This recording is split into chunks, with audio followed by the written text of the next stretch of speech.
Symphonies in the sky tonight. Untouchable Empire. Fatty Ali. We rise. Yeah. This that Empire march, yeah, the throne gets shook. Red pill crashing down, take a long hard look. True cut deep like a page out of prophecy book. Fatty calling out the lies, all they said no. Super pen bring fire when the world turn cold. Voice booming like the brass in the drum we hold. Hold back, I'm in the pocket, yeah, he break that mold. One hand on the culture, other hand on the gold. Ain't no fear when the real ones enter the light. We expose, we collab when it's built all right. This the battlefield talk, this the warrior right. Empire stand tall when the world won't fight. We don't bend, we don't break, we don't break. You don't go when the empire way. Did that war cry stand up? Empire mode. Fatty and Ali bring the smoke when the truth explodes. Super panel in the fire, but we never fall. Untouchable till the end, yeah, we built from gold. Pray that banner, let the whole world see. Revolution in the rhythm, that's the prophecy. Red pill falling down, but the throne on me. Untouchable empire, we were born to lead. We don't break, you are built. When the empire wait, we don't roll. We don't break, you gon' roll. When the empire wait. Yeah, every beat like a drum from a long law land. Every word like a king with a sword in hand. Know the running through the chaos like he know the plan. Breaking like we break every wall they stand. We don't chase no cloud, we don't follow no trend. We ignite revolution that the weak pretend. Culture shift when the empire press start again. Super pen and show, it's a message we send. True heavy like the brass when the horns come in. Discipline like the warriors that never give in. From the ashes of the line, let the rise begin. We the future and the future ain't built for the thin.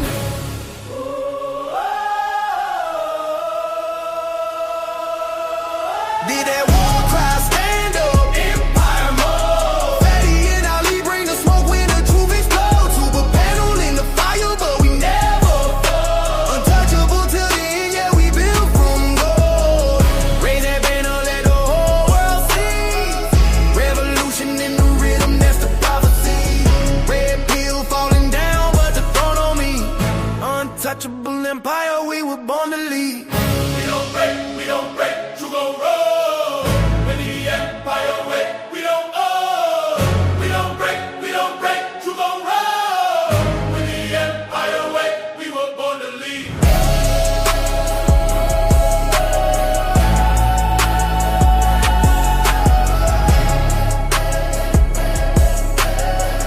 Untouchable empire, we were born to lead.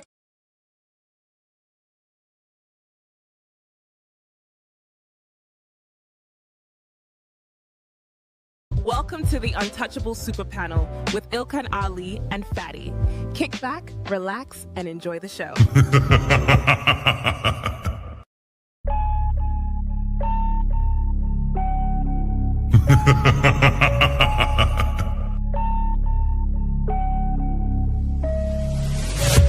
What you're seeing right now with the men is a response to your radicalization. So to try to project that onto us is absolutely ridiculous. And the men are not behaving the way they're behaving right now because they can't keep up. They're behaving the way they're behaving because you broke the social contract. You having a conversation in bad faith. Did you say women are children? Did you say women are children?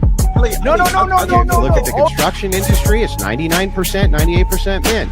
But when you're talking about cooking, right, the reason, and by the way, it wasn't mostly women who did cooking, it was just mostly women who stayed at home who did cooking. That's why it's considered a traditional family role.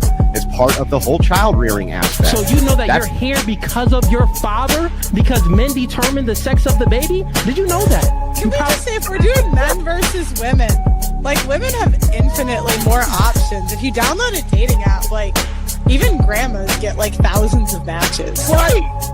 And I understand that, like, sexual attention isn't the same as relationship attention, but out of 1,000, one will take her seriously. You wasn't putting it down mentally. You don't know how to touch her without touching her. You wasn't putting it down sexually, and you wasn't putting it down financially. So yes. But these women literally get to walk out the house looking like it's Halloween every day, but want to look down on you and tell you how you look. Bitch, I look like my 8th grade picture. You don't look like your 8th day old picture. You go on a lot of these women Instagram pages, it look like 30 different on there. Somebody tell me I'm lying. It's not that she's so awesome and intelligent and everybody missed out and you just so happen to walk up on a flower. Yeah, she's lying to you. Right. But these women saw you. When these women saw you, she already wanted you before you even open your mouth. Like Ali said, you didn't convince her to nothing. There's the male ego.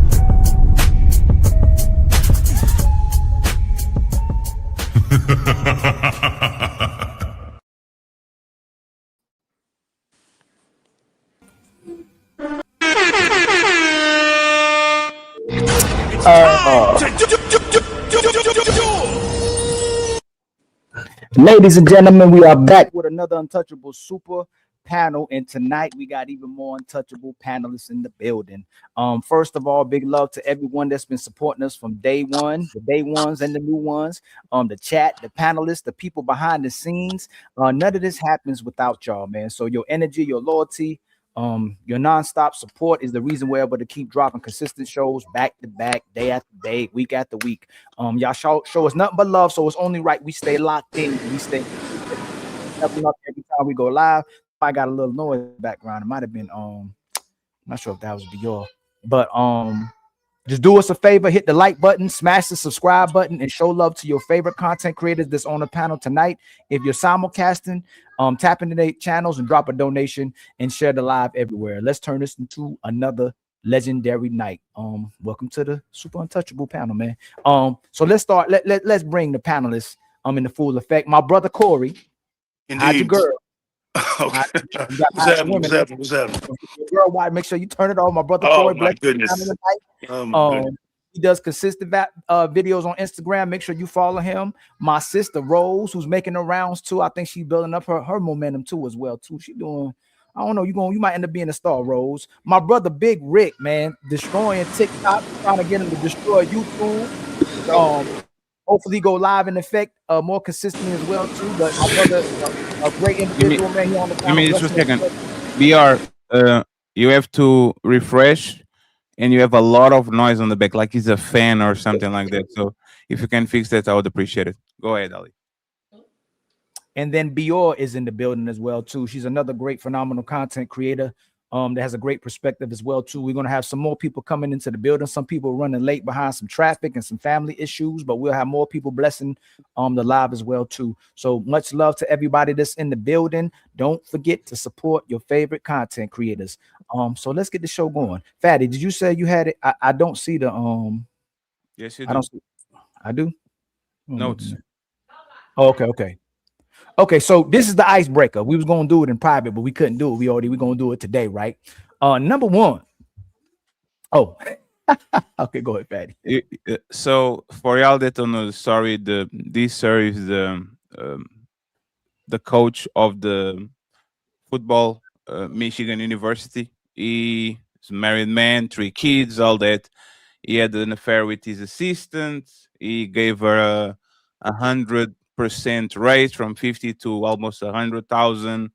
I think he ordered a plan B to make sure that she didn't get pregnant next day, and then all hell broke loose. He lost his job, lost potentially between 15 and 30 million dollars.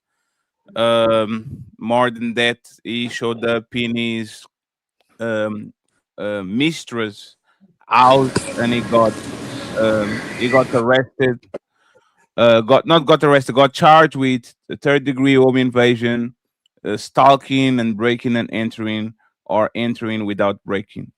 Moore was detained by the police in Saline, Michigan, hours after he fired for cause by Michigan after the school said he had found evidence of an inappropriate relationship with a staffer. Okay, here's the wife, here's the mistress. This man clearly has a type. We're going to go from there. Okay. BR, I have no idea what you have on the back, but like there's a lot of noise. I don't know if it's the microphone. I don't know if it's the background, but if you need any help, write something on the private chat. I'll try to help you with that. Let's have fun, friends. Let's. Yeah, she was doing real good. Time to Yes. So we're gonna start with Corey and we'll go around. If a head coach cheats while having a wife and kids, does that say something about his leadership, or should his private life be completely off limits? It says a lot about his leadership. Absolutely. I'm all about character. I'm not perfect. I have my flaws, but if you are a leader of men and you have no control over your penis, then how can you have control over your team? We're talking about discipline right now. We're talking about character. We're talking about a man who's supposed to be devoted to his family and his children. And if I'm a parent, right, and if I have my son playing for that team, I'm thinking to myself, this man lacks discipline. He lacks honor. He lacks self-control. Why would I want someone like that, right, leading my son or team for that matter? For sure. Hey, my brother, Big Rick, what you think, my brother? Yeah, I'm with him. He definitely lacked leadership and stick control. It's a certain level when you get in a position like that, man. It's a certain level of control that you got to have anyway. You know what I'm saying? I think he made a horrible decision. And hey, if you make your bed, you got to lay in it, man. I don't feel sorry for him because he's a grown man. And at the end of the day, you supposed to be the leader. You supposed to be the head. You set the tone. So it is what it is. So you believe it says a lot about his leadership? It should his private life. It should both of you two, Corey. You don't believe his private life should be completely off limits, right? Well, here's the thing. He was sloppy as well. He was reckless. He was seen on campus with this woman. Right. And it's like, dude, you have to be smarter than that. If you are reckless with your personal life, right? If you're willing to jeopardize your family, your reputation, your finances, right? Your freedom in this case, then what the hell are you going to do with my son? Exactly. On my mama. Nah, thanks. I agree. I agree with that for sure. Mm-hmm. Horrible decision. Absolutely. What about you, Rose and BR? Your audio and video now are perfect. Okay, thank you very much. Thank you. What about? Yeah, I think Big Rick and Corey hit it on the head. Like, is definitely the discipline. I think that he knows what comes with the territory. You are a public figure. You're definitely I think you're bringing a lot of dishonor to your name. You're bringing a lot of dishonor to your family, and you definitely, she definitely brought a lot of dishonor to her family as well. I think it's definitely a lack of discipline and leadership. BR, last thing, your microphone is too close to the table, so he's actually making echo and going back to the microphone. Just lean it a little bit or put it to the side so it doesn't echo like that. Thank you very much. Go ahead. Do you want me to ask the question again? Because you were in and out. You're muted. Your mic muted. Okay, no, you're good now. You're good now. Can you hear me? Yes. Is it echoing still? No. I think now it's good. So, if a head coach cheats while having a wife and kids, does that say something about his leadership, or should his private life be completely off limits? I agree with the masses on this one. I think as a coach, you put yourself in a public eye, right? Anytime you do that, it always creates, what comes with the territory. It's like a celebrity or anybody else. You're leading people's kids, you're leading people's men, especially. And athletic and sports is about discipline. It's about mindset. It's about sacrifice. So the things that most coaches instill in the players have little to do with the sport itself, but a lot of people put their kids in sports for what it creates, So I think it was a bad example. And, it's just a lack of big discipline, and you get what you put in, unfortunately. Mm-hmm. Yeah. How about you, Rose? What do you think? No, Rose already went. She went before BR. Well, my Fatty, what do you think, my brother Fatty?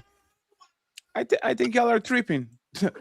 Like, I can be a fat slope and be incredible doing my job. I can be in great shape but be terrible with business. I can be a great coach and a terrible husband. I can be a great husband and a terrible father. I can be a great brother and a terrible son. Like, people are complex. Like, people are extremely complex. So we know a lot of men that are on the top of the line, on the upper echelon when it comes, for example, to finances, but they have mistresses and they are not good husbands per se. So to me, that has nothing to do with whatever happened here. My problem is actually with the raise that he gave that woman of 100% from 50,000 to 100,000. That's when we get into trouble because now you're playing with the, like I said, I'm saying, like now you play with money that's not yours.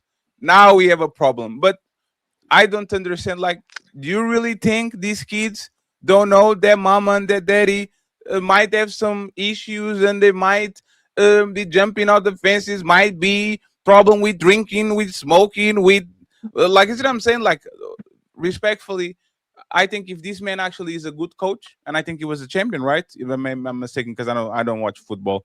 But if he's a man is competent, I think he should be heavily fined and pay the money that he cost the team when it comes to the money that he cost the team when it comes to these raises. They actually should come from his pocket.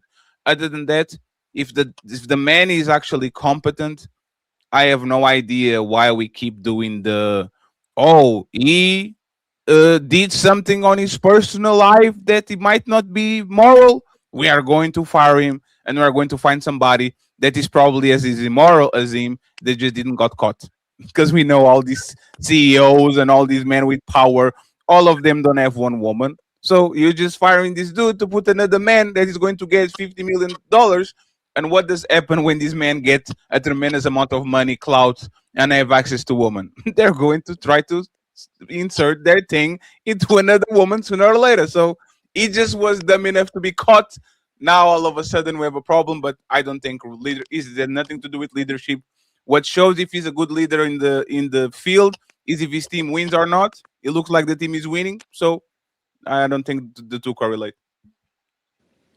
Yeah, And go ahead, Big Rick. It ain't just based on what you do. It's the same thing with LeBron James. He lead as a father. He lead as a husband. You don't just lead on the field and then when you go home, you're not responsible. You're not a leader no more. You're still a leader. You still got people watching you. So I totally disagree 1,000%. How I'm gonna be reckless with my marriage and then come out there and encourage these young men to make good choices and make sound decisions after they get because it's more than their football. It ain't just football. That's somebody's son that you instilling something in. So if my moral compass ain't on point, how the hell I'm gonna teach a young man how to? You see what I'm saying? Because a lot of them coaches become something like a father figure to some of them kids. Absolutely. Like a lot of them kids don't have their dad and stuff, so that you'll get the coach to take you home. He be having conversation with you, instilling things. I done seen him growing up, so it definitely matters. All that matters. It ain't just you can't be a leader just on the football field and take that shit like what you do in your real life and be like that don't matter what he doing in the real. He's a killer over here, but we still gonna trust him to be a good guy on the field. Nah, it don't work like that. Let me just reply real quick, Rick, before Ali go because Ali didn't answer. Rick. These people, do you know that on the list, I don't know, every time that college, actually sports college in the United States happens, they don't care about nothing these kids do. They don't care about their academics. They let them cheat and let other people do their reports and all that. They only care if you're scoring a touchdown, if you're dunking the ball, or if you go into the Olympics and you run faster. The schools are actually setting the tempo. They don't care about these kids' academics. They don't care about these kids' morals. They don't care about these kids' families. And until 2 years ago, they didn't even care about them making money. These kids were literally praying for free, busting their body, like selling their image. They never cared. They never cared about morality. They only pretend to do it because, once again, this is not a school. This is a company that happens to have kids working for them, and they didn't fire him because they didn't want to keep him. They fired him because of the sponsors and of the public backlash. This is I'm going to virtual signal to everybody that we are doing the right thing. And once again, how many times do you think Michigan just kind of suppressed and kind of mitigate the things that were happening on their locker room or on their school just because they found that they didn't want to lose money or something like that? So I get what y'all saying. I just think it's virtual signaling because, once again, I repeat, even the companies that probably sponsor them and are telling them, hey, this is bad for our image, don't do it. Go look at their CEOs. Go see if Bill Gates is there, cheated. Go see if Jeff Bezos is there, cheated. Go see if all these people that are actually paying these people actually have squeaky clean lives, and I guarantee you they're not. They should lose their job too, but they never will because once again, it's not that people don't do this in mass, they just don't get caught. if I can respond to you just from like a cultural perspective, right? There aren't very many black head coaches at that level. And so when you're put in that position, right, you have to hold yourself to a certain standard because your conduct is a reflection of our people, especially black men as a whole. And so when you mess up like that, you may be ruining opportunities in the future for black men to be in your position as well. And that's the problem. We have to look at it as much deeper than what you're saying. Yep. So I agree. I agree. Right at the cornerstone of all these things, we're asking this man to be a man. We're asking him to be a righteous man. We're asking him to lead not only the football team and his family, right?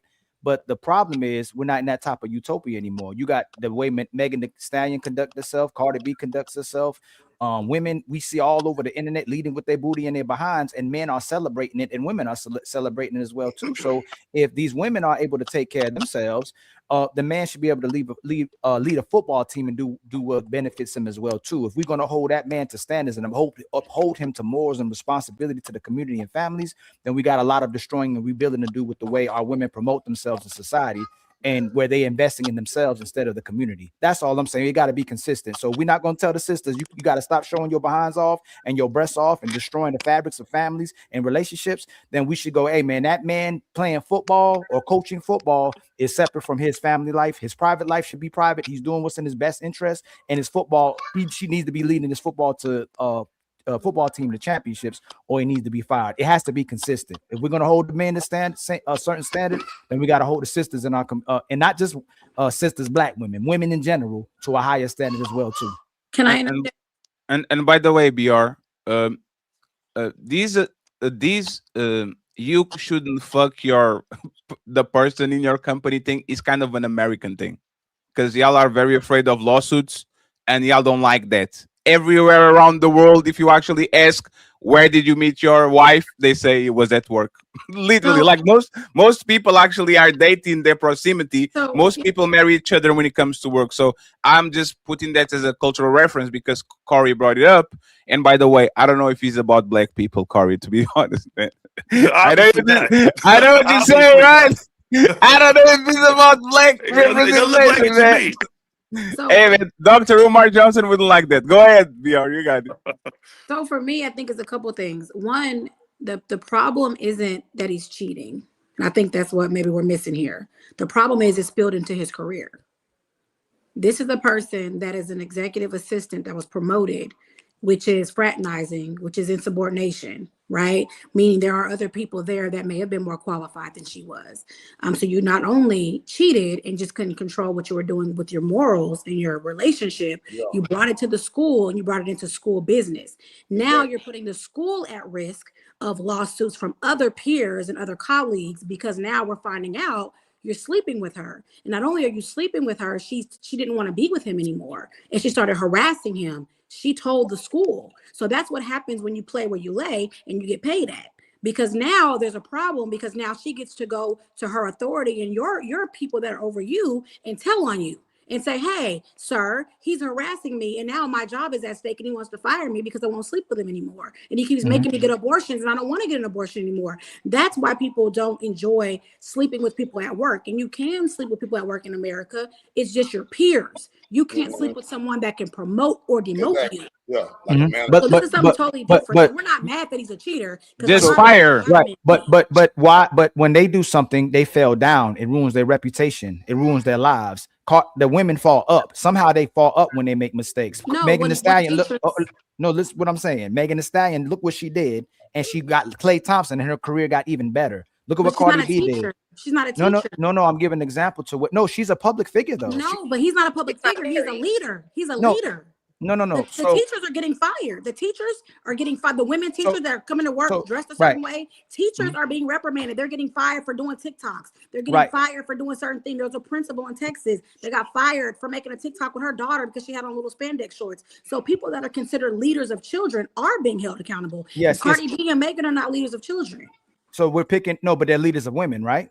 but we can't control what media. But you see how this is what I mean when we start talking about the way women conduct themselves. Now all of a sudden they're not leaders, because we'll say women are leaders, women are equal to men today, women are leveling up just like men, and they need to be treated accordingly, just like men as well too, and have the same power. So we don't uphold our sisters to no type of moral standards. They do whatever makes them happy. No. ABR, there's no way that women can keep leveling up after they're making mistakes and after they keep ruining a man's life or a man's family. When we're saying, and I agree with y'all, if this man cheats on his wife, if this man ruins the reputation of his family, he disrespects the mother of his children, he demonstrates misconduct to the football team, there should be a level of punishment and consequence to this man. But we don't carry that over to women. No one's going to talk about what the assistant did. Nobody's going to address her. Just like the CEO. Who was the CEO that they Fatty? Who was the CEO that got caught at the concert? Nobody talks about that the man she was cheating with, or how that husband feels that his wife was cheating on the person. People just want to headlight this man of power again, doing something he wasn't supposed to do, even though he's leading the football team. She got fired. No, I think she resigned, and the guy got fired and she resigned. He got fired. All I'm saying is this: I agree with y'all, but if we're gonna hold these powerful men to standards to be leaders, then we have to uphold our women to the same standards as leaders of women, because we're saying men lead the men, women lead the women, and we bring children in. If you want to bring children into the equation, women are the biggest leaders of the children. They raise the children. So shouldn't these women promote what is a great standard for how children should operate and how we should operate in relationships? And if we say yes to that, then sisters need to be tearing Cardi B and Megan Thee Stallion completely up the way they conduct themselves. But they be all. I think. Do you read their comments? No, BR. Yeah, they don't. Y'all know they don't. You're right. A lot of women do on my platform. People do. Everybody don't agree. So BR, I agree with you, right? But who's making them famous are women. Women make when you're looking. No, it's women. When you're looking at a lot of the degenerate people in our society, when you're looking at people who don't identify with what they were born as, when you're looking at certain communities that we're endorsing something that you shouldn't be endorsing, it's typically women doing that. Men come on here. I'm about to land. Men come on here, and when they say how a woman and man and children need to operate, we say they're bashing. We'll say they're bashing women. I'll restart. I'll come right back. No, you're good. It's not you. You bet. Oh, when women ask for men to be better, we all say, you know what, men do need to uphold some type of conduct as men, be righteous and orderly. Soon as we revert back to what our sisters need to be doing, it's called bashing women. That's all I'm saying. Yeah, I actually agree with you, Ali, to a great extent, because as you can see, he's the headline of everything. She's not really the headline. She's only in the picture, but more of the spotlight is on him. And unfortunately, when a man cheats, it's magnified. It's magnified to a great extent, and it's looked at, oh, he ain't nothing, he ain't this, and he ain't that. But when a woman cheats, whether they're married or not, they get a little bit more grace. It's, girl, what he do? You unhappy? What wasn't he doing? He gets no grace at all in life. And unfortunately, that's just how it is. I think, and I do think this whole... Fatty, I can't get with what you said, only because I feel like you're trying to downplay what marriage truly is. This man went before God and people and the public, and he made a commitment to his wife and to his family, and that was public. And when you got in the public eye, taking this position, you knew you were under a microscope. So everything you do is going to be magnified. And now I get it. In his job description, it didn't say, oh, he needs to fulfill his duties of the coach. He can't sleep with nobody. He can't do this. But when you made that commitment, you said that you were going to honor your wife and submit to your wife, better or for worse. So there is no excuse on any type of level for what he did. And unfortunately, you know, with him being... a lot of people are going to say, oh, he should be a role model for children, this, that, and the other. I mean, he should be to a certain extent.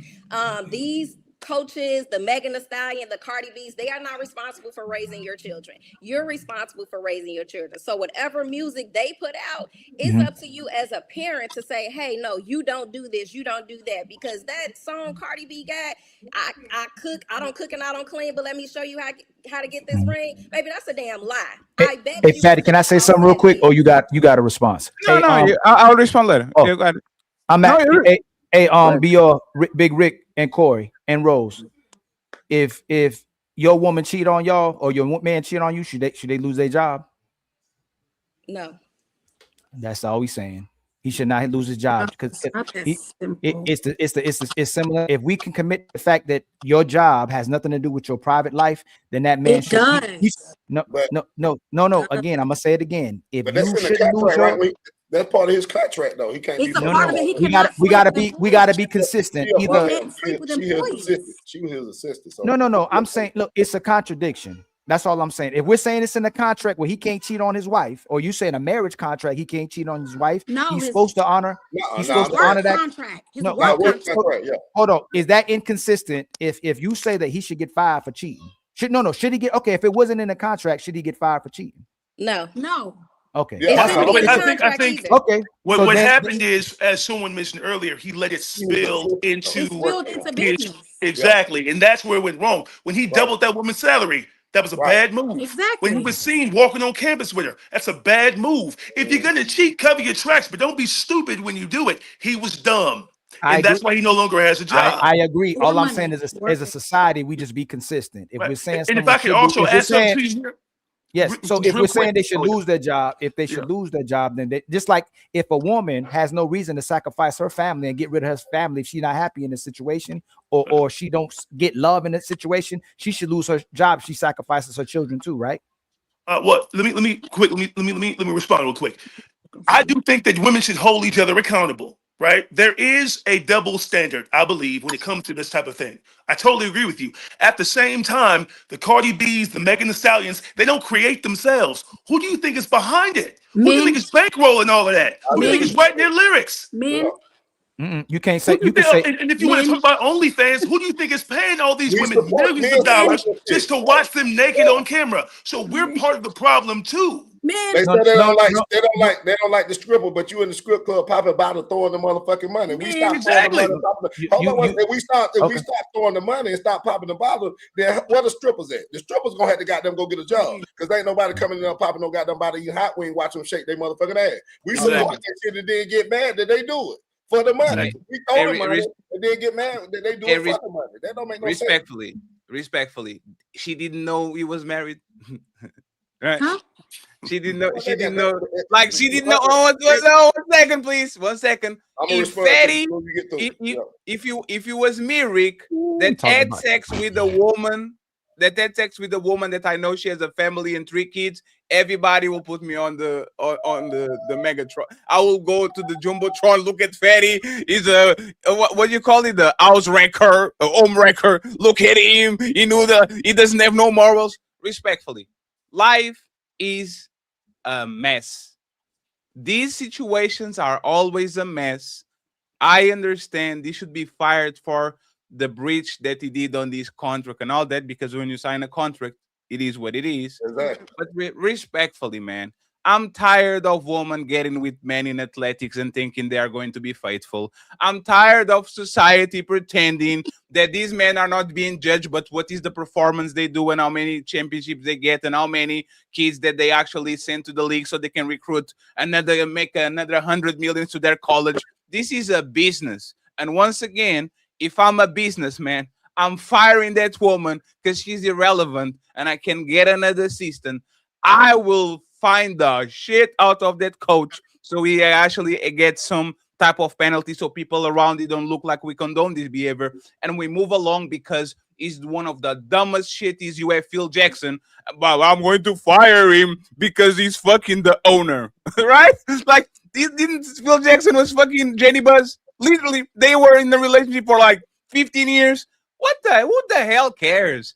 This woman, hey, divorce this man, get 15 million from me, and go get another man. Respectfully, like the woman do everything but leave that dude, get the money. I will clap. Hey, yes, 40 million in his bank account. Take 20 in your kids, buy another mansion, get 7 pool boys, 7 chefs, and fuck all of them as a revenge. But respectfully, once again, friends, if most of us were fired for fucking people in our job, most of us will be jobless. That's all I'm going to say. And to add to Fatty what he's saying, Rose, women won't share their man, but they'll cheat with one. That's the problem. If that And I'm a land. If women are as righteous as they say they are, and they don't cheat with these men, and they tell on these men and refuse to open their legs to these men, we won't have no cheating culture because you won't share your man, but you'll cheat with one. Right, but let's shift the focus back on him. He's a married man, so Fatty, I don't know what you talking about? Talking about these women know that these athletes and celebrities won't settle down with one woman. You forgot this man misled her. He took her to the altar and said, "I do," and made a commitment. She wasn't hoping he would be faithful. He told her he was going to be faithful. What are you talking about? Can I ask you something, Rose? One second, Rick. I got you because Rosie's trying to push me. I don't like to be pushed. It's time to do. One question, Rose. When women say, "I love you," on the wealthiest and the poorest and the sickest and the divorced men at the 70% rate, are they breaking the contract that they made, and should they be penalized for that? Should they lose their kids, lose their job? Like I will call you, "Sir, Rose cheated on me. We tricked the ruler." Should they get all the consequences for breaking a marital vow that we had with each other that will be stay together forever? Should they do it or not? What? Okay, so no. I think you have a misperception of what for better or for worse mean. Better or for worse mean, like, okay, if you get sick and you can't walk again, I need to wipe your ass for the rest of your life. If you can't make any more money, I need to step up and I need to pay the bills. Cheating? Sure. No, that is not compliment biblically from a natural or a spiritual standpoint. You cheated. You went outside of your marriage. Yeah.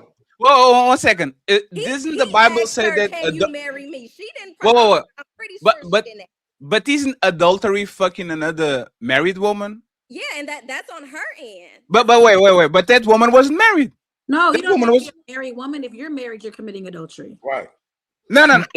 I just want to make sure because I'm not versed in the Bible.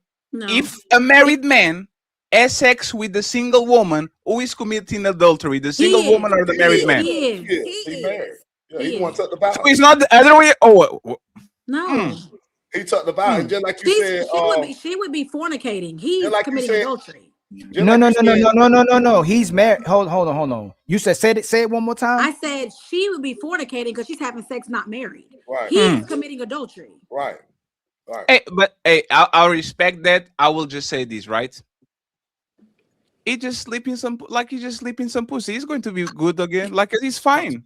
Like hey, respectfully, I will say this, and please, y'all men that don't do this, please don't say not me and my friends. Leaving a man, especially a powerful and rich man, for cheating is like leaving a woman for being emotional. You are going to leave that woman because she's emotional, and you are going to get another woman that is just the same. Like she cries and she always on her feelings and all. Leaving a woman for being emotional, you are going to just get another one that is emotional. I believe, knowing men, right? Because y'all in the cameras talk this way, but when we're outside playing basketball, that's a different conversation. Leaving your man, especially if he's a provider and protector and all this, if you leave that man because he cheated, make sure that you're going to get the Powerball because probably your replacement is somebody that is cheating too. But you're saying leaving a man. He's not a man. He's a husband. There's a difference between boyfriend, fiance, and husband. He's not a man. This was this girl's husband. He made a commitment. And why are we? Who's she going to get better? Hey Rose, she's the mother of 3. How is she going to upgrade? What? Who's the mother of 3? No. Let's 1 second, because this is again, women a lot of times are not like the opinion that they give. A lot of times is based a lot of times on feelings, not on logic. Right? He's wrong. Now let's think about it. That man is wrong, 100%. She has the right to leave because he broke the vows. Right? This woman, and she looks awesome. This woman looks amazing. Right? This woman with 3 kids is going to lose this man because Rose and BR are saying, "Yeah, leave him. He cheated on you." Who said that?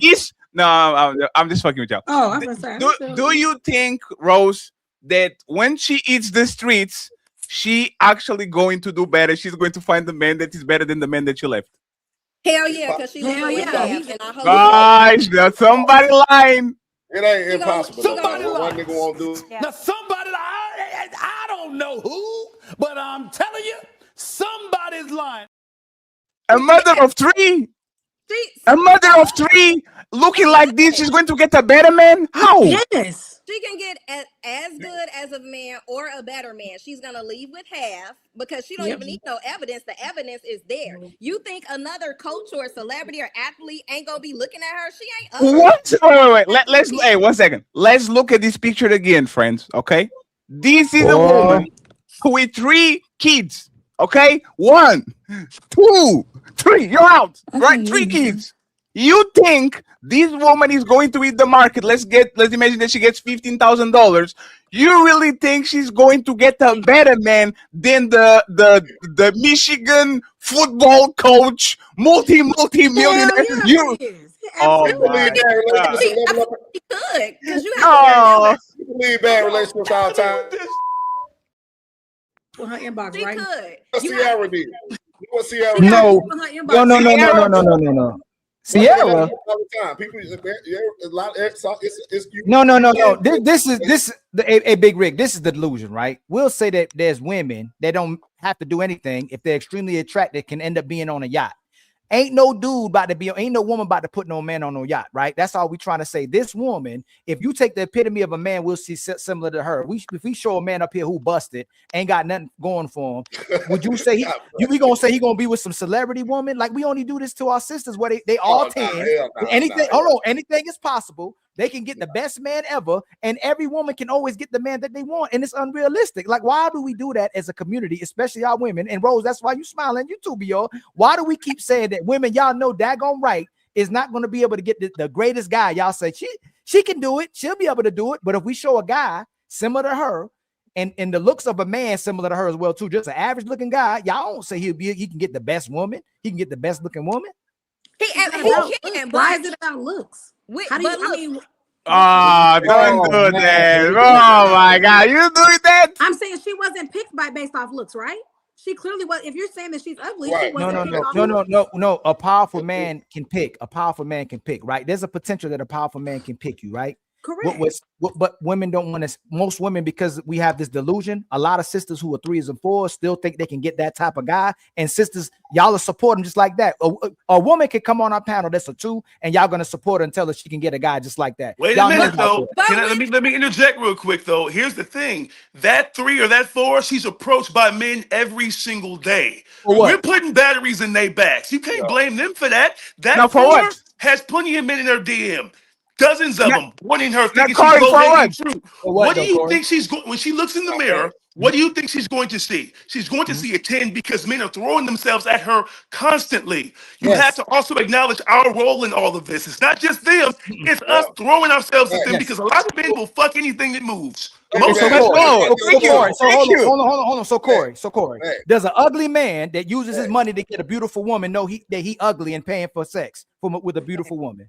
Jay-Z said, I'm rich, I'm handsome. That's what he said.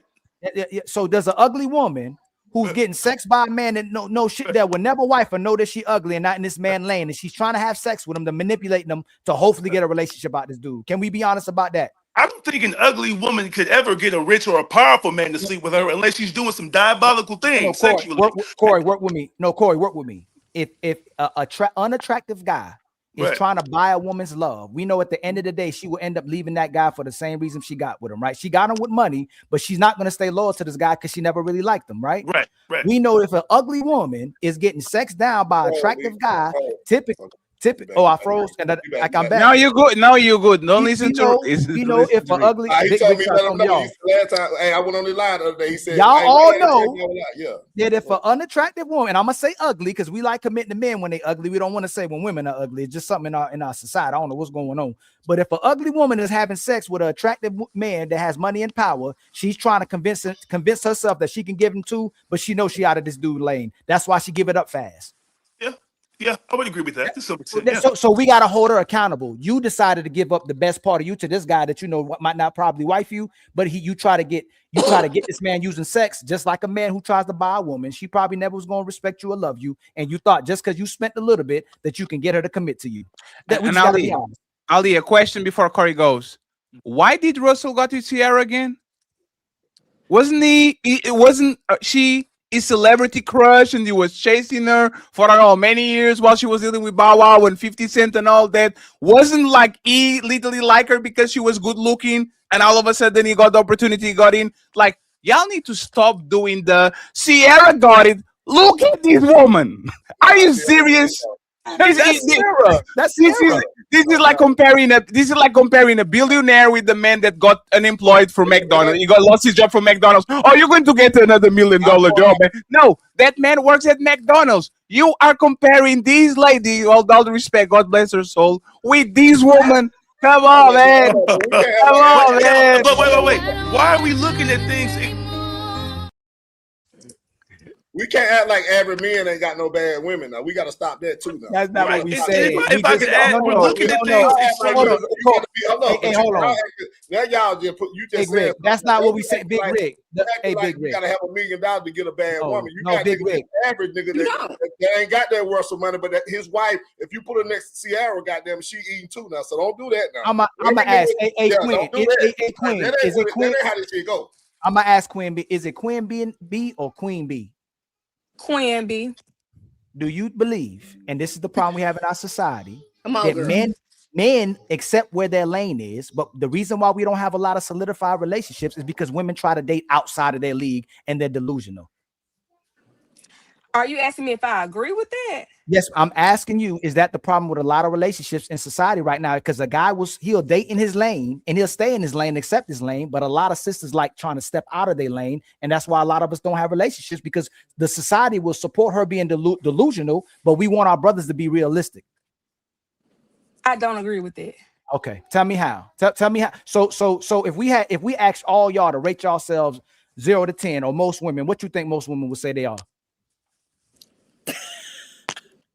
See, come on, Queen. I agree with you. Queen, that's why you're smiling. Let me say this. There are a lot of women with a lot of high self-esteem. Yes. Some that should have and some that shouldn't. I'm just gonna say that everyone should be confident in themselves. Do not get me wrong. Mm-hmm. But there are women who have very high self-esteem. Yeah. Yes. So love, Queen, to Corey, to Big Rick, to Fatty, to Ali can be enough, but love ain't enough for y'all. Love is enough for us. It's not enough for y'all. Y'all won't stay in that lane. You need more than love. I believe it's readiness.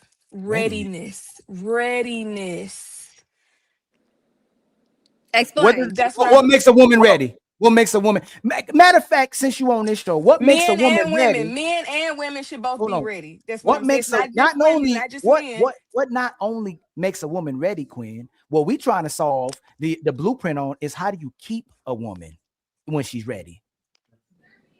Honesty. Don't sell dreams and delusion. Do not sell dreams and delusion. Don't promise her I'm gonna do this and that. Be honest. If you can be honest with her, she accepts it. She works with you. That's the one that's for you. If you honest with her, she doesn't accept it. She doesn't like it. She leaves you. That's not the one for you. But always be honest. Last question. Do brothers get more reception from women and praise from women when they tell them the truth or when they lie to them? Thank you. Do we get praised more and supported more on these panels and off these panels when we lie to our women or when we tell them the truth? What actually gets us chewed up? You don't be our women. Brothers will come on here and be vulnerable, communicate like y'all ask, and men will get chewed out left and right for telling y'all the truth. But if a man comes up here lying, pandering, telling you everything you want to hear, that's your favorite guy. I don't fall for it. It depends on the woman. I don't fall for it. So not you, when I'm asking you, do no. Ali, no. AAB. Have you ever had a boyfriend that love bomb you and bamboozle you? Yes. Oh no! I don't fall for it.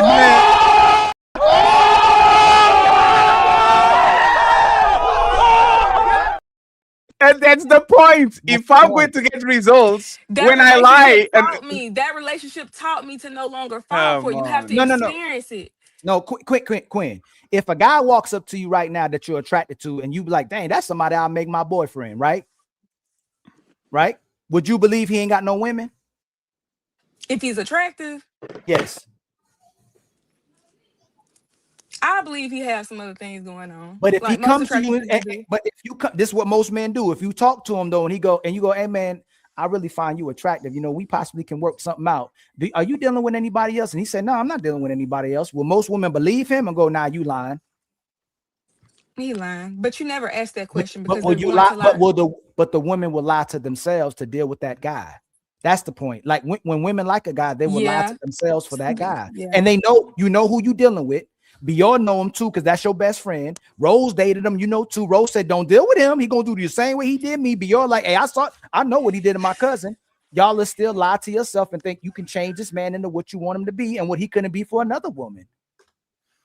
And you know what's funny? That's literally what happened to the coach. Do you think that assistant like didn't know her circumstances of what's going on and all that?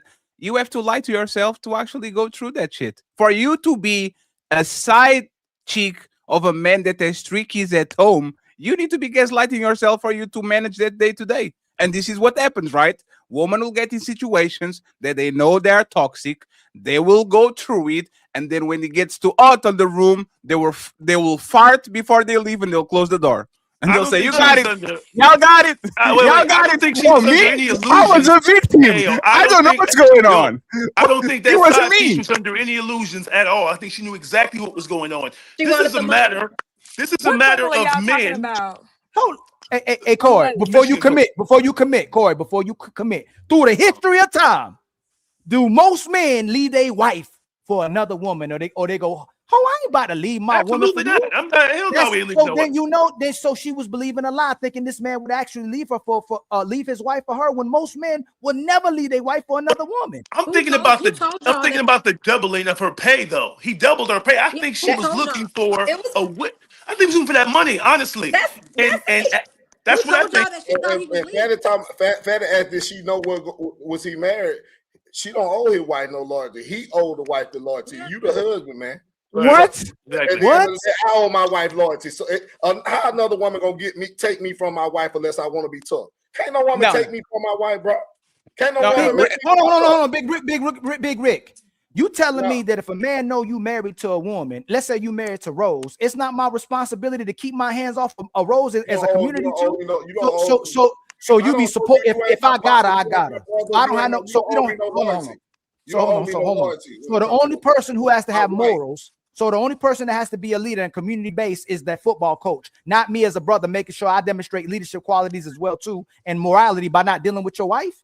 Nah, you miss what I'm saying. What I'm telling you. No, I hear what you're saying. Me and my wife, I married my wife, right? Right. I took the vows, not the lady, the other side chick. She didn't take the vows. She don't even know Victoria. She ain't got nothing. Probably ain't never. Even if she do know my wife, she don't know enough to goddamn. You know, they ain't had no conversation. They ain't been no baby. So she don't owe her nothing. I gotta take that. I gotta take that. I gotta take that accountability. That fall on me. Because you don't just slip up and fall in no motherfucking woman bed unless you want to be in the motherfucking bed. Yes, you do. Yes, you do. That's true. But he ain't sorry. He just sorry he got caught. If he would have got caught, he'll still be fucking. So he ain't sorry. If we upholding a standard, it's my responsibility to uphold y'all your contract as well too, and your holy matrimony. I need to respect it just like you respect your wife. I'm supposed to respect the husband, and I'm supposed to respect the wife. So it's not. You don't owe me nothing. That's great. Then that man. In a perfect world, that would be the case, but that's not reality. So then Corey. That football coach don't owe y'all nothing either. Even if he married, he don't owe y'all nothing because we picking and choosing.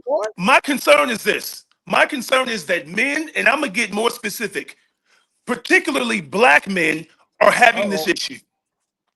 And I don't know why we are obsessed, it seems, with the non-black woman. We will put our careers, our reputations, our families, our livelihood on the line for these other women, which makes no sense to me at all. This is what we should be discussing. Why is this happening so often? Because I can go down a long list of men like this guy, right, who fell for the same trap. So let's talk about that. We're pointing our finger at the side chick. Why aren't we looking at ourselves and asking the question, why do we lack the discipline? Why do we lack the devotion to our wives, to our women, to our families, right?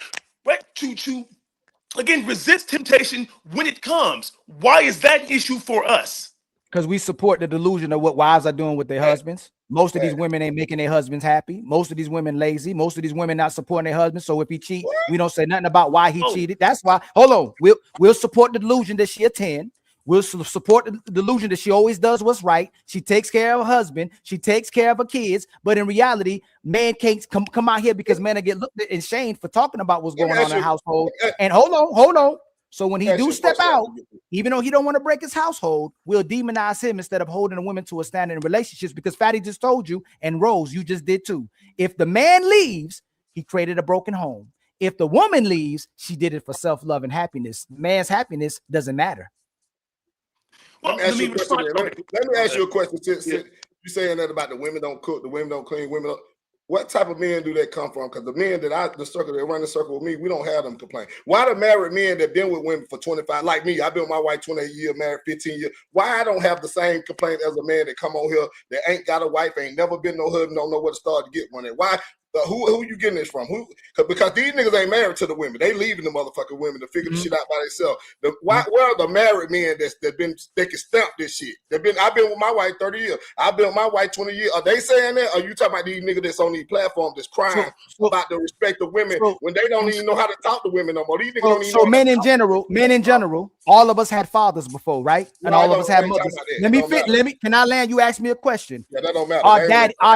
Our daddies rarely talk bad about our mothers. Our mothers dogged out our fathers. And women do that in general. In society, we do that in general. If a man talk bad about a woman, he's going to be shamed and you're going to be disrespected. You're going to be called not a real man. Exactly. Men don't talk about their women, but women will go in society and shame men and being what they want to be. And your mama will talk about your daddy as well too. So that's why through generation and through, let me land, and you got it, Rick, throughout generations and generations, it's okay to disrespect your father and say your daddy ain't ish, but it's not okay to say your mama ain't ish. That's all I'm. Daddy's supposed to hold on. Right, daddy's supposed to be the head. So just because mama goddamn popping her ass and snapping her head, daddy don't supposed to match her energy. The daddy supposed to be a man regardless. You moved away from what I said. You moved away from what I said. Not only that, who are we choosing here? We are neglecting to acknowledge the fact that men are choosing the woman that they can show off, not the woman who will be a good mom, not the woman who will be a good wife. We're choosing these IG baddies. We're choosing women who look like Megan Thee Stallion and Cardi B because we want the approval and the validation of our peers and our friends. But are we making a conscious effort to vet these women, right, to determine if they will actually be good partners? Most of us are looking for flash and not substance. So when a woman, right, isn't the type of woman that you need in a marriage, well, you can't be surprised. You didn't choose her because of her virtue or her characteristics or her personality. You chose her because she had a fat ass and a sundress. That's why.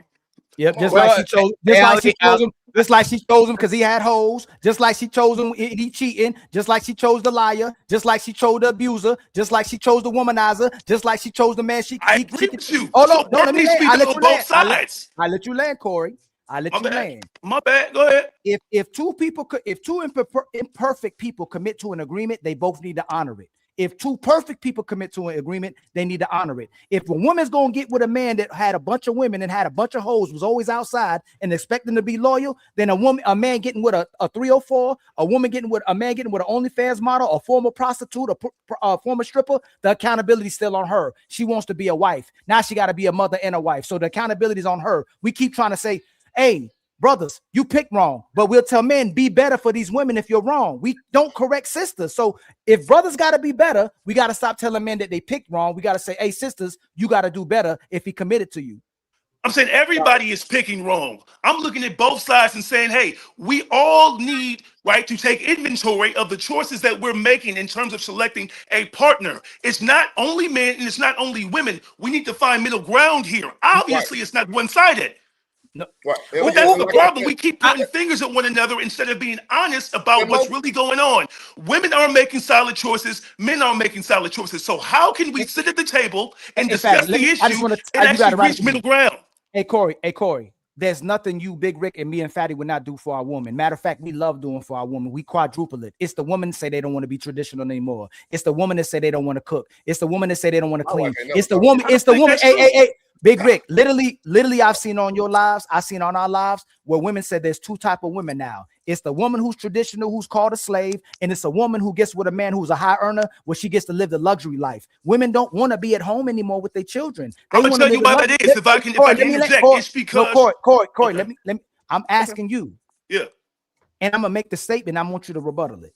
Okay. There's nothing we would not do for our women. It's sisters in magnitude and masses saying what they will not do for men. We don't say what we won't do for our women or our kids. So tell me again. So I'm asking you what, and I'm gonna ask you, what is it that men won't do for their women? I think there are a lot of things that men seem to be incapable of doing in relationships. You're looking at, once again, I'm not just pointing the finger at men, but let me break it down for you. A lot of men think that if I'm paying the bills, well, that's all I got to do. But you're neglecting your woman emotionally. You don't communicate, right, in ways that are healthy. You're not acknowledging how she feels and her emotions. You're not tuned into her. When she's evolving and growing, you aren't paying attention to her. You aren't being the type of partner emotionally that she needs to be safe and secure in that relationship. It ain't just about paying money. It's about being a good partner. And it consists of more than just paying the bills. That's what a lot of men have to understand. I'm not saying that all men are perfect. I'm not saying all women are perfect. But Jesus, if a woman is working a 9 to 5 like you are, and then she has to come home and cook and clean and raise kids and then turn tricks in the bedroom for you, of course she's mad at that. Come on, why wouldn't she be? Yes. So if you want her to cook and clean, if that's what you want her to do, then this is what you do. You pay all the bills. She shouldn't have to. She shouldn't have to work. If you be the breadwinner, you let her do everything at home, because this is what's happening. There are a lot of women right now who are working just as hard as the man, but that man expects her to come home and do everything that a wife and the mother are supposed to do without giving her assistance. If you want her to be a traditional woman, then be a traditional man and pay the bills. Be the breadwinner. Be the provider. It's that simple. I love the energy, but there's the thing, right? If I don't qualify, why did you let me fuck and have a kid by me and move in? No. Wait, we are doing. Hey, this is. If I was a dad and my 23-year-old daughter came home and says, "Hey, dad, I picked this man that is unqualified. He works at McDonald's. He doesn't provide the lifestyle I want. He doesn't let me be a traditional woman, but I'm going to F him, put 2 kids on him, and then complain in 10 years why he's not the man of my dreams," I will say, "Daughter, I love you, but you are a dumbass, because you know he wasn't about that life and you still picked him." So my question is, Corey, is if you submit in bed, if you allow me to put kids on you, which is the biggest honor you can give me, if I can do all these things to you and I am unqualified to lead you, why the fuck did you pick me? You gotta understand too, man. Understand something, man. No, 1 second. Hey, one second. What my statement ended with the interrogation question mark. Please answer. Why are y'all defending women that are picking unqualified men, are bending over, letting these men pull their hair, slap their ass, move in with them, put kids on them? Why are you defending women that are picking these men? Go ahead. Right quick. I got you one. Because we don't lead with the motherfucking truth. A lot of time by the time you figure out that the nigga some bullshit and he ain't the man that he say, you already 2 kids in the goddamn game, 5 or 6 years in the motherfucking game with the nigga. Most men, let me finish. Most men do not, and you know I ain't capping either. Most time when you trying to fuck something, you don't come and you a fucked up nigga. You not finna say that, "Hey, look, how you doing? My name Rick. I can't keep a job 30 days to get hired on permanent. I ain't got no motherfucking benefits. I got them stay on my mama couch." You making it look like you got your shit together when you present yourself to this woman. So why we acting like we don't know what's going on? And then you saying shit changed. Motherfucker might start off being exactly what that woman wants in the beginning, but what later on down the road, shit be happening. Nigga take a turn from the worst sometimes. So Eric, how that woman wrong for because you not being the same person. You changed on her. You get mad because she got them changed on your motherfucking ass. You giving a bad middle, but she still moving the same way she was moving when you first got with her. Eric, didn't you say a couple of shows ago that you believed in woman intuition? Nah, hell no, I ain't say no shit like that. You don't believe in woman intuition? I said what I say on my shit because I talk this shit all day. Intuition. I believe a woman got intuition, but even when intuition get fucked over by niggas too, so that ain't gonna be enough. So he's like me being Spider-Man and have like the spider tingly, but that shit doesn't work, right? It's like, oh, we have woman intuition. We have women into one second, Rick. Rick, 1 second. You can stop me for talking. No, hey, Rick. And this is why I believe, Rick, that you are an accomplished man. You are on your movie theater, home theater. I don't care about that. We ain't talking no. I know, Rick. Let me tell you this, Rick. No, it's fine. Rick, it's fine. I'm just saying this, right, Rick? This woman will track down everything you do. When a woman likes a man, she won't let no stone unturned. She will talk with everybody, go through your social media, go through your phone. Like, this is what women do. You are telling me that woman didn't know that this man was flexing. You are telling me this woman was 5 years in and she didn't know this man lived in his mama's house. You're telling me that this woman didn't know that this man is a liar and he keeps promising things that he doesn't actually come through with it. Like, you are telling me. One second, Rick. Rick, please. Rick, you have to let me finish. Rick, that's absolutely possible. I lived in my car 2 years. She never. Land your parachute already, damn it! I love the energy, friends, but y'all have to let me finish, right? You cut me out though. Right. No, I asked you. No, Rick. Rick. I asked you a question and you answered. Right? Y'all were talking and you told me hold up and cut me out. Right. No. I asked you a question. You did. Yes, I was just talking. You said jump right in and start. Well, I can answer your question and I can give you from personal experience. I dated a woman 2 years, lived in my car 2 years. She never knew. I told her I was living somewhere else. She never saw my spot, but I was able to pull the rug, the curtain in front of her eyes. She didn't know what was going on. I can lie, I can manipulate, I can fabricate. I can do a lot of things to string a woman along until she finally sees the truth. Sure. Men do it and women do it. It's not Corey, one-sided. Hey, Corey, how was this relationship? Friends with benefits? Boyfriend? No, she was my girl. I was with her kids. Hey, Corey. How did you become a girlfriend of a homeless man and you don't know it doesn't have very easily? It is what it is. It is what it is. Tell me how, Corey. I will tell you what. I had a car. I had money, so I could take her places. I could buy her things. I could meet her up. I could pick her up. She didn't know what was going on. And I told her, hey, you know what? I'm staying in LA, but because you got kids at the house, it's more convenient for me to be with you. So I'll just go to your spot. I painted a picture for her that she believed. Okay. AAB. Is this woman, respectfully, Corey, a dumbass? Right? You don't know where this man. No, Corey, 1 second, because you can clean it up afterwards. All right? This is respectfully. If I'm becoming the boyfriend of a woman, I need to know your living conditions.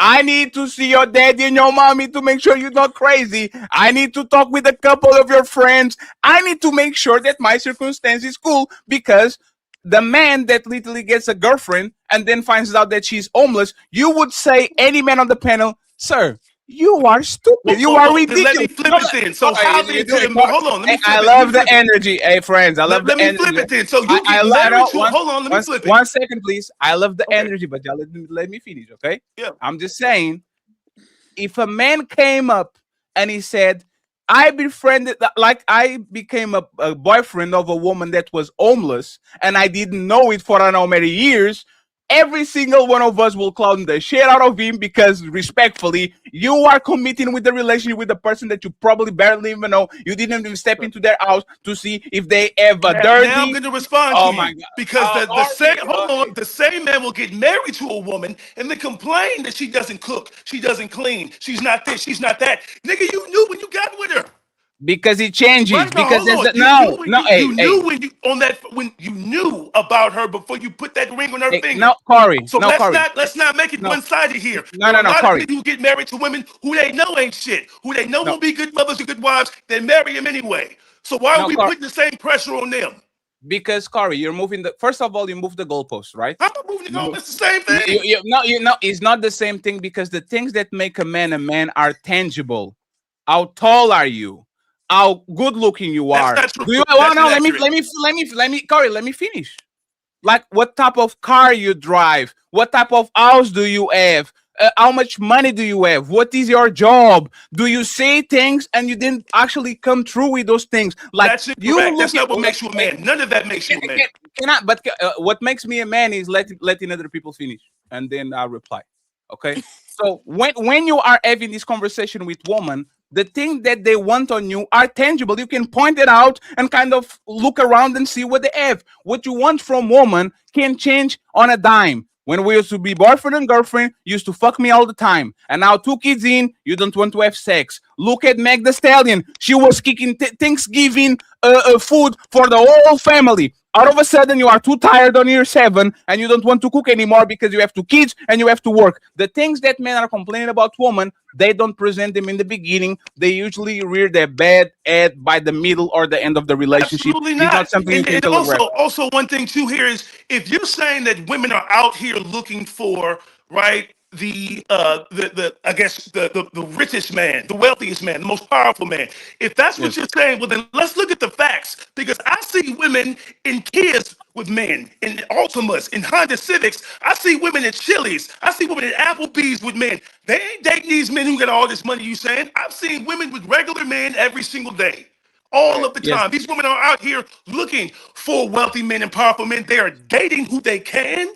They're dating who's available. They're dating who's accessible. So let's not continue to perpetuate this narrative that women are out here gold digging. Nigga, you ain't got no gold to dig.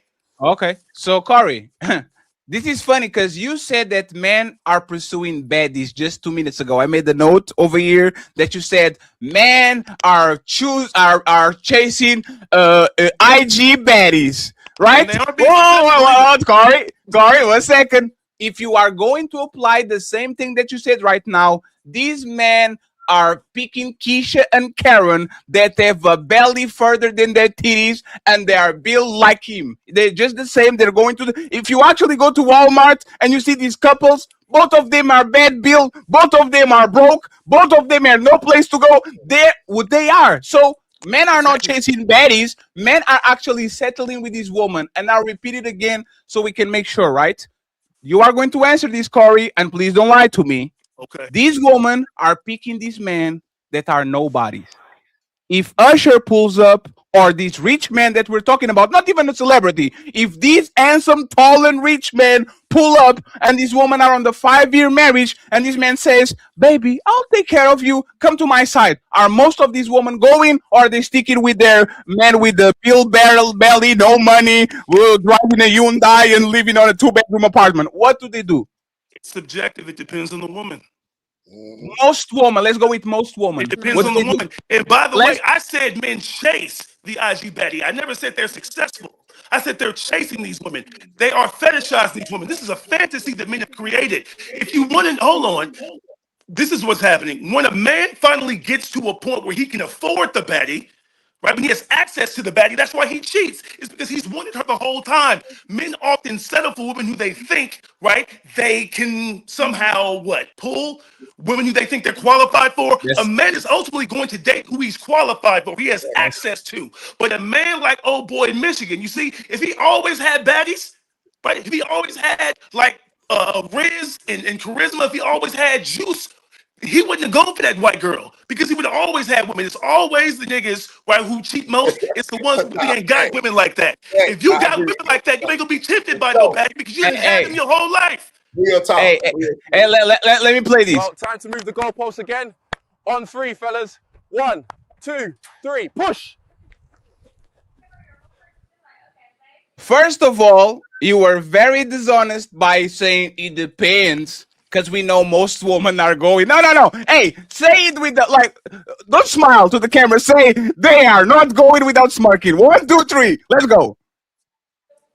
Right now, things are frozen, but no, it depends on the woman. No, it's fine. No. Sorry. Like this. I'll talk about myself because I ain't got none of that. You put anybody in the room, I ain't sweating. I don't give a damn. Put anybody in there. No, anybody. Corey. You think I'm worried? No. Hey, Corey. Remember when Ali said, your wife's Corey is here? Remember that?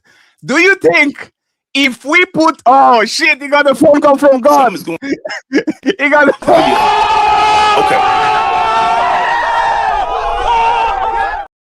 Corey, you just have to refresh. Just refresh because you got a What phone you call. said? Hey, what's up? No. Yeah. No, you gotta Refresh. refresh. You just gotta refresh. You got a phone call. You got a phone call. Man, I think I'm gonna cut my mic off. Hey, No. Hey, You Corey, got a phone call.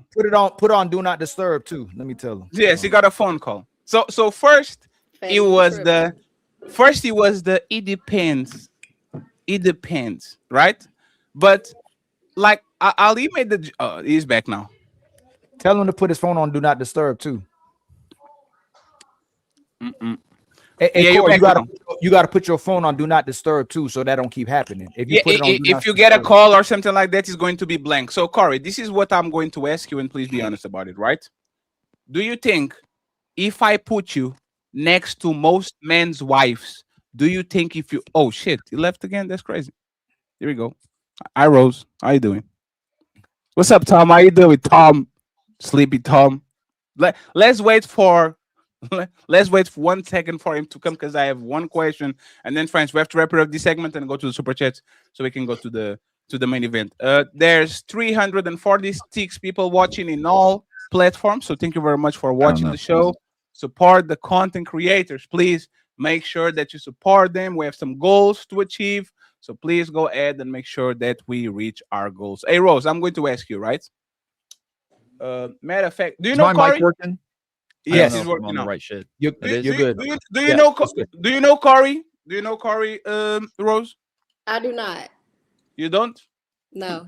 I'm going to do what I'm going to exemplify this because a lot of times people have to see it. Like people actually have to see it to understand what's going on, right? So my question a lot of times will be, do you think, right? And I'm trying to find here we go. And Corey, this is on you, Corey. You brought this up.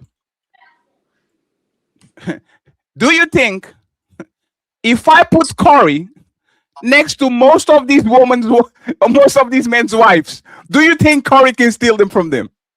Do you think if Corey really wanted, and we like the average woman, and Corey goes to their job and they are friends and they are talking and laughing and kicking and kakaing and he's on year 5 and everything is cool.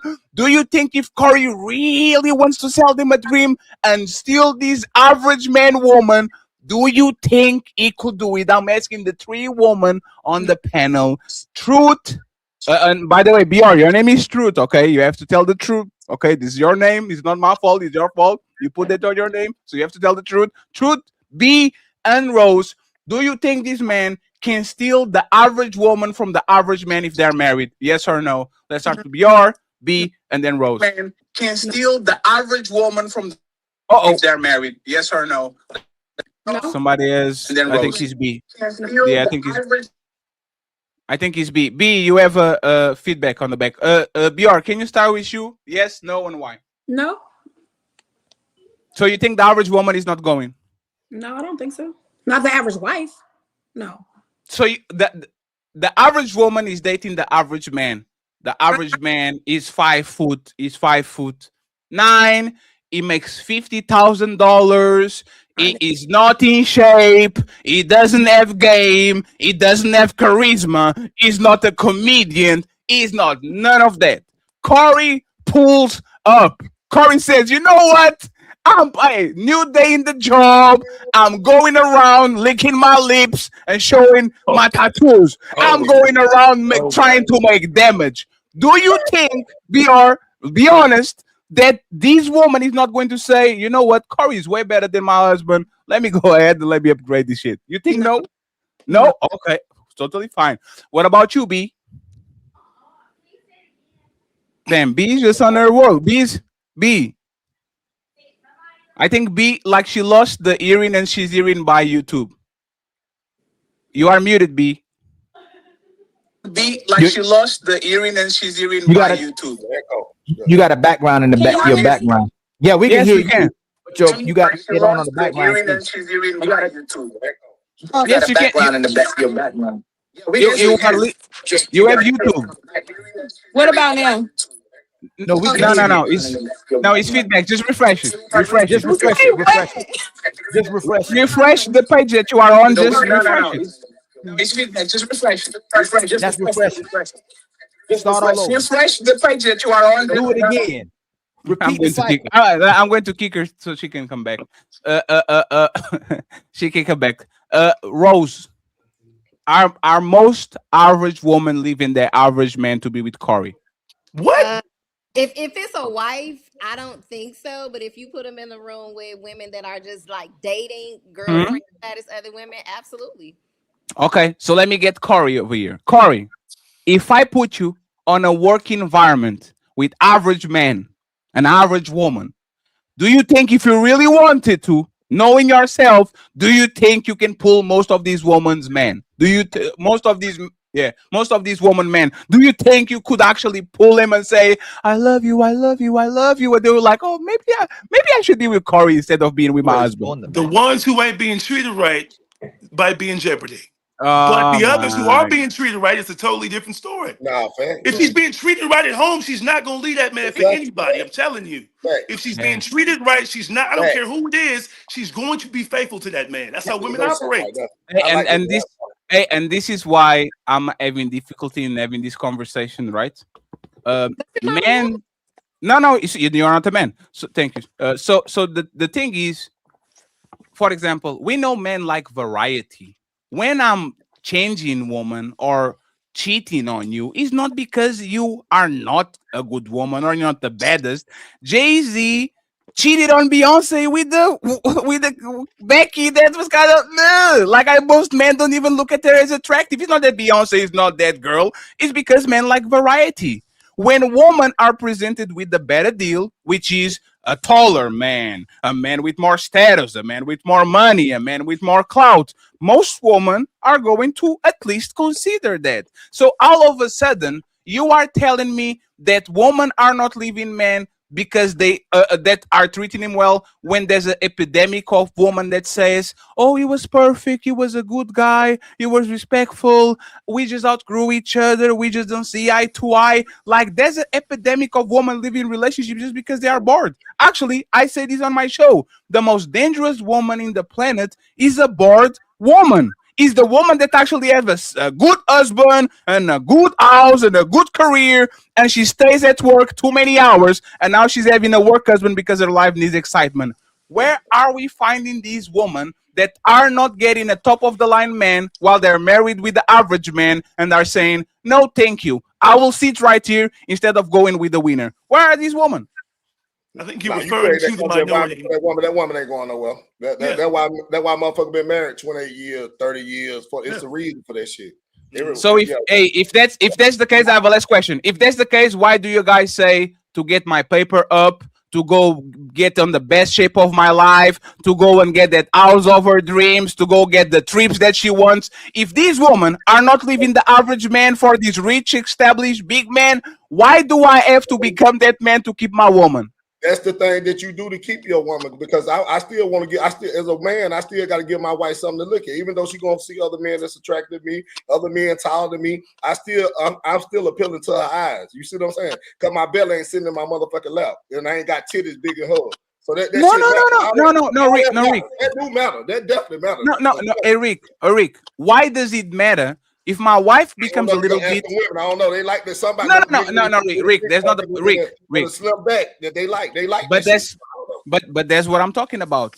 My woman titties will get saggier. She's not going to look the same way she looked when I found her at 22. Yeah, understand something. If she 40, if she fine in her 40, she gonna be fine forever. Just cause them titties sad, they ain't ugly. They might drop a little. Don't get it fucked up. Are you serious, Rick? When they say sag, I'm that motherfucker serious. When they talk about sagging, they ain't touching her motherfucking ankle. So yeah, I think y'all get the wrong picture when motherfuckers say, "Oh, she'll." No, hey, they can sag, but they go in my mouth just the same.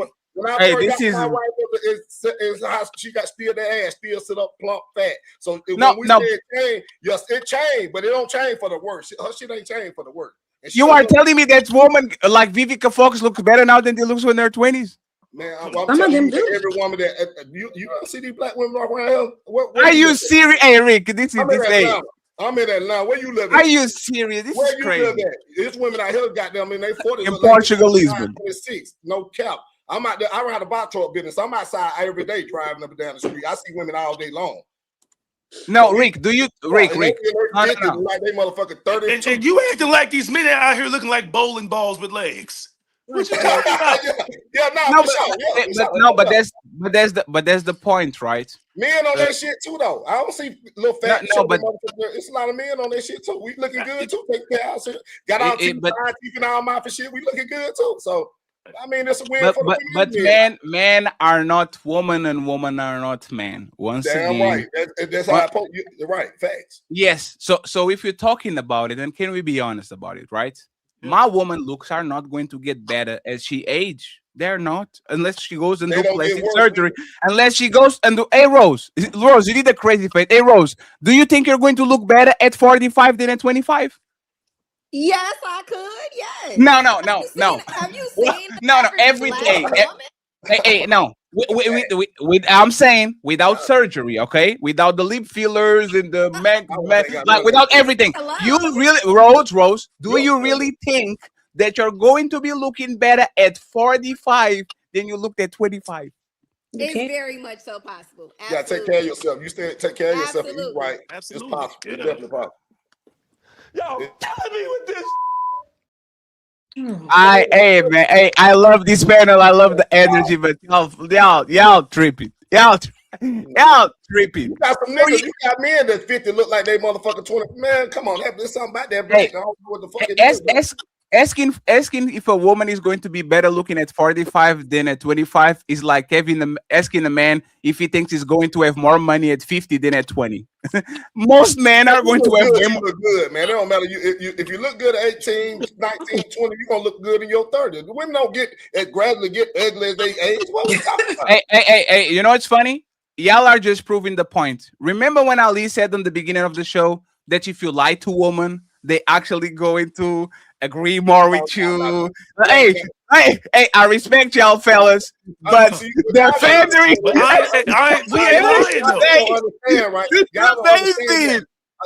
the fuck is going on here? Y'all trying to see what it is.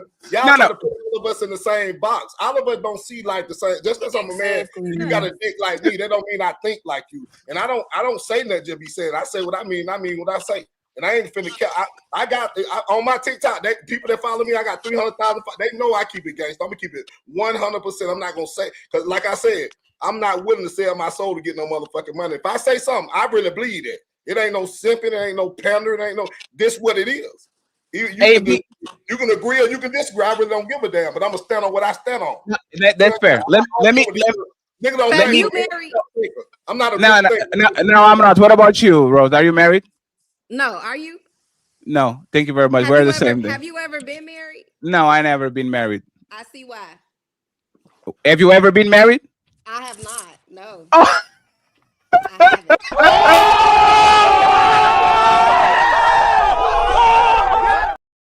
I know why. Period. We're about to say, what the fuck are you doing, lady? I'm not married. You are not married. You know what the fuck is this shit? Hey, Rose, honest to God, Rose, right? Honest to God, Rose. Why are you not married?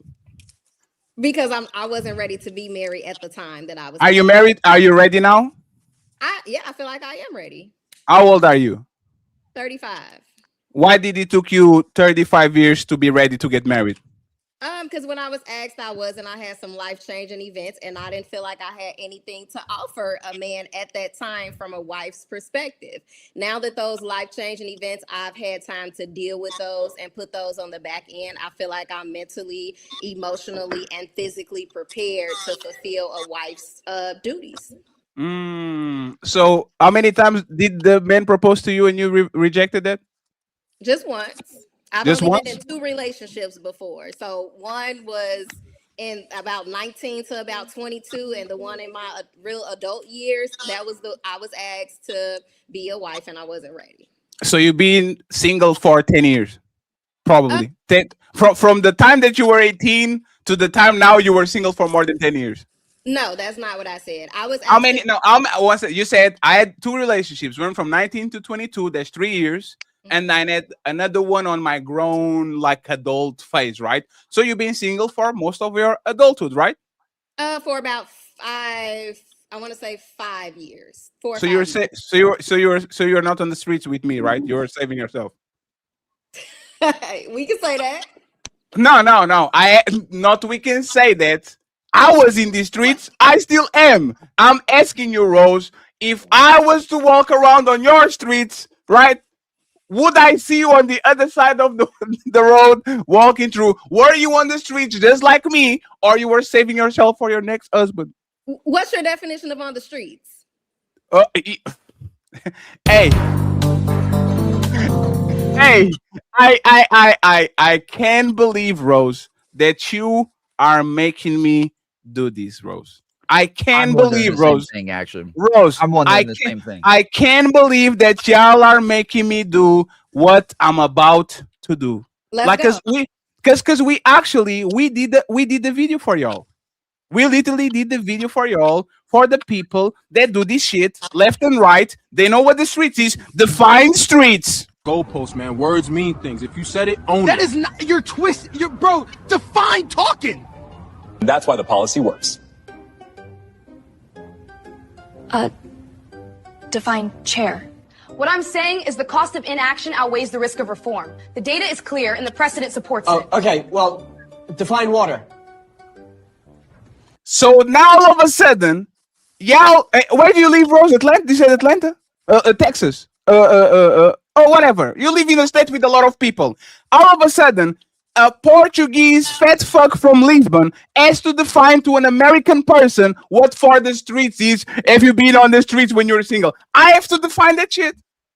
Normally, Yeah, when you 'cause say I'm somebody's asking in the you what streets, your- it means that they're just sleeping around. They're not dating or like, they're not like having like long-term relationships. They're not trying to find somebody. They're just sleeping around. That's normally what it means. They're in the streets. But you're putting it in a dichotomy of either you're saving yourself or you're in the streets. While that leaves no in-between room for dating or having long-term relationships or anything like that. It's either saving yourself or She's sleeping already around. So she already said that she had a 3-year relationship and she had a grown-up adult relationship. So already established that she was single at least for 6 to 8 years. Now that we got that out of the way, what was Rose doing? And again, remember, I didn't throw the first shot. Rose said, "Are you married, Fatty?" I said no. I see why. And then we come to find out she's single too. And she never been married. So I'm going to ask you, Rose, once again, with the Who Wants to Be the Millionaire, were you running the streets while you were single?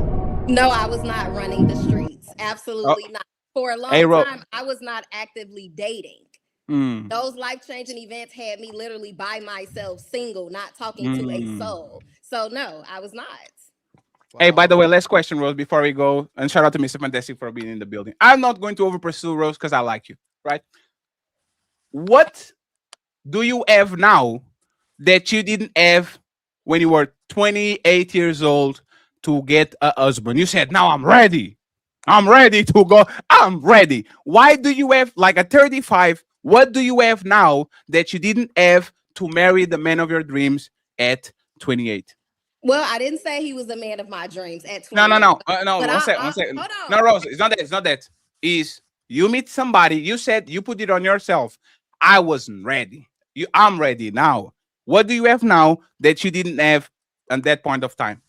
I feel like I have a better understanding of what a wife is, what wifely duties are. I have a better understanding of what my expectations of a husband should be. Back then, I had unrealistic expectations. I have a better understanding of, like I said, what a wife truly is and what a wife really should be. And that's from a biblical and a natural standpoint. I will accept it, but you weren't very concrete. I will accept it because I want to pursue, but you weren't very concrete. Like, what is the? Oh, my expectations are lower. Of course, you are older. I didn't say lower. I didn't say lower. No. 1 second. You said now you have the correct expectations. Are your expectations higher or lower? I said I have realistic expectations. Okay, you have realistic expectations. Are those expectations higher than they were when you were 25 or lower? I feel like they're I feel like they're higher, if I want to say. Yeah. I feel How? like they're higher. Explain how. How? For instance, I've always asked for a man that was emotionally intelligent. I think now that I'm older, I kind of redefine that definition, because if I'm asking for a man that's an alpha man and that's a leader and a provider, I can expect him to be in protector and provider mode outside of the house, and then come in and want to be this emotional person and give me everything I need from an emotional standpoint. I feel like that was not a realistic expectation. That's how you left your man, because he was not emotionally intelligent? That's not why I left him. I said I had life-changing events. So when he wanted me to be a wife, I could not be a wife. I lost both of my parents at that time. So I was in a grieving status. So I had nothing to offer anybody. I didn't even want to talk. I didn't want to have sex. I didn't want to cook. I didn't want to clean. I didn't want to do anything. And he was a very good man. No kids. He was good on paper. He loved me and my daughter, but it's like I would be misleading him if I would have accepted a ring and a last name. Is he still single? I don't know. Damn. Hey, fantastic, and Tom. You want to say anything before I move on to the main events? And we're going to read the super chats too in a few seconds, friends. We're talking about the Michigan situation, like the Michigan coach situation. If you want to actually say something about it, or you just want to go to the main event. You know, I'll give a quick little piece real quick. Shout out Go everybody. Yeah, so when you guys first having the conversation, yeah, Fatty, I think you covered it, but I guess I'll just reiterate it. Your job has nothing to do with your sex life. I heard people talking about him being a leader. He's not a leader. He's a coach. That's his job. Coach is not a leader? Yeah, no, that's his job. Again, college football, I don't know if you follow it, is $1 billion process. That's why you get hired and fired, right? He got fired for a policy violation. It had nothing to do with ethics or morals. Every day it's a man that's putting his dick somewhere where it don't belong. Okay. A wise man once said that outside dick keep them hoes sick, right? So that has always remained true. It's never gonna stop happening. And again, this thing to where somebody got feedback. Yes, please mute yourself. Like I can detect exactly where the feedback is coming. Yeah. But just mute yourself for a second. Yeah. Go ahead, Tom. So this constant thing as to where the man is held to the standard, and one of the scenarios I don't think you guys used was Sha'Carri Richardson. Sha'Carri Richardson beat her boyfriend up in the airport, and within a couple of days, she was representing the United States of America in the World Track Meet. And she got a $6 million deal from Nike like a couple of months later, like 2 months later, something like that. Yeah. So this thing as to where if a man can't be sexually responsible or whatever it is, so on and so forth, either he's this, he's that. No, we're all human. And is it messed up that you out here cheating on your wife and all this everything? Yeah, okay. But and everybody's gonna have something, and just trying to always say if a man can't, be better with his penis, he's just a horrible man altogether. That's two separate things. Tom? You know he was married, right? I said that. I mentioned that he was married. So, but you're talking like he was just a man that just had a girlfriend, or just a man that was dating around. Like he made a commitment to his wife, and in public that he was going to be committed to this woman. Yeah, just like women do the same thing. People women do, but we're talking about men though, and we're talking about him. I got you. Yeah, so people cheat every day, B. People do, but he's married. I got you, yeah, and it's been presidents that were married. Bill Clinton was married, and he was getting fellatio in the Oval Office. So you're saying? Hold on. Did that make Bill Clinton a bad leader? Did anyone call Bill Clinton a bad leader after that? They did. No, they didn't. Yes, they did. No, they didn't. They didn't. No. Black people specifically. Black people specifically love Bill Clinton. He got impeached for lying under oath about it, and that was for being a bad leader because he was but lying it was under impeached oath. for lying. It was not for cheating. It was for lying about the cheating. So people were okay with that because remember, John F. Kennedy is one of the most loved figures of all time. A motherfucker was fucking Barley Burroughs with his brother. That's not moral, and they don't care. That's what men do.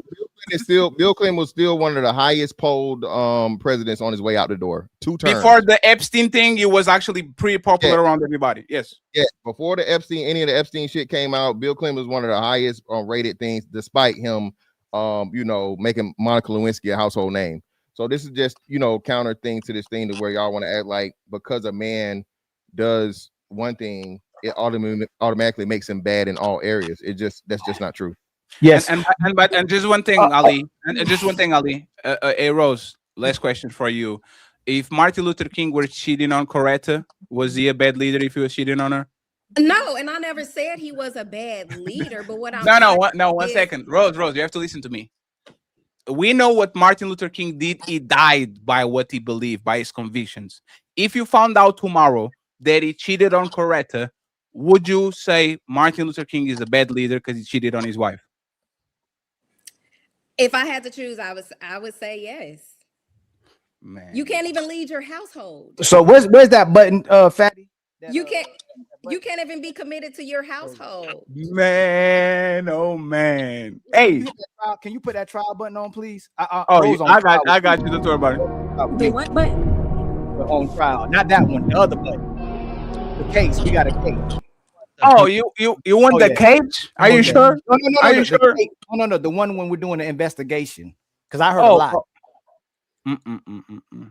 I think I deleted that one. No, you just play that. There you go. Yeah, there you go.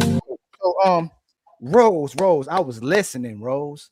You didn't get no pushback to Corey and Big Rick when they was talking about how man not being emotionally intelligent, but you said you understood that he might not be able to come back home with all these emotions when he's an alpha and he's providing for the house, right? You said you didn't come home to cook, you didn't come home to clean, and you made all this assessment about how you weren't committed to the man you was committed to, but we still asking men to be committed. Did you not? You said you weren't the wife, you weren't ready for your husband. Did you not say that?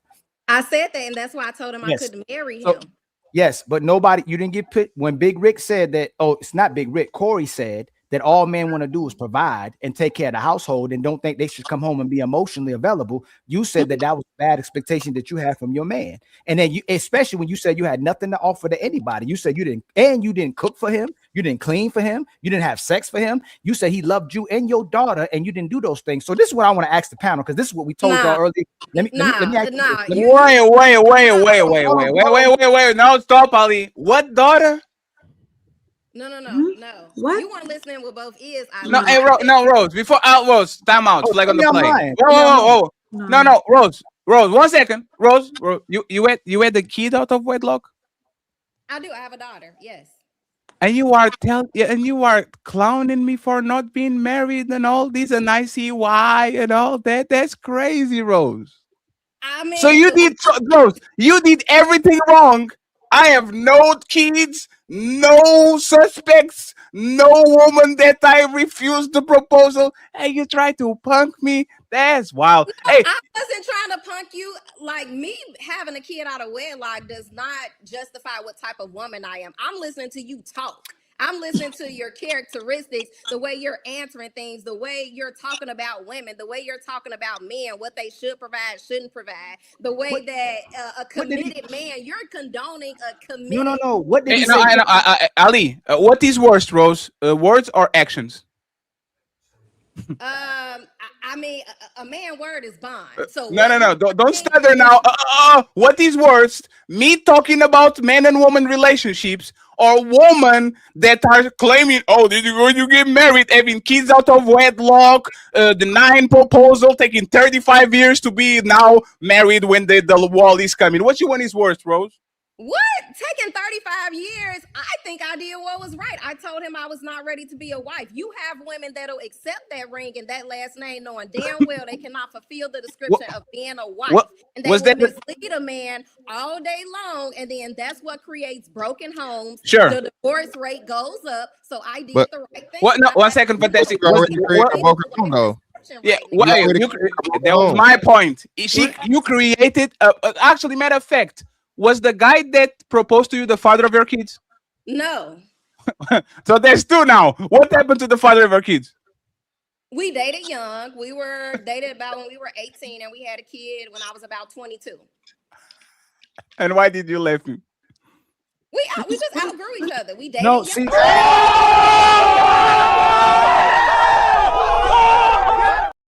Didn't I say just 30 minutes ago that woman will literally leave no abusing, for no cheating, for no. Oh, we outgrew each other. Nah, Fatty, you are wrong.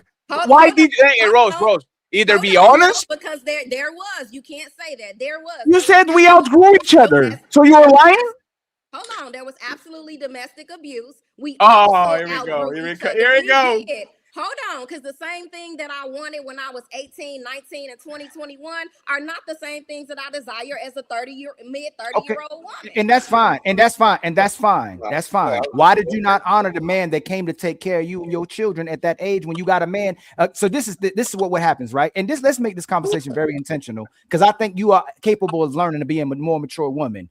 We told you that most women like lies. We told you that most women like toxic men, and they stay loyal to the lies and cheaters and abusers. We also said that once you get a good guy, or we didn't even get to that, there's irreconcilable differences. You grew apart. We're just not on the same page. Every single time you either pick, it's either a toxic dude that you'll commit to, or you get the good man and you say, y'all outgrew that man. But you demand that Fantastic be loyal if he's married, Fatty be loyal if he's married, I be loyal if I'm married, and the football coach needs to be loyal if he's married. And that's why I keep saying, why are y'all pushing for men to be married and great leaders if you don't commit to these great leaders and great men and you find a reason to leave them? So Rose, you said it. And that's all I'm saying. When Corey talked about emotionally intelligent, you should have stopped him in his tracks and said, hey, listen, if this man is going to providing and working outside the home, I know he's going to be kind of tired and drained, but he's coming home to love me and my daughter. And he's returning to a home where a woman don't want to love him, don't want to have sex with him, not cleaning and cooking based on what you're going through. But you're justifying that you're okay with going through what you was going through, and he should have accepted it. But then you understood at a later time that you outgrew that and you matured and said, I was wrong. You took accountability, right? The point is this.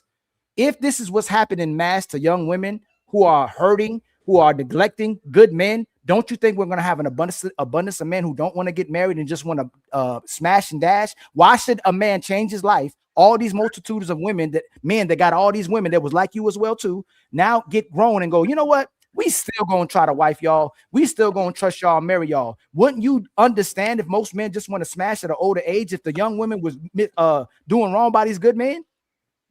I think my situation was a little bit different. And you asked my question first. I'm not talking about you.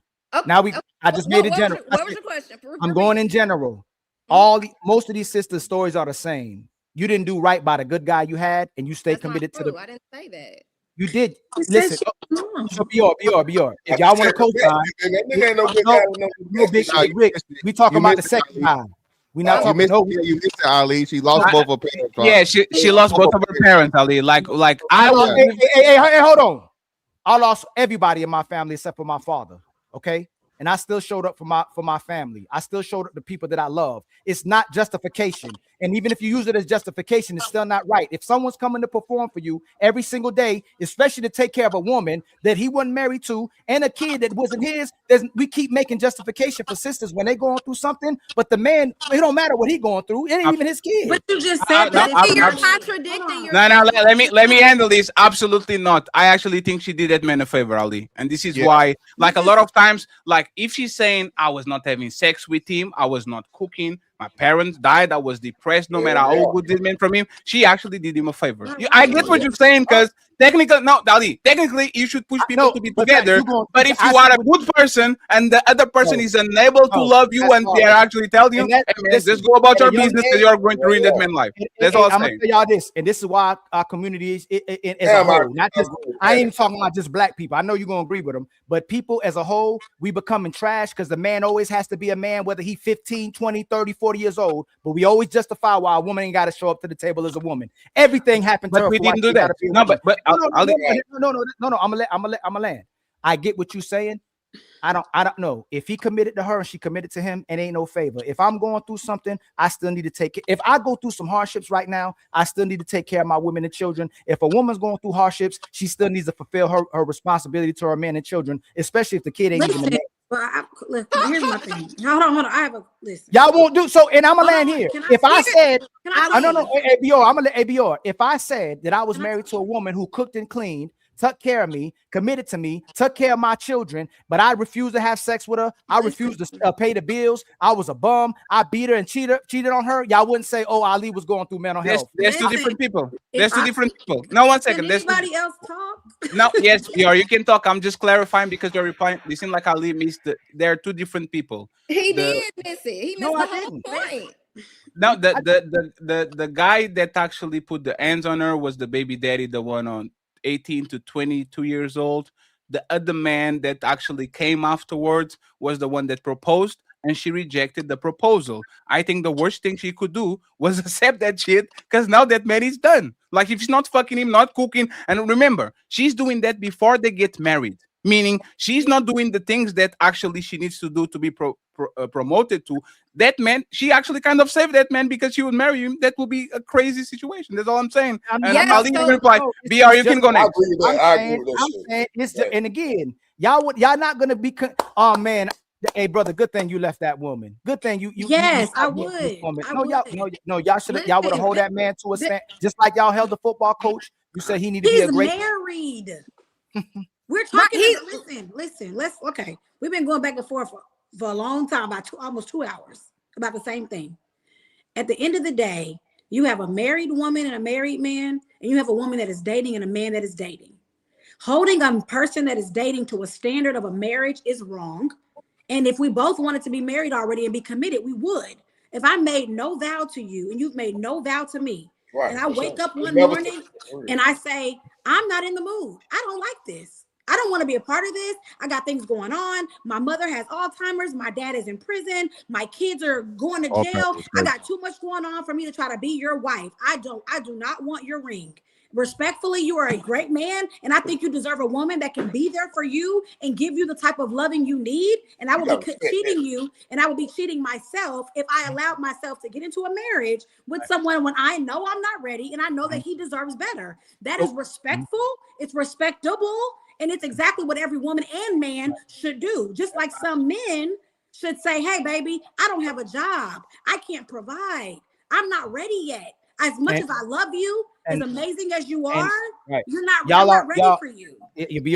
And this is why we allow our women to be trash. When a panel before, this woman said that a woman is a hero. She give up her kids and put them on adoption. She don't want to be a mother no more because she felt like she couldn't be a mama. We are sitting here giving praise to women leaving their man if they don't feel like they're equipped. But so that means that when men leave their women and create broken homes, if he say he can't take care of you, if he say I don't want to take care of that little kid, we're dating. We're just dating. Can I land? We're just dating. No. Ali, you are Ali. Ali, one second. Ali, because I think Ali.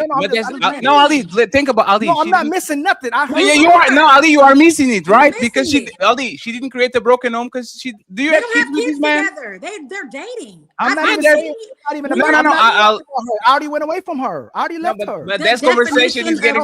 No, I'm saying in general. I'm not making it about Rose anymore. Stop telling men to be leaders and great righteous men who are always real men, uphold their responsibility no matter what they go through. But then a woman is honored if she leaves her family or leaves a man because she couldn't love him the right way. Sure. That's what keeps happening. Sure. Oh, okay, Ali. So looking at the circumstances, what should happen there?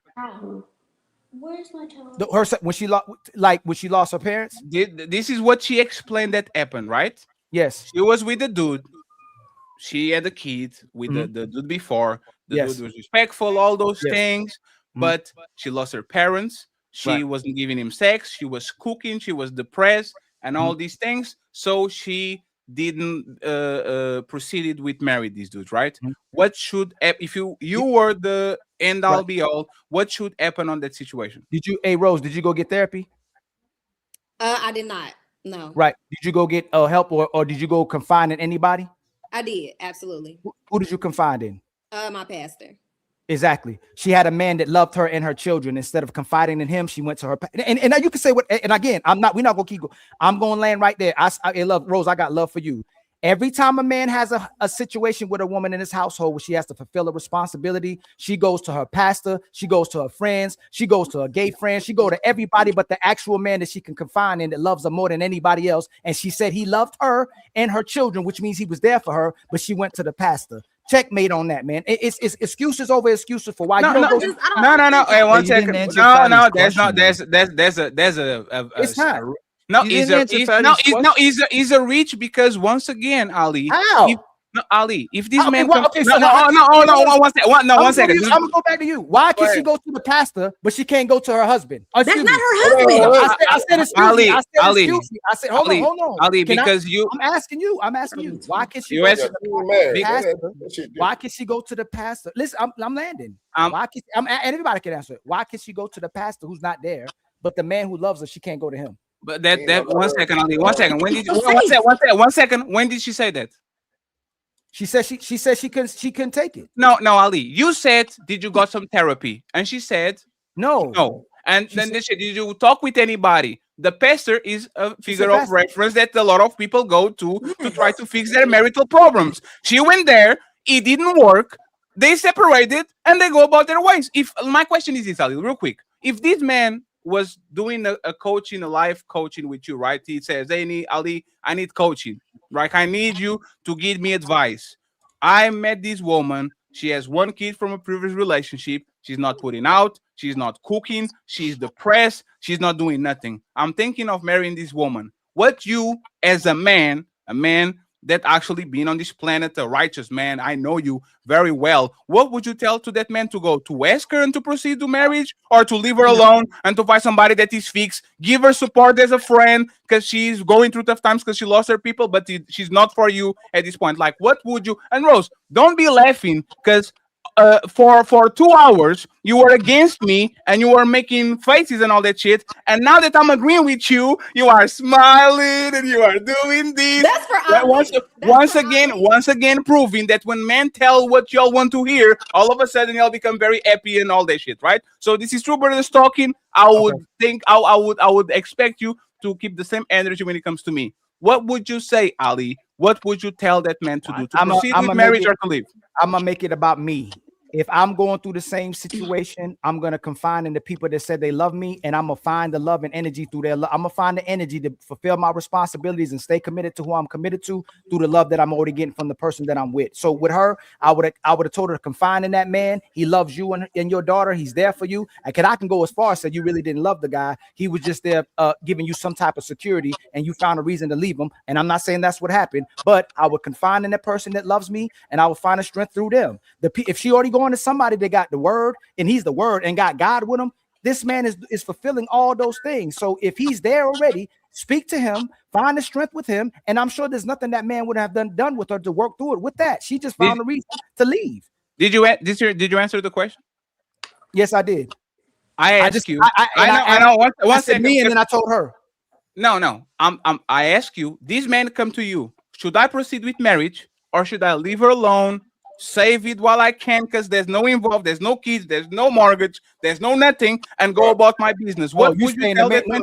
So you say, man, no, he probably, if she don't want to be with him, leave her alone. All right. That's what we're saying.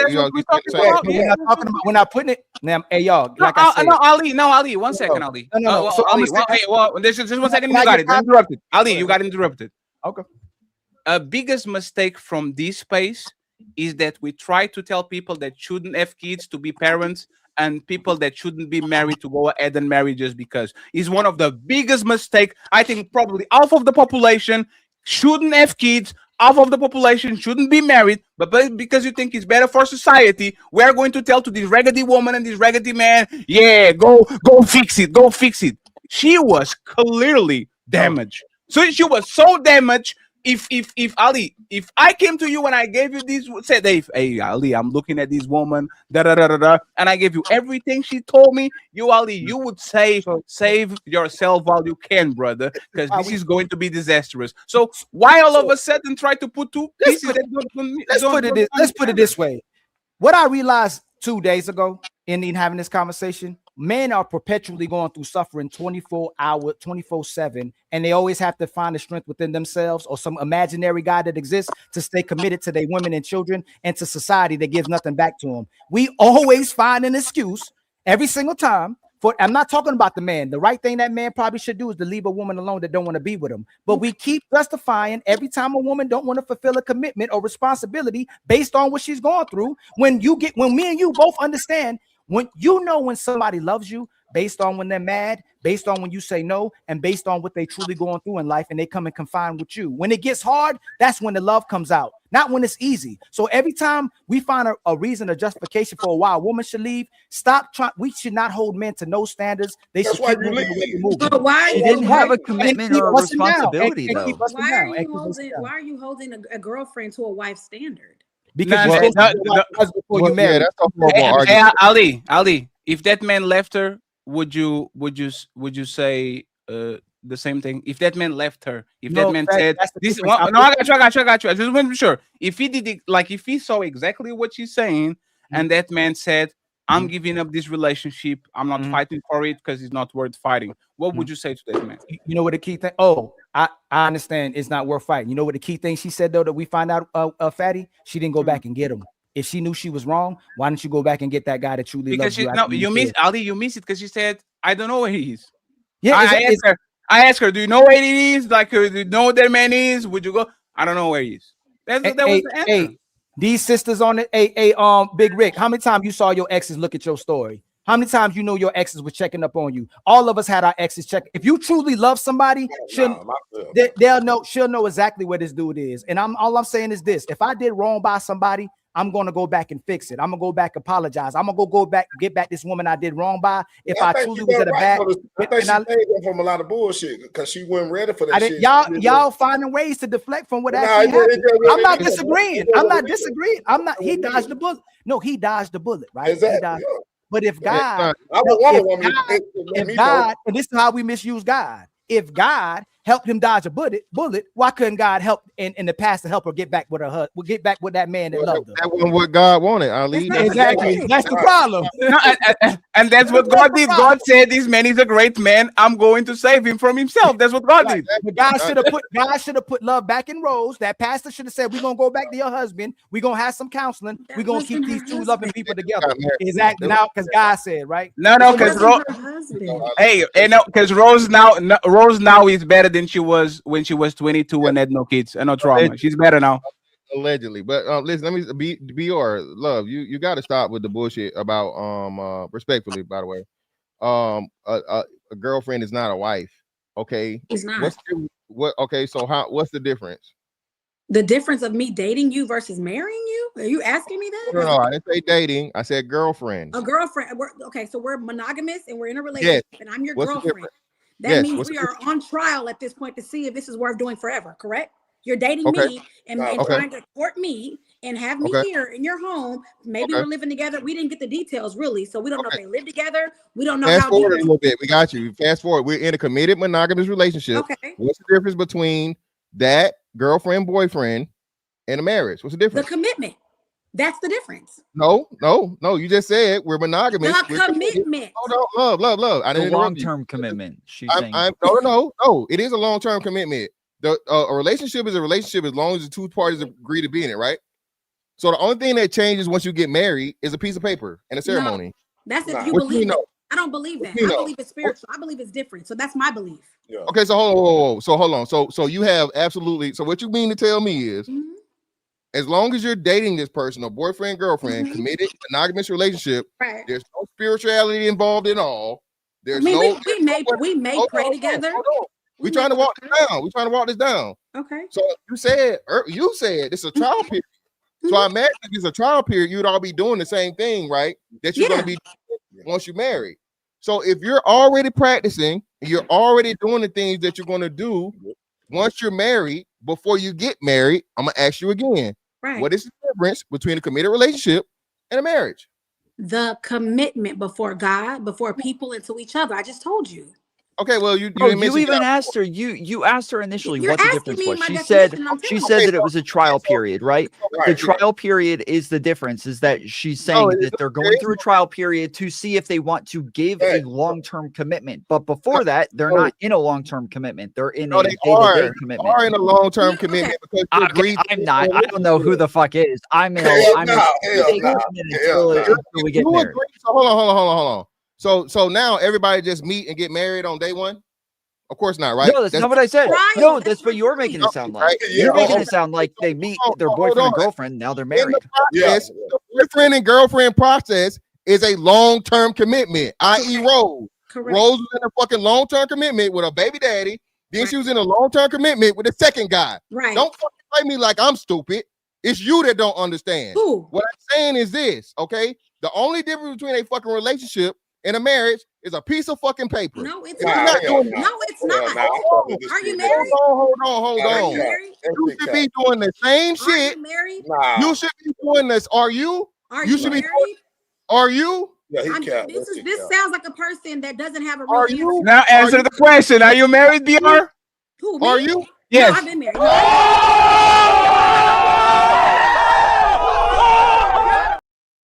Going on today. Yeah, so why would you? So you're not qualified to ask your own question. You So said you're what? not even qualified to ask the question you're asking me. Why So I let's can't answer break it? this down I again. said Hold I'm on, 'cause you're not I said I'm married. What do you mean I'm You're not making qualified? marriage as a qualifier. You're not married, so don't ask me about it. Because I'm not married right now? Yeah, exactly. Yes. So now. if I've been married, I can't speak for a married person? No, Why? because you're making it a disqualifier. It don't mean the past. If it was a fifth. If you're not married right now, don't ask nobody if they married because you don't qualify. So hold on, let me finish my statement. So again, I'm gonna say this again, right? You can't interrupt me. So this is what I'm saying, right? The people that are going to be married for the longest and the most successful are already doing the same thing, married. Practice. The only thing that changes once you get married is a piece of paper. Then everybody would be married. Then everybody would be married. It's not Cal. Fantastic. Hey, 1 second. It definitely counts. So why do men hesitate? Okay, if marriage is the same as a relationship, then why do so many men hesitate What is to marriage? ask a woman for commitment? Okay, hold on. So what? If marriage is the same as a relationship, why do What is so marriage? many men drag women along and wait and say, "I'm not ready. Exactly. Hold on, get my life together. Hold on." What is marriage? Is marriage a relationship? I'm asking you a question. Why do so many men walk around without proposing if marriage is the exact same as a Because of the relationship? risk. Well, I know I didn't say. Well, again, I'm gonna say it again. Again, besides the piece of paper, exactly. why do men avoid marriage? Thank you. Because that piece of paper makes them legally bound to lose things if shit don't work out. Get That's a prenup. No. Hey, BR, 1 second, BR, 1 second, BR, just 1 second, BR. If I was one question, BR, a higher standard than you just being a girlfriend and boyfriend. That's totally fine, right? So let's test this, BR. If you and a man was a boyfriend and girlfriend for 10 years, yeah, right? Build shit together, finances, kids, house, and all that. You love that man, he loves you. Mm-hmm.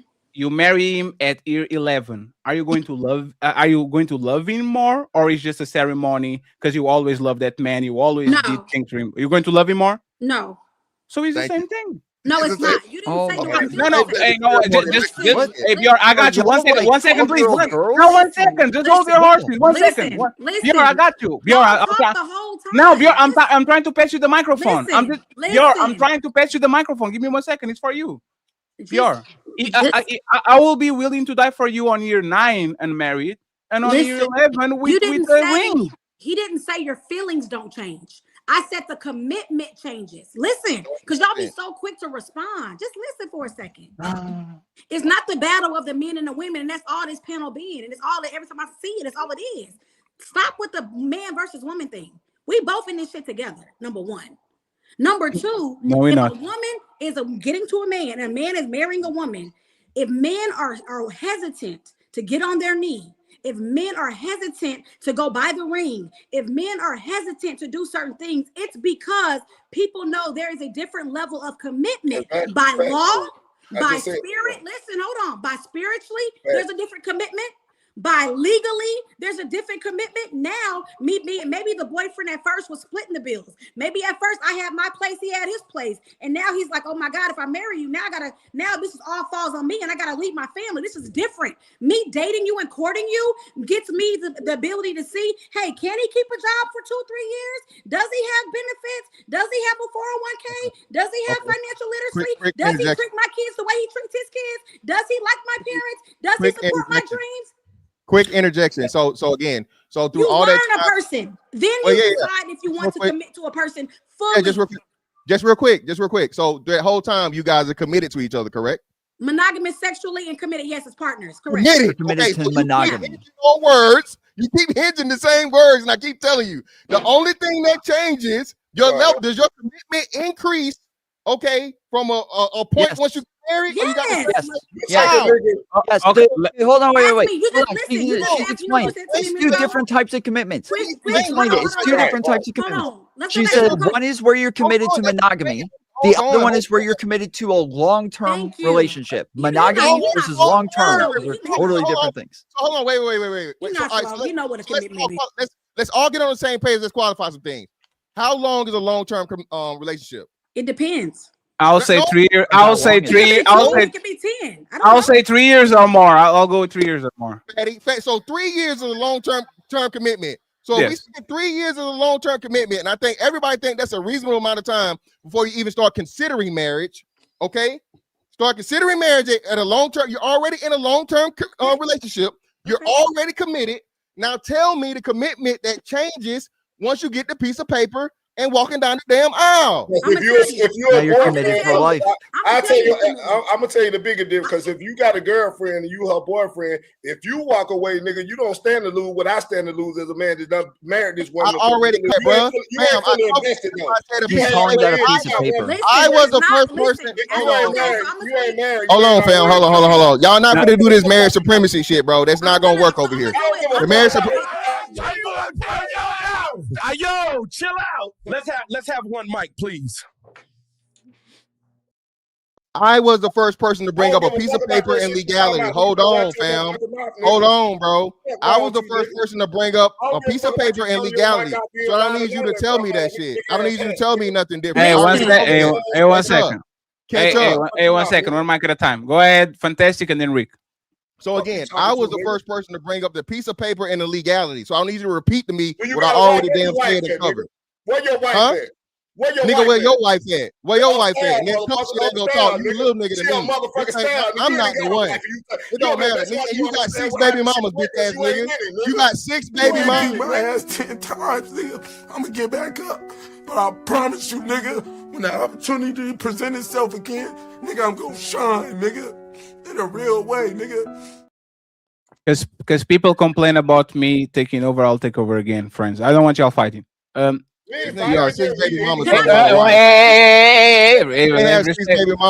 queens forever, snow bunnies never. I said black queens forever, snow bunnies never. I said black queens forever, snow bunnies never.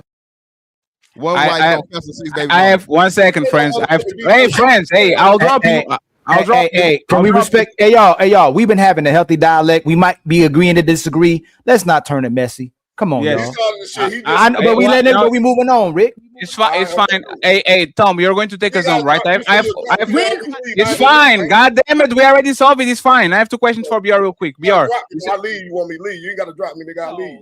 No, nobody. Hey, no, wait, Rick. If I'm on your panel, no, hey, Rick, nobody dropped you. I'm saying if I'm on your panel and you continuously say don't do it, I know how your TikTokers go. You drop me and then I come back up again. I'm saying if I'm asking you to calm down because y'all insulting each other and all that, and it's not about the conversation, just let it alone. It's fine. We'll let you fight in a minute. It's fine. Don't worry about that.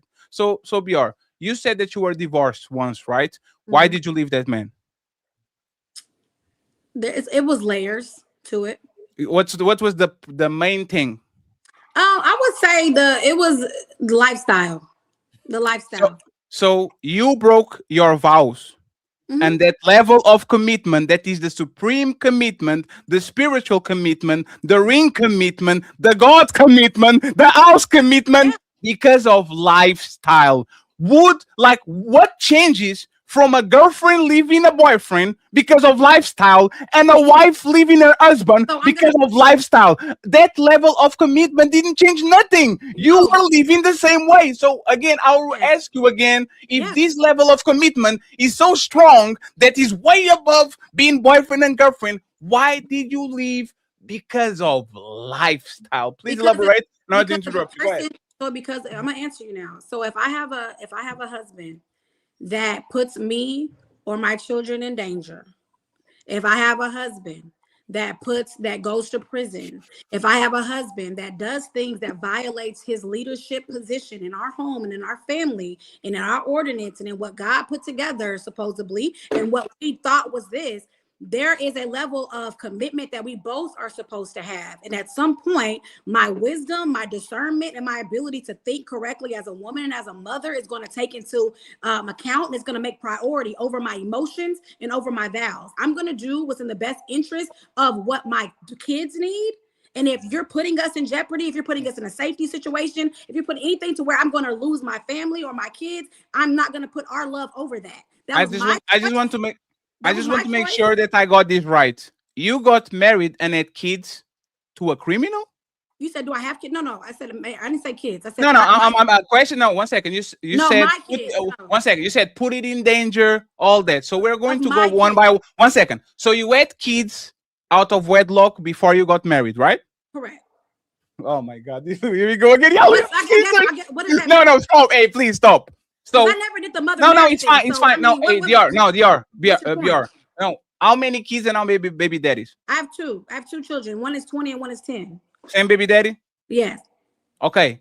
So you had kids without no commitment for that man, no nothing. That man wasn't your husband. There was no vows, no spirituality. It was spirituality, but it wasn't any vows or anything. No. So 2 kids on that man, right? Yeah, and now the second one, you got married. Like a criminal or putting your family in danger? I'm not implying. That's what I said. So you married a criminal? Correct.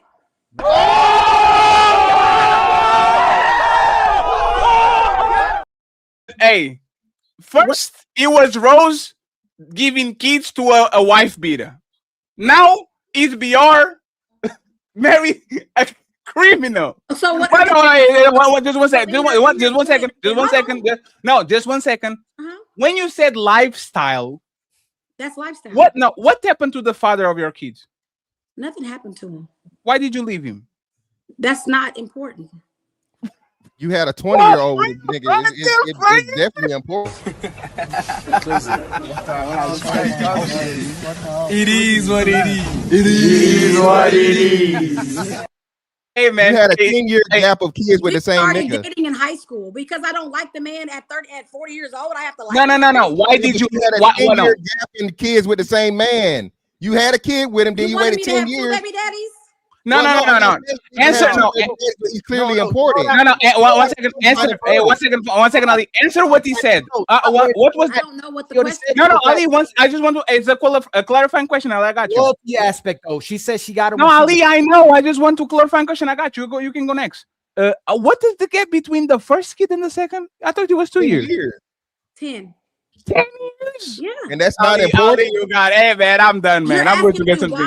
I'm sorry. I can't do this. I can't. You want to know why I didn't marry him? What's the question? BR, y'all keep telling us to get married to y'all, so it's death do us part. It's matrimony. Both of y'all making justifications for why y'all left the first guy based on how you said you got him young. Don't mean we're gonna stay together forever. It doesn't. So why should men get married? No, hold on, Rose. And I'm gonna hold you accountable. I'm gonna hold you accountable because this is what happens. Women say, chase after me, get married, commitment forever, holy matrimony, to death do us part. Rick does it too. Tom Foolery co-sign too. Why would we marry y'all if you allow her to justify that she can leave somebody because they got young and now she don't believe it forever anymore? Okay, I'm gonna answer your question. I'm not. And you too, BR, and it's intentional. Y'all know we getting passionate like brothers and sisters, right? No, we just get riled up. I'm asking you, and I'm gonna ask you first, and then I want Rose to say, why should I get married to BR if BR eventually can leave me because we grew apart? Why should a man, and not BR, you and BR, your situation? You say y'all get married. This is what I'm saying is, first of all, we have to stop with the whole analytically that everybody wants the same thing. Everybody does not want to be a wife, and everybody does not want to be a husband. Do you want to be a wife?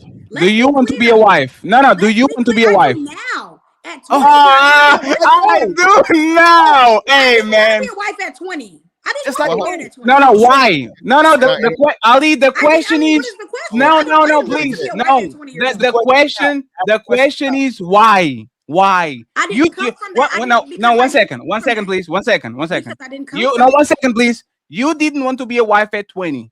You circled the block a decade later to have another kid with the same dude. Let's forget the 20. Why didn't you want to get married with that man at 30? I didn't want to be married.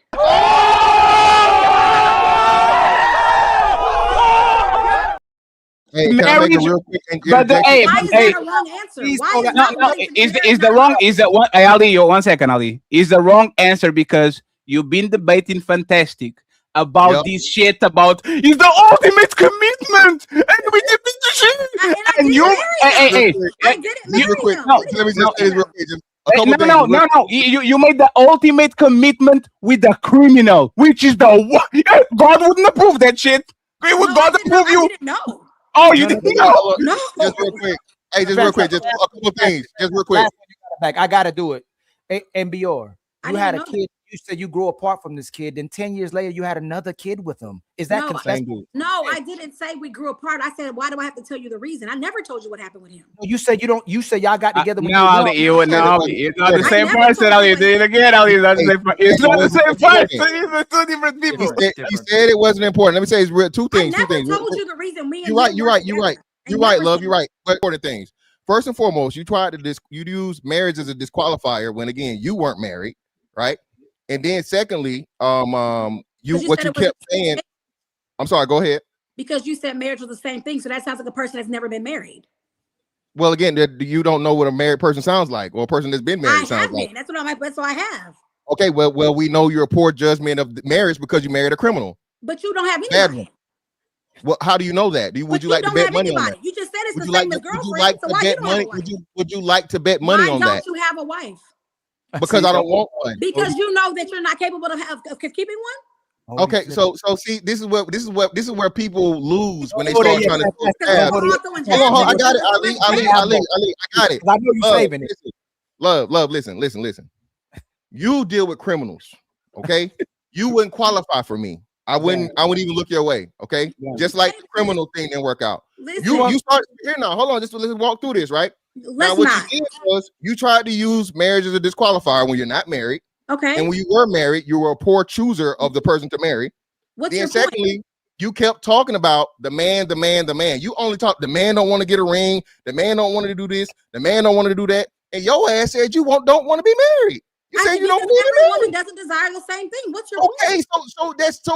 So why are you arguing so hard for marriage with something you don't even believe in? I said at 20. She wants to be married now. She wants to be married now. She didn't want to be married back then. Hey, BR, how old are you now? No, hey, BR, how old are 1 second. How old are you now, BR? 40. Oh my God, this is crazy, man. Yo. What the fuck? What's over with? This is Candy Camera. It has to be. What's over with? I'm already engaged. What's over with? Oh, wait. You don't know me. You don't know me. I have a question. I have a question. Is that man? I have a question. Is that man a criminal? No. No, you learned your lesson. No. Shout out to her. She learned her lesson. She's not dating criminals anymore.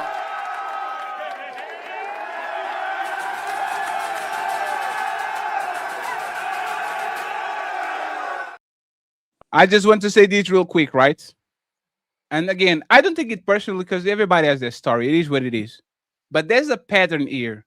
Y'all give your best ears to abusers, criminals, men that don't have shit get together. They don't have nothing. You talk trash about this man. Y'all were not ready to get married. Then y'all gave him everything for free.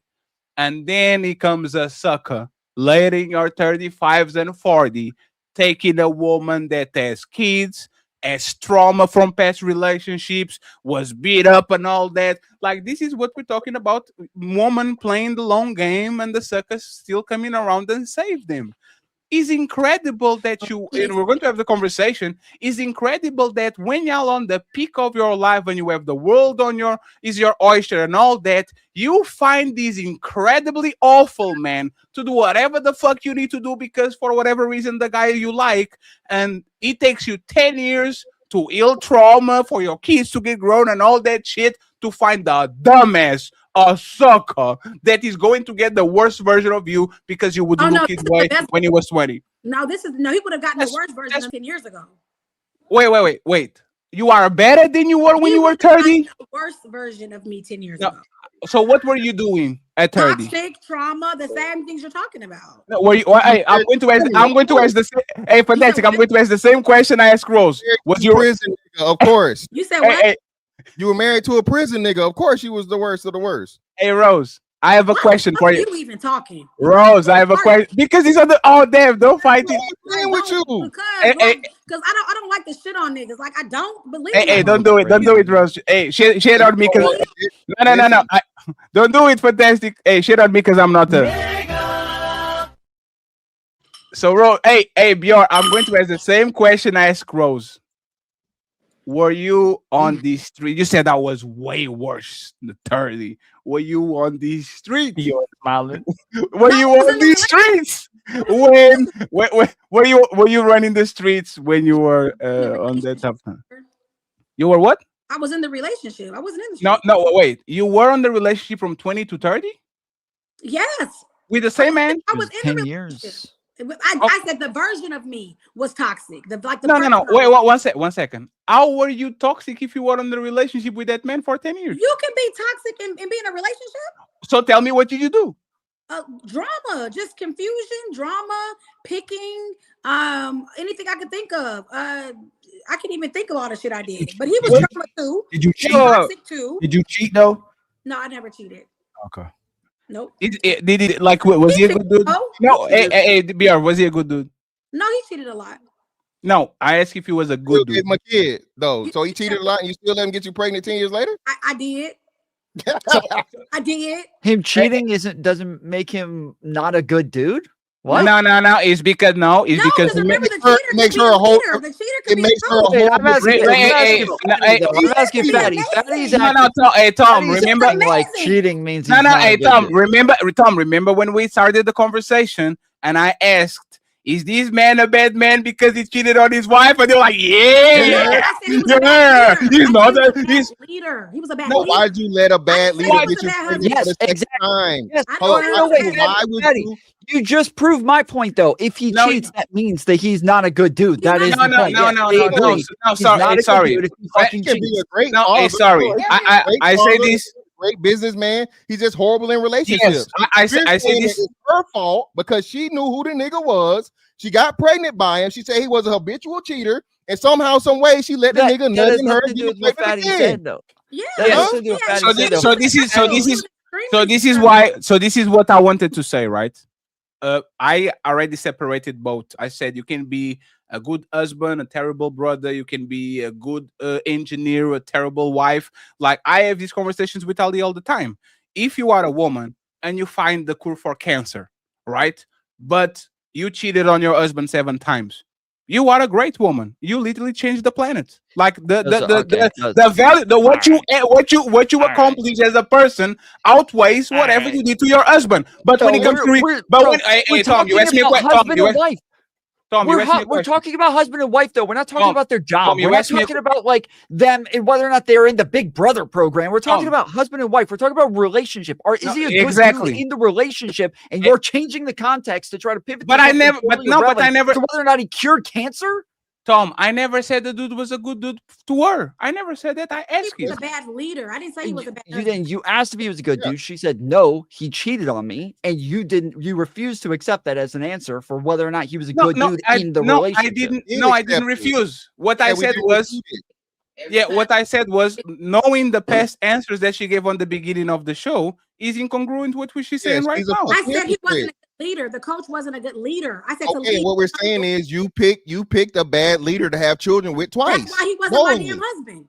Okay, but he wasn't your husband, but you got pregnant by him twice. Yeah, he's extremely successful. And that's no. Hey, can you stop this for a second? Hey, BR. Hey, BR. I love you. Hey, man. Hey, Ali. This is why people get mad at me because I put myself on the big screen. Hey, BR. Was the criminal a good leader? Was the criminal a good leader? Yeah, yes, the man that you marry, the criminal, was he a good leader? In his criminal organization, clearly he was a good leader. He went to prison. If he went to prison, he's a bad criminal. No, he wasn't a good leader. He was a good leader until I found out what he did. I didn't know what he did. Hey, BR. He's a good leader in that. Hey, 1 second. Hey, BR. And without like we don't want the Rico case on us, right? You said what? You said lifestyle and putting shit in danger, right? Mm-hmm. Was he giving you a lavish lifestyle when you were with him? And did he stop? No. So what was he saying that he was doing? He does have a business. He was doing legal things. It just was the money was going through something else. It was cleaning. He was cleaning it. So there was a real business with a real entity and a real. Was your man Ghost? It goes from power. Yes, he had the nightclub. Hey, and BR, you never noticed the discrepancy between the business and the clients and the shit and the life. She didn't care. She didn't care because she was getting what she wanted. She didn't care. She didn't care where the money came from. And BR, that's the truth. What we always say on here. Okay, Fatty says women like winners. They don't like losers. And all we say is y'all don't care whether this man a killer. If he commit, let me finish, please, and then you can say that's not true. It don't matter what it don't matter what he does, as long as it benefits you, and then that makes him a good leader. No, because you said he was a leader of his criminal. No, I said when I found out what he did, I left. That's not. You said he was a leader of his criminal organization. I was being funny. I was being facetious. I said he was a good leader in his criminal organization. I was being funny. BR, did he go to jail before you leave him or after you leave him? He went to prison. And I was a part of it. I stayed. Oh shit! Oh my God! He's calling. He's like, look. He's calling. He's calling. He's like, no. Yeah, listen, man, and it's crazy. And Fatty, you know what? She held that bad criminal down while he was in prison for however long until she finally got tired and she moved on. Oh no! Let her come back because I want to talk. I just want to make sure. She's talking to a kid or something. I know. Yeah, she had. ABR, just to make sure, the timeline was: so he got arrested. You stayed, right? You stayed. How many years? 3.5. And then he got, and what happened? Then he got convicted, and y'all broke up. No, the prison sentence was a 3.5 sentence. Yeah, Fatty, she held him down while he was. Wait. So you stay with him while he was doing time, and then when he left prison, you left him. I mean, that was part of my commitment, right? To be the wife, right? No. I just one second. And 1 second. Something wrong is not right. So let me see if I get this right. This man was providing you a lifestyle, doing some criminal shit. Okay, you didn't know. You found out that he is a criminal. He went to prison. You stayed for 3 years, which is his sentence, right? Why did you leave him? Like, doesn't matter. Like, did you leave him before he was released? After he was released? Like, what happened there? After I stayed because that was part of my, remember the vows and stuff we were talking about? That the lifestyle. That's a different level of commitment. Yeah. So I did that. So I did the right thing first. And then afterwards, when I realized he came home and had the same intention and didn't really have a desire to not be that again, then that was time for me to make my decision and put myself first and my children first. I have a last question. Hey, BR, you look like you live on a really nice house. That house is big as fuck. Like I can see the echo. Did he pay for that shit? No, I make $500 myself a year, and I'm not being funny, but I don't need a successful guy. Hey, BR, I need the sugar. I need the sugar mama. So I'm not. I need the sugar mama. I need the bigger studio. I'm on the little room. No. And I don't like to really talk about money, but I mean, because he being funny and that's because he was providing. No, I don't. No, you're better than me. Can I get? Hey, fantastic! You dirty Mackie now. Can I get the sugar mama? Can I get $20 on my CASHAPP? That's crazy. Take us on, fantastic. Take us on. Well, no, just real quick. So I'm just trying to make the stories match, right? You said lifestyle. If you had $500,000, right? I said my baby's dad. I didn't have $500,000 when I was 20. I said my baby's dad was successful. We're talking about the criminal you was married to, I thought. Or are they the same? Those are two different people. So she says she am I has wrong? $500,000 now. Yeah, no, you're wrong. She says she has $500,000 now. Yeah. Wait 1 second. You said that you make $500,000 now? That's what she just said. She said $500K. So I'm not going to dispute that now. Yeah, but even still, right? So my understanding is the baby daddy and the husband, the prison husband, are two separate people. She said she got with the prison. She said she got with the prison husband for the lifestyle. That would have been in your 20s. Well, I'm just no. She said she left. Aldi, you muted. She said she left because he was jeopardizing the lifestyle. Yeah, They're later. the same No, person. no. Baby daddy Hold and the on. husband are same people, right? I said No, lifestyle. Fatty. I left Fantastic because is of right. lifestyle. She said she Yeah, I was with him know. because it's So The the lifestyle lifestyle. of the danger of the streets. hold on, BR. not of No. money. You literally said when we were talking about the money that you were with him because the lifestyle and the money he made, but then you left him for the same reason Yeah. you were with him. No, You said you I left. did You But not. she says she didn't. Hold on. earlier. She says she didn't know that he was a criminal at that point. She No. says she didn't know that he was a criminal. She Shit. did say that she No, stayed no. because of the lifestyle, because he made a lot of money. But then she did say afterwards. Hold on. Let me No, but let you're me moving finish too what I'm saying. fast, so you know what I'm saying. That's not. She knew he had money. She was with him because he had money. Correct. She might Yes, not know that's what I'm addressing right now. Yes, that but she was said with at him one because he had point money. she And now was. she said Yes, money. I understand. But Yes, now she said money didn't matter, but the money did matter. I So know. I'm not. This is I'm what not I was talking about- addressing. I'm not moving too fast. I am addressing go ahead. that exactly. Okay, You so go- you I'm can, saying but that okay. initially she said that she had that he had money and that she was staying with him because he has money. Has money. I said She that thought he about had a legitimate business. She said she thought he had a legitimate business at the time. And then once he went to prison, she found out that he had a criminal organization. Then she left because of that. These are two different things. They're two different Obviously, people. Yes, they both count Yeah, as and lifestyle, that's but what they're I'm both saying. different I'm, things. That's not what that's what we trying to. Yeah, that's what I'm saying. So hold on. So now she's saying. So I don't understand how you run a criminal enterprise and run it to the point of where you got enough money to wash money and don't have money. Who You doesn't gotta have have money? Who doesn't So- have money? What that we trying to walk down. Listen, love, we going by the story you told. You said you asked me why did I have a baby by the same man twice? no, I'm not. We pass him. Listen, I'm gonna run down the story for you. You asked me. No, the but I question don't. and why We the start first with the question- prison she's dude. right. We understand She's that. right. I understand him. Hold up, The y'all. I'm not first- asking about that. listen, I'm the only talking about the Yo, prison he's not guy. asking Second about one, that. you asked me why are we not together? I said because of lifestyle. You asked what lifestyle? prison I guy? said criminal lifestyle. He Okay. put the family in danger. And then Yes. you said, when did I leave? And I told you. What is the confusion? Well, okay. The confusion is now you're saying he didn't have money. I never said that. No, you miss now. Is Is a misunderstanding. She said the man doing criminal money didn't activity. matter. Yeah, no, 1 second, friends. She said the man doing criminal activities would jeopardize her lifestyle. That's why she left. That's what she's saying. The baby daddy and the criminal, they're the same guy, right? Because the dude Yo, was they're the committing same- crimes and putting the family and the kids in danger. But Fatty, she's saying the money don't matter. But clearly No, you was no. with the nigga for the money. She didn't say it didn't matter. She did not say it didn't Yes, matter. she did. Yes, She she did not did. say it didn't matter. But you cannot. You can. No, it wasn't. I actually. She agree said with she with stayed Tom. because of the money. She said she stayed because he made a lot of money. That's what she Thank said. you. No, Even that's what Tom she said. heard No, that. she didn't. No, she didn't. She didn't No, say that. I did not. Earlier. I said my No, baby she did didn't. earlier. dad. No, Yes, she she did no, she didn't. Yes, she did earlier, Fatty. She and I Rose is saying said it too. Fatty, she that's did. 1, 2, 3, 4. I You know, said You you heard my- what she my said, and children's that's why we father- trying to get it right. My children's father was because of the money. I said he had a lifestyle.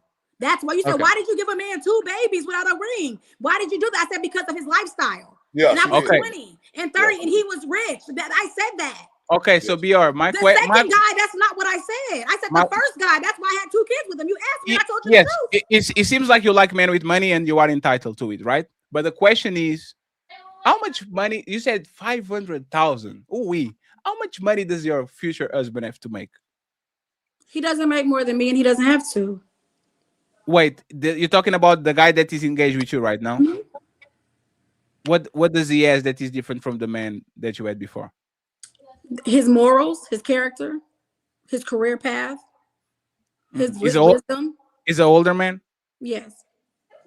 How old? He's only 49. Not that much older. So 49 to 40. Last question. Does he have kids? Yeah. Are you ready to be a stepmom and a sugar mom to Fatty? Shut up. I'm gonna play with you. Buckle up, everyone. It's time for some super chats.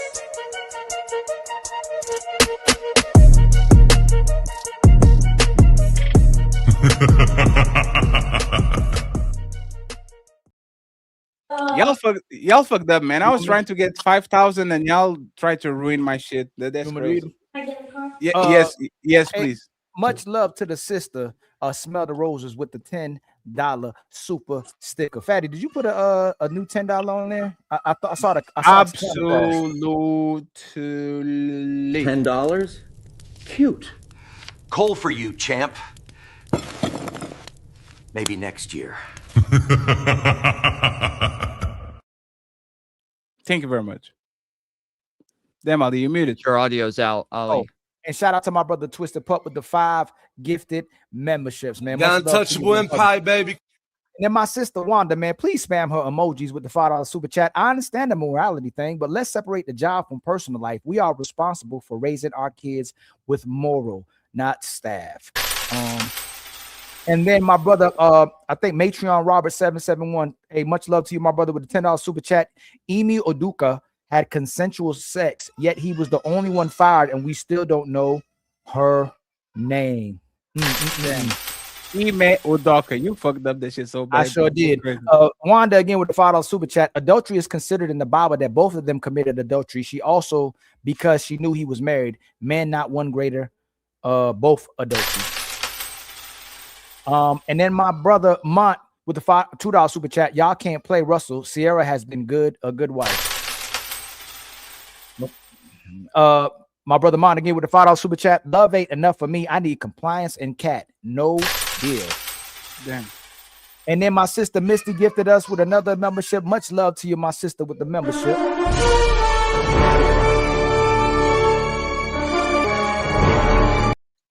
I meant to hit the other one. Might as well go with that one. My brother Brooke Nathaniel 09 with the $10 super chat. The actual biblical definition of adultery is sexual relationship with a married woman. The man and married woman are adulterers. Deuteronomy 22:22, Leviticus 20:10. Men cheating is not adultery, and that's what I thought too. But they only like cherry picking the Bible. They like the way they read the Bible, what best fits their narratives. My brother Fat Juwan Solo with another gifted membership. Much love to you, my brother. The Untouchable Empire, baby. And then my sister comes back again. My sister Warner with a $2 super chat. Rick, she has a morality clause too. And then my brother Mont with a $2 super chat. If you crack his woman, you did him a favor. That's crazy. We be saying that, but you did me. The Little Wayne used to say that. Everybody used to say that. You did me a favor. Juwan Solo with the $2 super chat. Man, booger bears out here embarrassing the man. Dang, booger bears. And then my brother Mont with the $5 super chat. Kids are not the biggest honor you can give a man. It's not 1906. It's 2025. I don't know. I feel you. My sister Wanda with a $2 super chat. Corey just proved pretty live. I love Corey. Hey, Corey and Rick need to do a debate 2-on-2 against us, because y'all, Corey and Rick are the final bosses of this. That's crazy. They stand on it. They ain't going away. They gonna stand right on it. You're like, you get it. Hey, Rick, I see them numbers on YouTube going up too. I see them numbers, man. That's good. I'm happy. It's doubling now. Classy young man 35 with a $5 super chat. By those talking points, y'all are saying women don't vet and make good judgments. When they want to, they will. When they don't, they'll lie to themselves, right, Rose? Sometimes, yeah. All the time. Let me see. Which one did I land on? Oh, okay. W Day WWW super chat. Much love to you, my brother. I know I'm kidding. And then Big 03 gifted us another membership. Much love to you, the Untouchable Empire, baby. And then my sister Wanda with the $5 super chat. We gotta love Rick and Corey. They are picking up the majority. He said he was in a car living for 3 years. He said, and she ain't know he had a house. God damn, boyfriend and girlfriend. That's crazy. Bring Corey back. I'm gonna know if you live in a house, Corey. You gonna know if you dating a woman if she live in a house or not. PCZ with the $10 super chat. 3 years. Rick and Corey's low expectations of women is misogyny. Telling only the men to improve will just increase the number of men who these women don't qualify for, and all they'll get from those men is sex. Wanda with the $5 super chat. Mr. Fantastic hit it on the head literally and couldn't say it any better. And then my brother A-Dub. Why do you read the zip codes? This is the letters. Oh, A-Dub, www 9000. I might as well read the whole thing in case they try to read the zip code. The $2 super chat. Support your show. Interest in live, man. You know what I'm saying? Say their whole name. You know, Charleston, Charleston SC 843 with the I can't even help it with the $2 super chat. Wait, how can y'all outgrow each other at 22? That's a woman. That's mostly men don't really say that. Women say we outgrow each other. When he's a good guy. He was boring. Let me see. Ain't that right, Rose? Realistic vibes with the, with the gifted membership. Much love to you, my sister. The Untouchable Empire, baby. And then my brother L. Nixon, one of the day ones with the $10 super chat. Marriage doesn't change what you practice and didn't fix going into it. Also, there are unmarried couples living together for 10 plus years with better commitment relationships than some married people. And that's what I was going to say. Hey, Rose, would you rather be with a person for 18 years not married and happy, or 18 years married and unhappy? 18 years and happy. I'm married.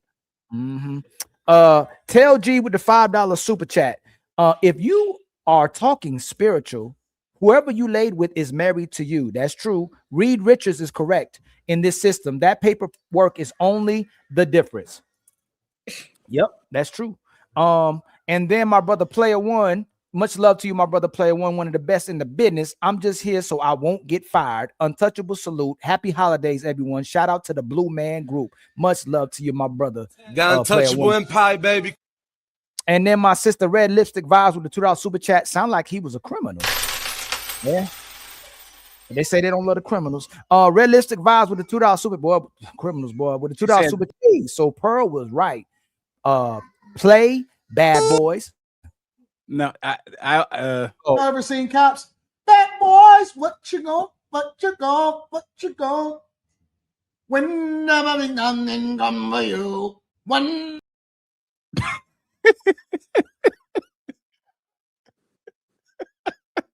You're muted, Ali.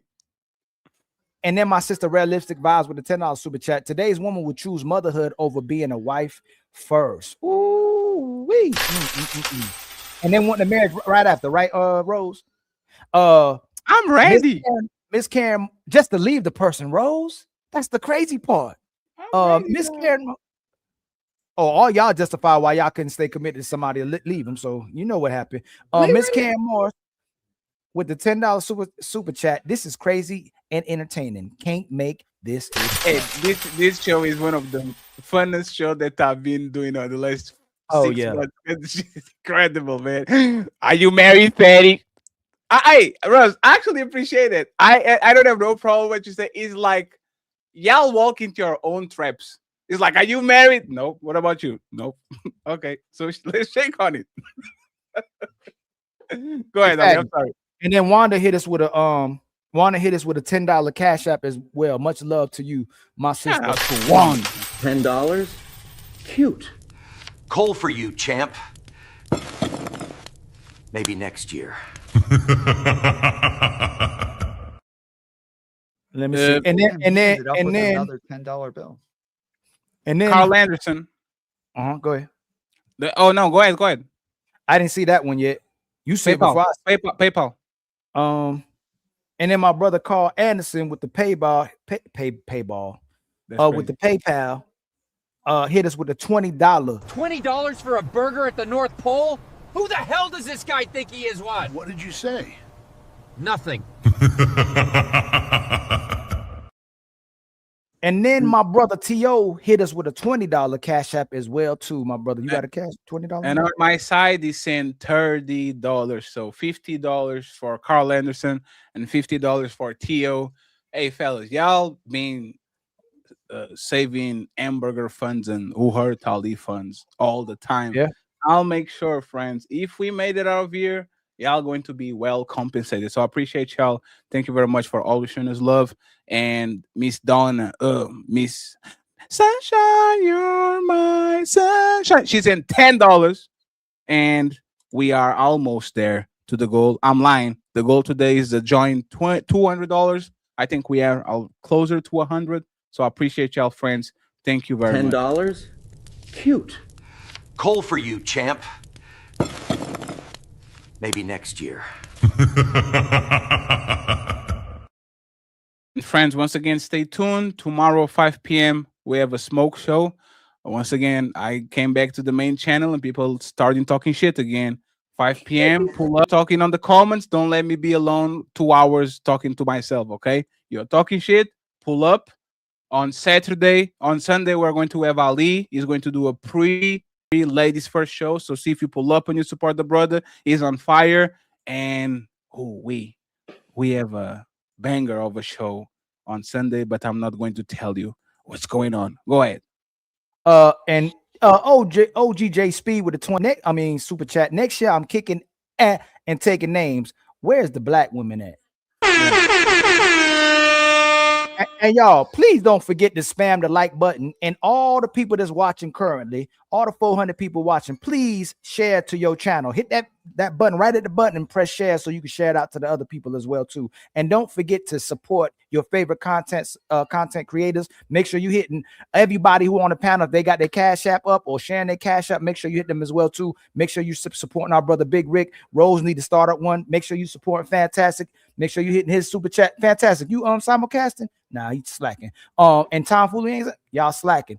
If y'all were simulcasting, I would tell them to hit y'all super chat. I'm on my channel. Tommy, Tom does the white. Make sure if you're watching Tom Foolery, you hit the like button, you share the channel, and make sure you're hitting his super chat as well too.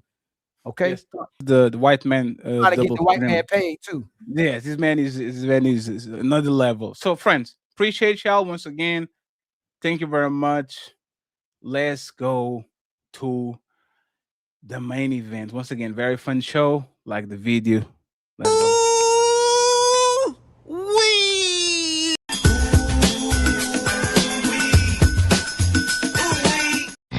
It's time to do. Ali, can you get us with the main course in the notes? I will actually start because Ali camera doesn't like him. Thank you, my brother.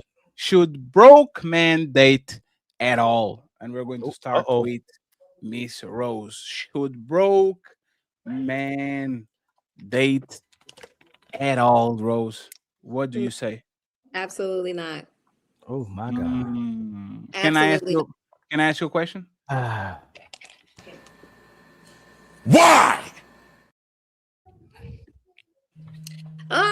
I feel like when you're dating, you're courting, you're getting to know a woman, right? So how can you get to know me if we're not actually going out on dates? Because dating without going on dates is crazy as hell to me. And what do you need to go out on dates? Whether you're dating or in a relationship, you need money. The local steakhouse, wherever you're going, they don't give a damn about love. They want cash, credit, or debit. They don't take love as a form of payment. So absolutely, you need money. Damn, you can't go to the park. We can't go to the lake. We can't go McDonald's on a walk. We was going to McDonald's and on park dates when we was in our 18 and 19 and 20. We ain't got time for that shit. Oh, no. So hold on. So you don't eat McDonald's no more? You don't eat fast food at all? I'm not saying I don't, but that's not the so hold on. So if you don't, what's the problem? If you still eat fast food, what's the problem? The problem is you can't get to know somebody properly if you're not dating them correctly. You need money. Wait a minute, hold on. Even if you go to McDonald's, guess what you need? You need money. Well, yeah, of course. Why doesn't the woman pay for the fucking nice restaurant then? She should pay for let Tom Foolery cook Fantastic on this one. I like this one. Okay, Tom Foolery, that's what I'm talking about. I don't have any money. I'm looking for a woman with a lot of money so she can take care of me. What the fuck? Damn. But then that's if y'all talk about if that's a woman that they're a gold digger, right? No, what? I'm a gold digger. Yeah, that's what I am. Ali, check the phone. Wait. Yeah, hey, Tom. Can you be serious, Tom? Tom, can you be serious for just a second? Tom. And that's a legit question, but he asked me. Hey, hold on real quick. Hey, my brother Big Rick. Just had $500,000 up here. My Big Rick about to drop down, man. Thank you so much, man, for coming through, man. Hey, Rick, I appreciate you, man. Thank you very much. I appreciate y'all, boy, man. Like I said, I appreciate the entertainment. We gonna disagree to agree. You know how we do it, and I don't mean no disrespect to y'all shit, man. I definitely appreciate y'all, nigga, though, man. Y'all some good. We appreciate you too, man. That shit, I fuck with y'all, nigga, though. Thank you very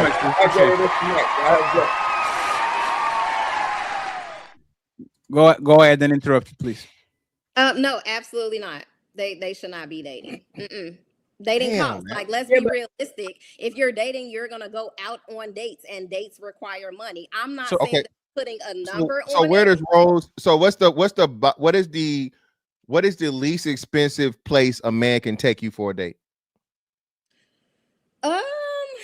I've never been asked that question. I would go to a regular restaurant. It doesn't have to be like a fine dining steakhouse. Name one. Name one. What's a regular restaurant for you? Here in Chicago. But don't name a local. Name a chain that everybody would know, because I mean, you know. Like something casual like Fridays. I actually love Fridays. It's one of my favorite restaurants. So TGI Fridays. TGI Fridays 2 for $20. Okay, that ain't bad. That's not bad. I mean, then again, I don't think fatty meant under the bridge poor, absolutely no money, but we're saying a man that can't, you know what I'm saying, do a whole bunch of lavish things and 5-star restaurants and things. Let me define that, fantastic. A man that gets enough money to pay all the bills, but doesn't have enough money for no luxury, no trips, no fancy cars, no fancy watches, no fancy shopping, no, like, you go to the movies once a month, you go to eat out twice, and you're good to go. That's what I mean with broke. That won't work for me. And the reason that don't work for me is because the things that he just said, I can give myself. So you're not going to come in my life. I'm already spoiled. You're not going to come in my life and unspoil me, downgrading me. That's not going to happen. So if you can't come, at least give me the things that I'm giving myself or upgrade me, that won't work for me. He can afford Fridays. We can afford Fridays, and the new Avatar come out tonight, baby. What we talking about? Right, but Fatty just gave that definition, and it won't work for me because I already go out of the country. I already go on trips. I already go to fine dining. I already do the we paying for that. I'm sorry. Who's paying for that? What do I spend for it? Who is paying for the trips and fine dining? Who is paying for that? Who? Me, when I take myself out. Me. So what? You don't want to be a sugar mama? So why? So Rose, this is the problem where I have with women that say, don't date while you're broke. It takes 15 to 20 years at this point to get to men to actually get on their way to 35, 40. Like getting money. Like most people are not living in even their parents' house at 30. Like the economy is all fucked up. It's all jacked up. These kids, these men have no way of actually giving you the lifestyle that you want before 35 to 40, because if you're not a ball player, if you're not a person that comes from money, if you're not like one of these exceptions, you are not going to be able to do it. So this is the problem with telling men to not date broke. It's going to take me 35 years to qualify to Rose rules. And during those 15 years, Rose is not going to be sitting pretty waiting for me. She's going to be dating guys that put their hands on her, dating criminals, having kids by them, getting trauma. And at 35, virgin or very close to virgin fatty is going to get a woman that already has a tremendous amount of baggage. And now I have to be there and deal with it and to trust you and love you and do all that shit. Why should I wait for you when you are definitely not waiting for me? And I never said you should wait for me. Go date the women that's on your level. I'm not. No. Not looking for That's you. not what I said, Rose. That's not what I said, Rose. Rose is a hypothetical person. Let's assume that there's a man that is listening to Rose right now. I shouldn't get married, or no, I shouldn't be dating while I'm broke. And then this man goes 21, 22, 23, 24, leaves college. Then 25, 26, 27, he's getting a little bit of money so he can buy his first house. He buys his car, loses his job. Now he's 32. He's a little bit more mature. Now he's 35. And he meets Rose. Rose as an engagement, as kids, as men that put their hands on you, men that traumatize you, all these. Like, why should that man pick you when you never look at him before he got money? Like, why would he pick you when you never look at him when he was broke? And that's a very good question. I mean, and he shouldn't look my way. Maybe he should run. But I just can't. I feel like that goes into dating potential. at this age, I'm not dating potential. You need to come potential already. And let me clarify, because there's a difference between dating a man with potential that's stagnant versus dating a man that potential that has purpose and a plan. A lot of men get complacent in their ways, and they just settle in their potential. Some men have potential, but they have purpose and a plan. Got you. He's overly mobile. He's actually on his. I got you. He's actually actively doing something. He's improving, right? Yeah. Yeah. Cool. So just real quick. So all right. So what would be the equivalent for women not to date then? Okay. Let's say you're right. Let's say you're right. A broke man shouldn't date. Okay. Clearly, broke women can date, right? You don't. Broke women. It's okay for broke women to date, right? You think? Is it okay? I don't think so. I do think society gives broke women more grace today. Okay. But does that make it right? I don't think Well, most women are broke. Well, again, like you said, most men have an understanding that if you're dealing with a woman, you need to have more than her. Most, you know what I'm saying, in most things. I'm not going to date a broke woman. Okay. So well, again, again, we're not talking about homeless, but she can have way less than what you have. A man that's a motherfucking Fortune 500 company worker will fuck with a fine ass girl that work at McDonald's if he getting up supersized. Okay. So outside of a woman's money, what would be the disqualifier for a man to say, hey man, I'm not fucking with her? She got kids already. She got like Fatty said, she's got too much trauma. Something's about her past is fucked up.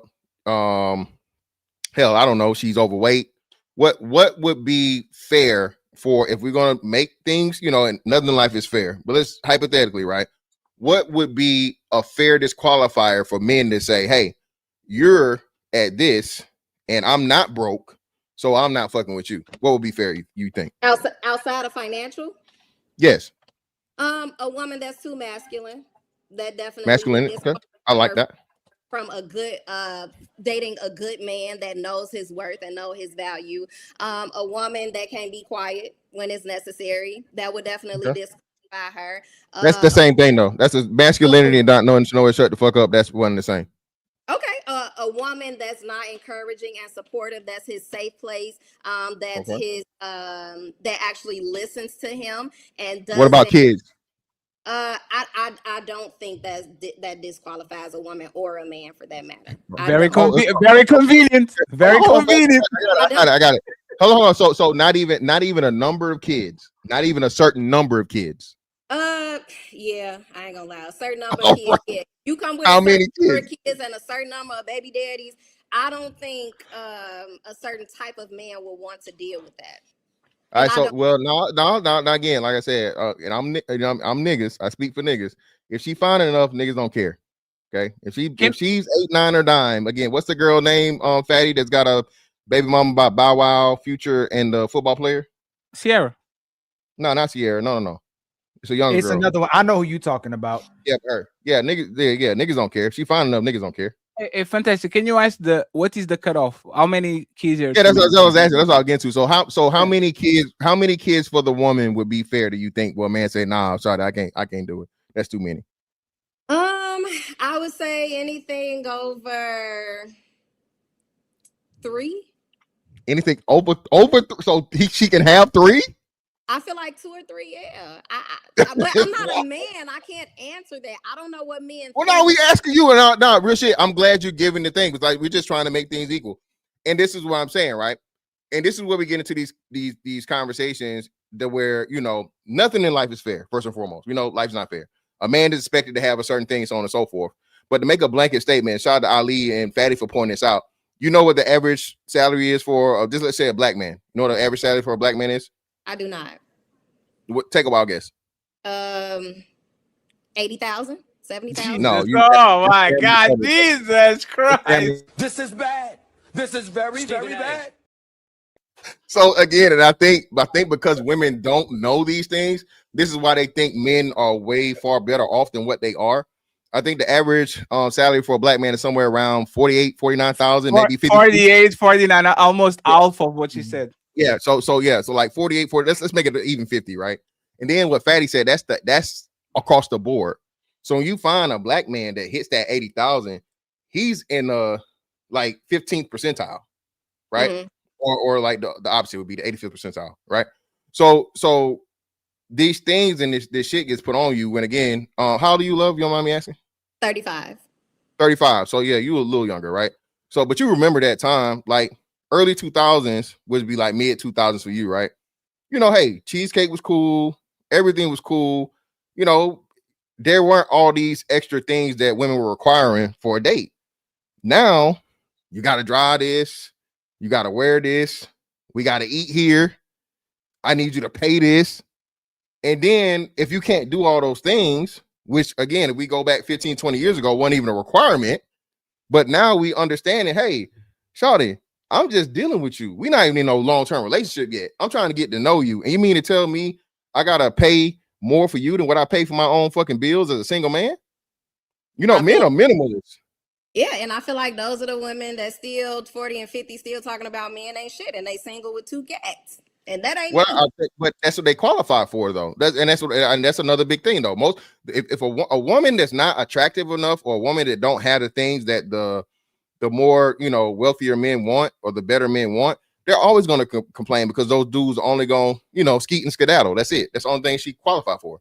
You feel me? Yeah. So, but it's too many of those women talking versus, but at the same time, that's the, you know, that's the bigger pool of women with opinions. Okay, so my question would be, why do men allow that? Why don't y'all know y'all self-worth and change that narrative? Because just like men only do women only do what men allow, women only do what men allow as well. So why don't y'all change the narrative and change y'all standards and requirements? Because y'all keep messing and entertaining with these women, and so they think it's okay. Well, most men, all men want sex first and foremost, right? And women control access to sex. And most men can't command of women, and, you know, they're not, women don't find them attractive enough for them to be able to have a slew of women to pick from. So if you're a man, and we know women don't find most men attractive, right? And then the women have higher requirements, and you're pretty much getting what you can get. No matter how much you change if you change your standards, you raise your standards too high to where you're barely getting one, you think he gonna end up with none? Nah, he got it. He got it. You know what I mean? He got to keep that pressure out his back. So basically, go ahead. My bad, babe. No, finish your point. It's fine. So again, for a man to have access to sex, he doesn't have the leverage that a woman has. This is why you find a woman that's unattractive, or she got 4 and 5 baby daddies, and she stayed with dudes because dudes just want access, and they feel like that's an easier kill because she, you know what I mean? That's their level. So you can have a man that's got everything together, right? He got his life together, but he doesn't meet the 666 requirements or whatever it may be, right? So now he's stuck in dealing with those women, and you can't take them serious.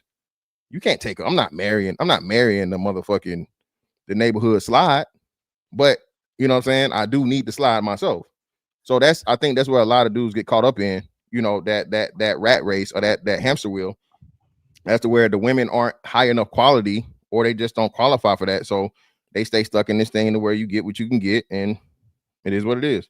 So basically, you asking that is like asking a man that can keep a job or get a job. Why is he working at McDonald's? And then you go to a woman, and the woman has $1 million offers, and she's working at McDonald's. So when you ask, why are you working at McDonald's? It's two different things. Woman, when it comes to relationships, especially if they look okay, they come from a point of view of abundance. They are getting scholarships from Harvard. They are getting scholarships from community college. They are getting scholarships from people that don't even have universities, but they pretend they do.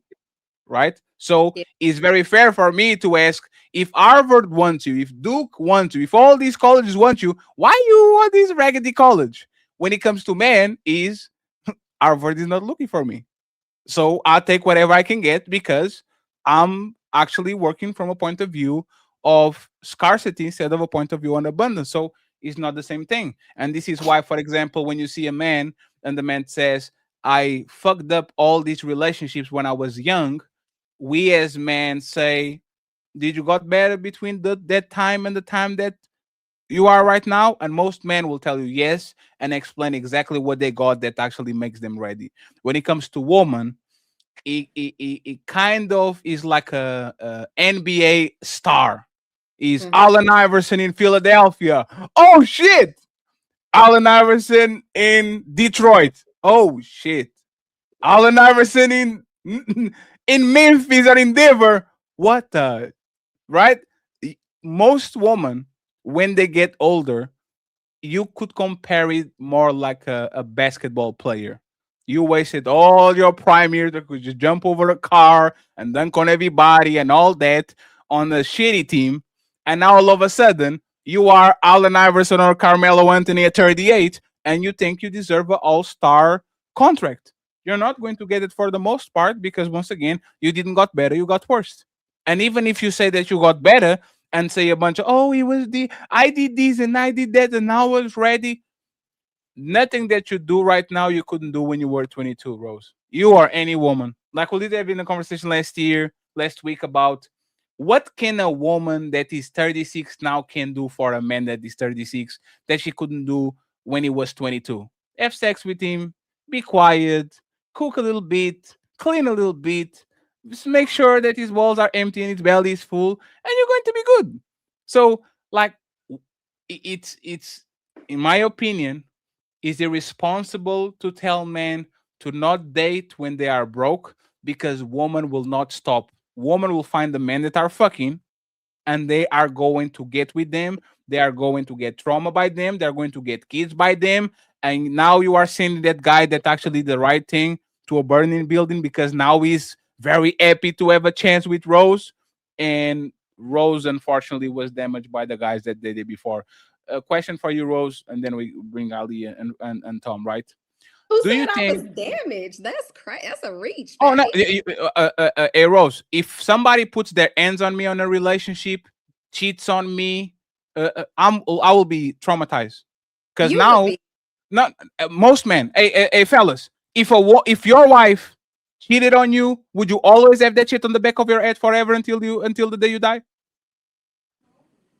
If I was stupid enough to stay, hell yeah. Right? Like if this woman cheated no, on no, me. no, no, no. He mean no. If you ever had your heart broken, it sticks with you. As a man, if you ever had your heart truly broken, it will stick with you. You don't just get over that. If a woman cheats on me, I might not be a possessive or controlling, but every time I hear that phone, that shit is going to trigger something in my brain. Oh shit. Why is she turning the phone upside down? Why is somebody calling at this time of the day? Even if you are a good person, you are going to have those type of instincts. If people put their hands on you, if people touch you inappropriately, you are going to have that shit on the back of your head. A lot of women say, once again, some man or some woman did something to them in the past, and now every time, like, do you saw that video? I think it was either Christian Rock or something like that. Like, she was on a podcast. Oh no, it wasn't Christian Rock. It was that corn star, the light skin, big booty. I don't know what the name is, but y'all know what it is. The curly hair, no titties, fat ass. Like, she was on a stream with a streamer. And I know you're talking about Jim Jules. Yeah, no, it's not that. It's not her. No, you talking about the one that dated the streamer, the Tiana Trump, something like that? No. He's one of my favorites. She's just a bubble. She has a booty on her. And basically, what happened was they were streaming, and the dude did this, and she was like, and everybody was, hey, what's going? Yeah, with Ben the Don. She was on the joint with Ben the Don. Yeah. So basically, he just did this, and she flinched like he was trying to eat it. He stopped the stream and said, hey, like if somebody put their hands on you, and you kind of saw that like a semblance, like kind of got sad, and he was laughing through it. But this is what her future husband is going to get. And I'm not saying that you are going to be damaged as much as a corn star, right? But the future husband that's going to get that woman is going to have to deal with this. Because you break this woman, now I have to fix it.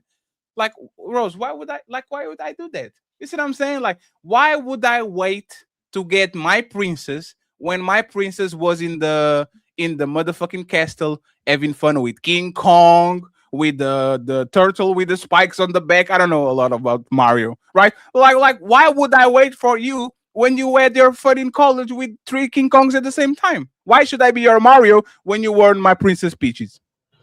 My response to that is don't. I mean, you have to. Some people have different experiences to a certain extent, right?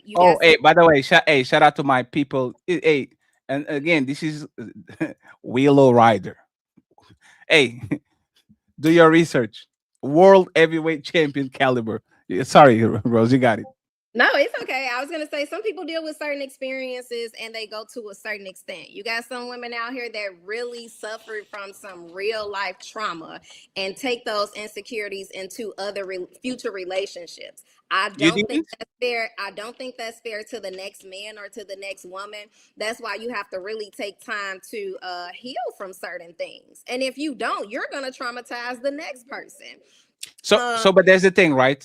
So you didn't suffer trauma with those men that you had before? I suffered trauma, yes, but you got to remember that was in my 20s, my early 20s. Yeah, but for example, I'm going to have a relationship with that dude because he's the father of your kids. How do you know that? Not necessarily. Wait. That's a red flag, if I marry you and we're supposed to be forever, and you have one kid with this grown man, like the guy is not on the picture 100%, like he's out. Yes, he's out. He's out. That's a red flag. No, wait. Y'all gotta stop judging because you're not talking to. You judge me. You said, "Are you married, Fatty?" You judge me. Don't say stop judging. You started that shit. Hold on, because you're not talking to a bitter baby mama. You're not talking to somebody that's keeping the man away from the child. This is something we legally went through, and he's not around for certain reasons. Legally. No, hey, Rose. But the thing is, even certain reasons. If imagine now go to a job interview, right? Tommy's my employer, and Tommy's saying, "Hey, man, I know you have these instances with this last company and all that," and I say, "Oh, I don't want to talk about that for certain reasons." Tommy's going to assume the worst, right? Everybody's going to assume, like, if I like the lady that was here before. Hey, why did you not marry the man? Like, why did you guys left? You don't need to know about that. Hey, if you are not willing to tell me, any man that is willing to take you is going to assume the worst. So, like, fantastic question actually is perfect. Like, well, no, I understand what she's saying for it was something you would disclose to the man. Yeah, I know, absolutely. I know. But I absolutely would. But my thing will be, what are you doing exactly until I meet you? And let's go with 29. 29 is the average age of marriage. We left high school. We're both grown-ups. We're good to go. What are you doing, Rose? You and your friends and the woman, what are y'all doing while I'm trying to get ready for you? What do you mean? I am trying to get ready for you. You said don't date while you're broke. So I'm trying to get my paper up. I'm trying to get the car. I'm trying to get the house. I'm trying to get some leadership skills, be more responsible, be more mature, but turn into a son to somebody that actually can protect, provide, be a good friend, like I'm trying to get all these skills. So when I meet you, I can make your life easier. That's what I'm trying to do. That's why I shouldn't date broke, because I'm trying to make your life easier, and me being broke is not going to help you a lot, right? What are you doing, or woman in general, your friends between 18 and 29 that is similar to what I'm doing to make your life easier? I feel like I'm doing the same. I feel like I'm trying to as well be financially stable. I feel like I'm as well trying to learn the real description of what a wife or a girlfriend should be, depending on what we want it to be. Wait, that was very vague. She said the same thing. No, and like, I said to get so a job, many. She has to get her money up. She has to be like able to take care of herself and take care of him. Like she said, this. She clearly be taking care of herself. She says she's taking care of her kid for I don't know how many, more than a decade. And the daddy's not. And the daddy's when she says that he has to get his money up, she's not saying that he has to be like a sole provider by himself. She's saying that he has to be able to contribute. So when you get married, she's doing the same thing. Let's make sure that. So when you get married, Rose, you don't want to retire?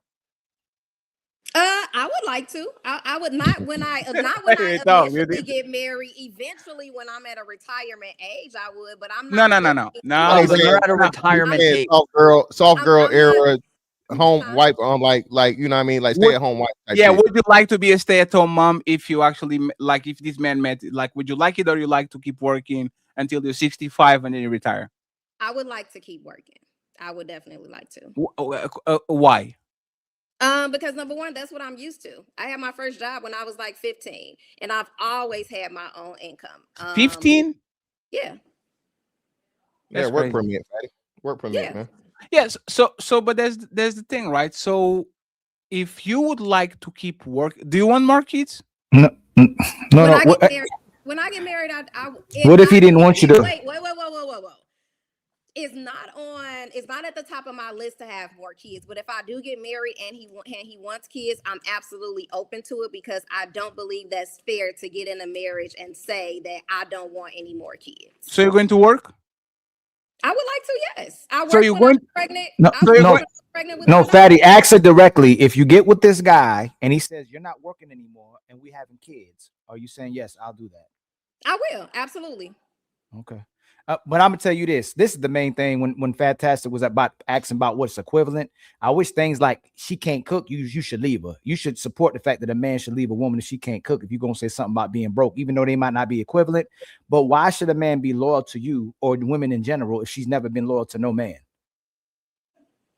Who's to say I've never been loyal to a man? No. I'm gonna say it again. I'm gonna say it again. If our finances, that's the equivalent, really, is loyalty. So we want loyalty. You want finances. You want a man that can give you security. Men want loyalty. Women want security. If you never gave no man loyalty and you didn't remain with no man, why should I believe you that you'll be loyal to me or any man that gets with you if you haven't been loyal? And women in general, like they get with men. Women have mastered getting with men just to leave them. So why should a man? How can you get with a girl who remained with a man? You can't get with a girl who remains with a man. That's the point. If you want to co-sign, why should a man be loyal to a woman that has not been loyal to no man? But I have been loyal to a man. No, you have, ma'am. If you were loyal, you still be with him, just like Tom Foolery said. If you gave a man loyalty, you would have stayed with him. But well, no, we were not married, I'm though. pointing out like a. So I know you're trying to help her, right? Loyalty. If me and I'm not trying to help her. If I give my family, yes, you are, Tom. I see you.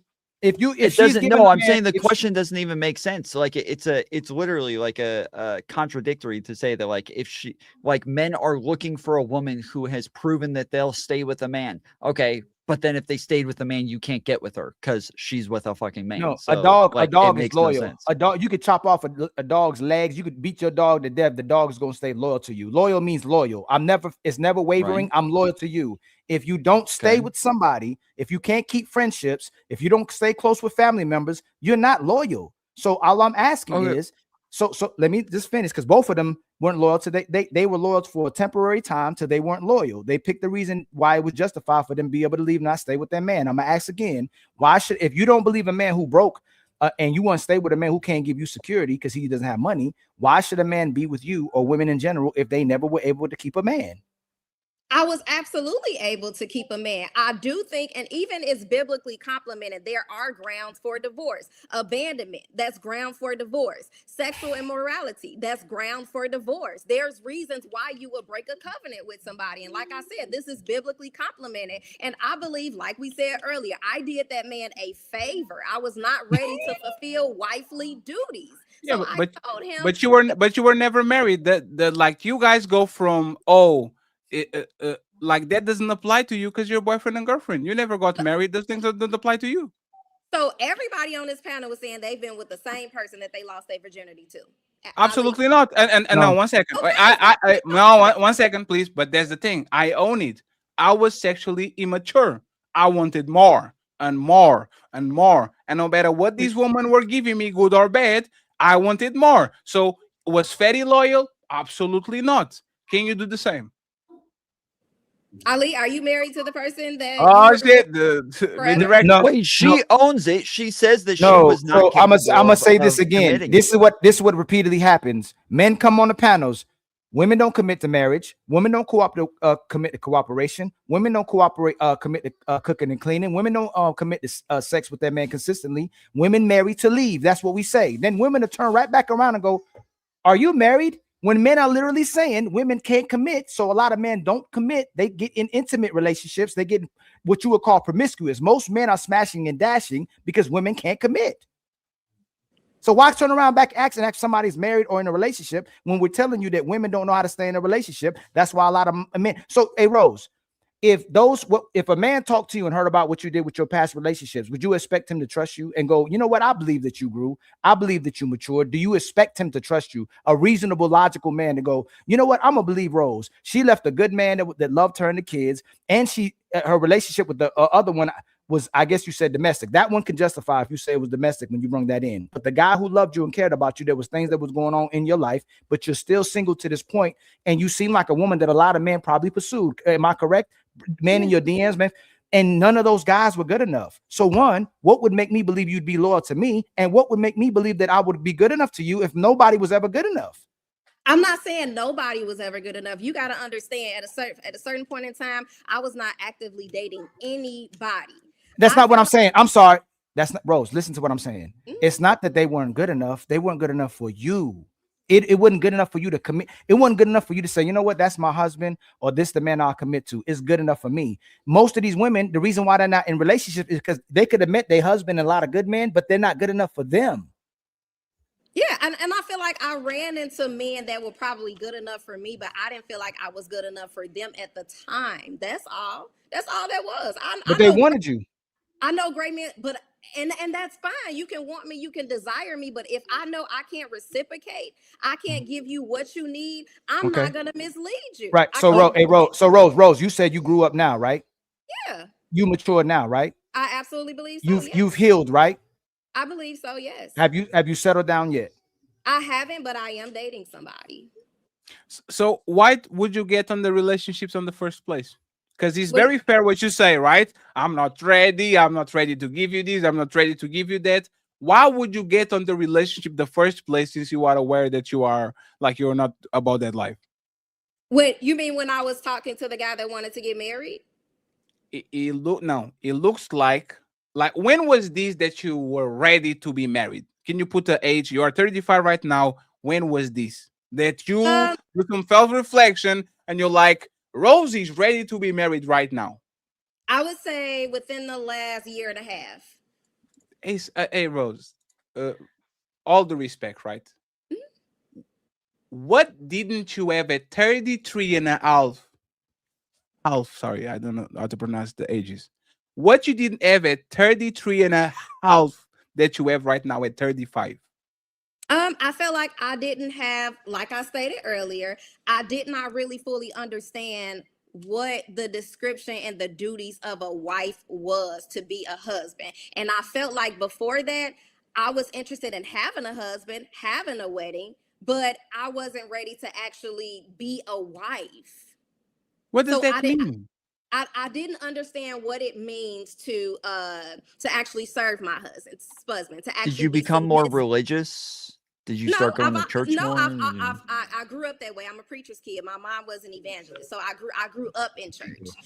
So I didn't become anything. I just really had. So Rose, what? So you know? So Fatty, that's what that. No, hold on, Fatty. No, hold on. Oh, what can you give to me or Tom Foolery or Mr. Fantastic to make us believe? Okay, you got it now. What is the qualifier that you, like Fatty said, in a year or 2 years from when you finally healed that makes, oh, you know what? I believe you. That makes sense. What is the qualifier? I think that I really understand what it means to be a helpmate, what it means to actually cover my husband from a natural and a spiritual. Can you expound and explain it? Can you be specific? Not just say that's what you know. Like me, I know how to be a husband.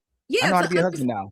To understand his decision making, to not argue with him when it comes to his decision making, to actually let him lead the household. If he say go right and I think we should go left, I'm still going right because I trust my husband. To actually be submissive to him and actually listen to him and let him lead, and not when it's only been when I think it's beneficial to me, and not pick out certain points and times when I want him to be that alpha man.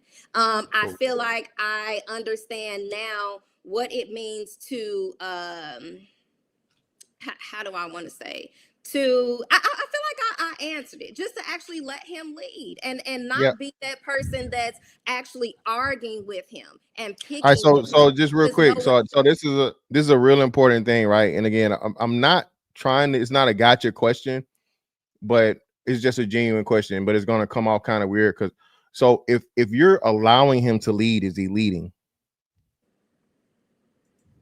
The person that I'm dating now? No, whoever, your husband. You're saying, so again, and like I said, it makes sense when you're saying it, but if you're allowing your husband to lead, okay, is he actually leading? If you're giving him the authority to lead you, and at any point in time you're retracting it, right? Of course, within reason. I'm saying if he's not doing anything detrimental or dangerous, clearly, to the family or you, right? Are you allowed? Is he leading? If isn't that what it means to submit though? Like to be submissive or to submit means to allow. Yeah, and I'm glad you said that, right? So if she said that I'm submitting to his leadership, it's totally different from I'm allowing him to lead. Those are two different things. And women say that all the time, and I'm glad. Yeah, yes, two totally different things. Submission is, hey, I'll explain it. So submission is this. Submission is what she said. Hey, no matter however it goes, even if I don't agree with my husband, I'm going to go his way because I married this man because I saw him to be righteous. He has a good head on his shoulders. I trust him. In that trust and all that shit, that's just you're submitting to that man because you chose to spend the rest of your life with that man.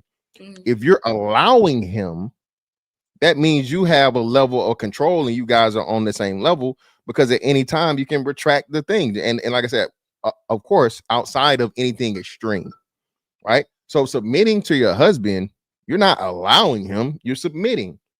That's why words mean things, those two different things. Now, I understand what you're saying, where allowance could be within submission, but clearly the choice to submit is the allowance. Yeah. Yes, but that's the thing, right? I don't need the permission of my woman to die for her. I don't need permission from my woman to lend her my credit card so she can access to all my accounts. Like, that's my woman. She chose me. Now she has all the benefits that come with being my woman. Woman, a lot of times it looks like they put, like, when you go to the pool and instead of jumping, you put like a little finger in the water, and then you put the feet, and then if it's good, then you go. Like, it looks like that's it.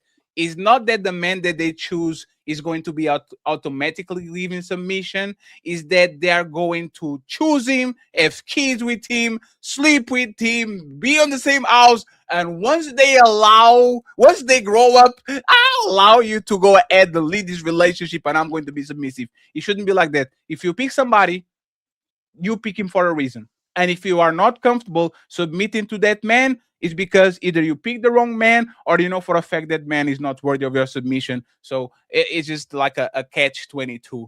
I allow you sounds doesn't sound good. I understand what's going on. I just once again say, it's not that man, it's not that she didn't get information she didn't have. It's just that the wall is undefeated. And I'm actually going to replace Ali real quick, because I'm going to tell exactly what happened. She's 35. She's like the three number for a woman is Mayday. It's not a coincidence. All these women, when they turn the 30, 31, 32, 33, 34, all of a sudden, now I get it. Oh, now I get it, Rose. If you come from even like what'd you say, evangelical background, your mama was like she's a PK. How the fuck do you don't know what the woman's supposed to do? The manual of instructions called Bible literally tell a man does this, a woman does that. You knew it, you just didn't want to do it, right? Question, very important question. Did you see your mother be a wife? Yes, for a certain amount.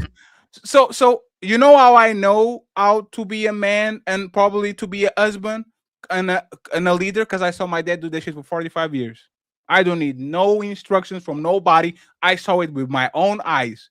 How do you have the Bible, which is the manual of instructions? How do you have a mother that is showing you what it is to be a wife, but it takes you 35 years to get the memo? Like, how are you oblivious about the things that you need to be as a woman when you come from that background and you literally have the book in front of you telling you this is what a woman should do? And that's a very good question. Just because you grow up in church doesn't mean you're actually in church. Even in the Bible, it says you can be in this world, but you should not be of this world. For a certain amount of time, I was of this world. When I got older and I got a chance to make my own decisions, I did make certain decisions that my mother probably not would like, that my church family probably would not like. But now That's kind of what I was asking about earlier. Like, did you Yeah. like recommit to Christ, or like, you know, go through like a rebaptism or something like that, where like you felt like you were recommitting to God, to where you felt like you were actually doing the right thing now? Because it seems like you knew what to do before. That's I think what Fatty's saying is you knew what to do before, you just weren't doing it. Now you still know, you're just choosing to do it. Was there just like a recommitment or something? There wasn't a recommitment. I was always in church. I just think, well, no, I have experienced a lot of people hold PKs up to a certain standard. Everything you do is magnified, just like the coach. Everything you do is in the spotlight. Nothing you do is good enough. Mistakes that you made are magnified. My father is a pastor. People have to understand that people that are in church is like a hospital. Everybody in church is not perfect. You're there because you realize and you understand, hey, I need to change some things and I need to get some help and I need to change those things in a hurry. So people are there, like I said, it's an emergency room. You're just there to get the help that you need. But yes, yes, but you have to be consistent with the way you believe too. You asked all three of us, you put us all three in the spotlight and saw if we were married. Like speaking how we speaking, and then you're speaking how you're speaking, when the marriage is really validates the woman, because we give out the marriage. Y'all give out the sex, we give out the relationship. So if you haven't gotten the marriage yet, is it because you're not doing what you're saying you're preaching? That's all, because you asked us, are we married? Right? You put a spotlight on it, then you go, oh, not everybody ain't perfect. Everybody put a magnifying glass on there. But when this conversation got emotional, you wanted to vet the men and see if they were married, when in reality we give the marriage, right? But it would be your validation to, if you truly believe in what you're saying, Rose, if you truly as a woman, most women believe in what they're saying, they're going to be married. There's no reason why you're not married. No reason. No, any man would say that. Yes. And there's a reason why she wants to be married. And there's no reason. And this is the reason. This is literally the reason. Is it like, is this? Hey, why? Like, this is not even, hey, Rose, this is not even a debate. Me and Ali have this conversation all the time. When y'all young and the number starts with 20, y'all have superpowers. Y'all flying around and teletransporting and fighting monsters and all that shit. Once the number is 3, it's like Cinderella. 11:59 becomes midnight. I have to get out of this motherfucking castle because they're going to figure out my carriage actually is a pumpkin. Like, is literally, I eat the wall.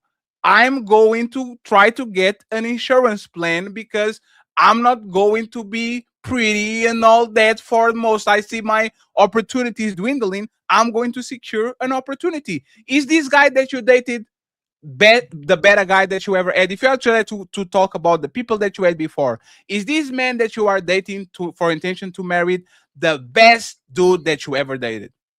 We just started dating, so we're like in a dating and a talking stage. It's not. Wait, you're talking with each other? It's not even. It's barely a month old. We just started.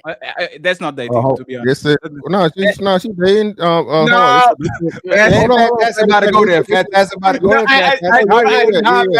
Let him commit to it. No. I'll say this. I'll say this. I've been mistreating Fantastic for the last 3 shows. So I'll concede Fantastic. You got it. I apologize. We got it. No, we good. But is he the only one? He is, yes. And all right, and that's not because hey, don't look to the side there. You look like there was somebody in the room today. Like, what? The only one. It was just by choice. I mean, he's the only one that I just happen to be talking to. Will I date more than one person at a time? Absolutely, I will. What makes him special? So you're not, so like I said, being that you guys just started, you're still open to having multiple dudes to go through. Like, it's choice. Hold on, not go through, not be. Not but that's my bad. Let me not to choose from, to date with the intention of creating. I'm not trying to set you up to create a serious relationship. You're willing to date more than one man at the same time, being that you just started this new thing. It's not to the point of where cool. So he's not the one right now. I don't know yet. No. You can't say I don't know. Hey, Rose, you can't say I don't The know. answer is no. He's No, not. no, No, he's not Rose. the He's one. not the one right now. And I don't know because if Yeah, you're yeah, open to you- other you men, will- he's not the yeah. one. And Yeah, if you're he was not- the one, you lock it down right now. You go, whoo, that's the one. Fair. That's fair. Hey. Actually, I got one more question though, just real quick. I know what he about to. Wait, I have several questions. If you No, don't no, ask I'm the just question, saying- I thought you were gonna ask another question. Fantastic. No. I ain't gonna ask nothing about that. You know, doing the bending. I ain't gonna ask about nothing about that. But is that a jacket or a one piece? It's a jacket. Okay, all right. You got the Well, they jacket. doing look it. too They hot, doing man. it I out here thought too. you cold. You cold. And then mine ain't gonna say nothing. Hey, You know what I Ali, mean? you need to be quiet. Hey, Rose, are you saving yourself from marriage? Are you going to give him you only get the cookie if you put a ring on it? Why do y'all ask me this question? And they even It is a very fair question. Are you saving yourself Celibate or from not? marriage? That's You a are fucking no. wild Hey, question, what's that? bro. You are not going. You are not going to shame me, lady. You said now you are ready to be a wife. So I'm asking if your mindset is changed now that you are ready to be a wife. If you're going to give it up before the marriage, or if you're going to say no cookie, no ring. If you don't have no ring, like what is going to be the approach? I have not said no sex before marriage. I have not said that. Shout out to her. I mean, if that's how it happens, okay. But if that's not how it happens, okay. Hold on. No. Hell no. Really? Hey, Hold she on. changed the Yeah, mentality. hold on. Yeah, that's now. Let's go back to the original question. I was even like, hold on. hold up. Now, if broke men can't date, celibate women can't date either. Listen, you put that puss up, baby. I don't know what you damn backing up for. Listen, sex is a part of dating in 2025. Okay, nobody is motherfucking waiting to honeymoon night to find out what that pussy like. Okay, so what is we talking about here? A woman. And that's why I said I'm being realistic. If it happens, it happens. I've never told him or any other guy that I've dated that I'm not having sex until marriage. All right, so you're not celibate. To me, that is unrealistic. People Okay, do great. have sex. I Especially have a baby and I was never. thank you. All right. There we go, baby. You talking some sense now, because again, you definitely not finna have no whole human out here and tell me that pussy closed up. I'm sorry. Well, she said she was making it pretty clear that like it was up to him. Like if the guy was like a very like Christian guy who wanted celibacy and wanted to like wait before marriage, that like she's saying that she would be down to try that as well. And you know why, Tom? You know why she's doing that? Because she doesn't like him for him. She likes him for what he can do for her. That's why she can, like, you know, a woman can wait when they don't like you like that. When a woman they say, it depends. Like women, when they like you, they can't wait to put their hands on you. They scratch you, they smell you, they bump you, they grind on you. I'm sorry.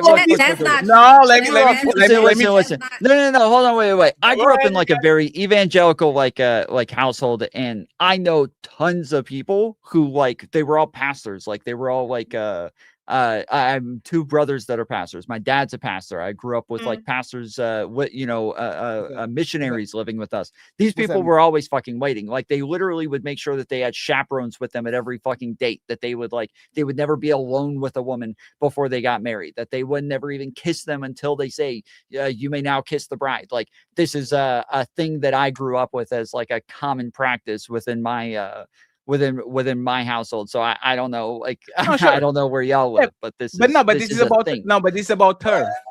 about her, not about the dude. It's about her. But it goes both ways. No, he doesn't go. No, he doesn't go both ways.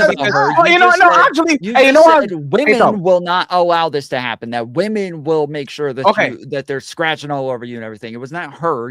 Tom, I apologize. I will apologize if I'm wrong. Let's ask Rose a couple of questions. Hey, Rose, how old is this man?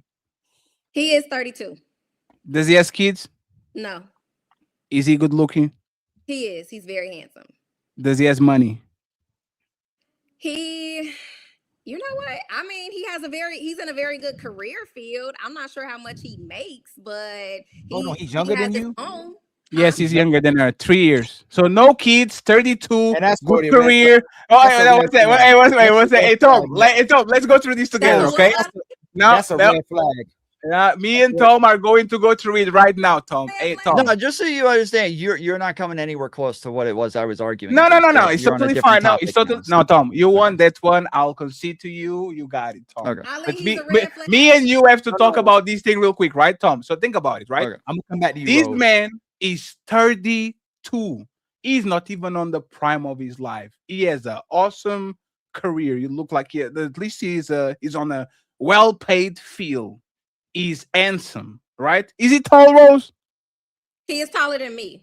He's not he's not tall. He just. Do you think that man can pull woman like he has like woman looking for him and trying to get to him and all that? Do you think he has it, or you do you think? Actually, let me say it in English. Do you think that man has hoes? I don't think so. Do I think that he attracts women, that he can get a woman? I mean, he got my number. He started talking. Could he be in a Tyler Perry movie? Oh no, don't do that, Tom. Do not to lead the color purple thing. What the hell, Tom? Hey, Rose. What? Hey, Rose. What you know about Tyler Perry? Hey, Rose. I love Tyler Perry. Rose, how did he got your number exactly? We were in a mutual place. And he approached me. Well, we were just talking, having a conversation about what was going on at the event. And then he asked me, would I be interested in going on a date with him? He was very intentional. And then he asked for my phone number. And did the date went well? The date went extremely well. Yes, he was intentional about planning. He was on time. We met. He paid. I offered to tip. And he told me that was offensive to him. And we went our separate ways, and we went on a second date as well. He was intentional about planning the second date. So y'all you paying for the third day, right? Hold on. So you gonna pay for the third day, right? I have no problem with that. I offered to play for the second date, but he told me that was offensive to him, and I. Okay, all right. At least you okay. As long as you. Y'all 2 dates in, right? 2 dates in. Huh? 2 dates in right now. Yes. Are you planning to go to his house on the third one? I don't know. Hey, Rose, what you like? Women feel things, right? Y'all are great at feeling. Like like a woman will literally put 3 pair of panties on their bag when they know if something is going to happen, right? Mm-hmm. Do you think that the third or the fourth date you'll have, you are going to put the extra pair of panties on that bag? No, I do not. No, I do not.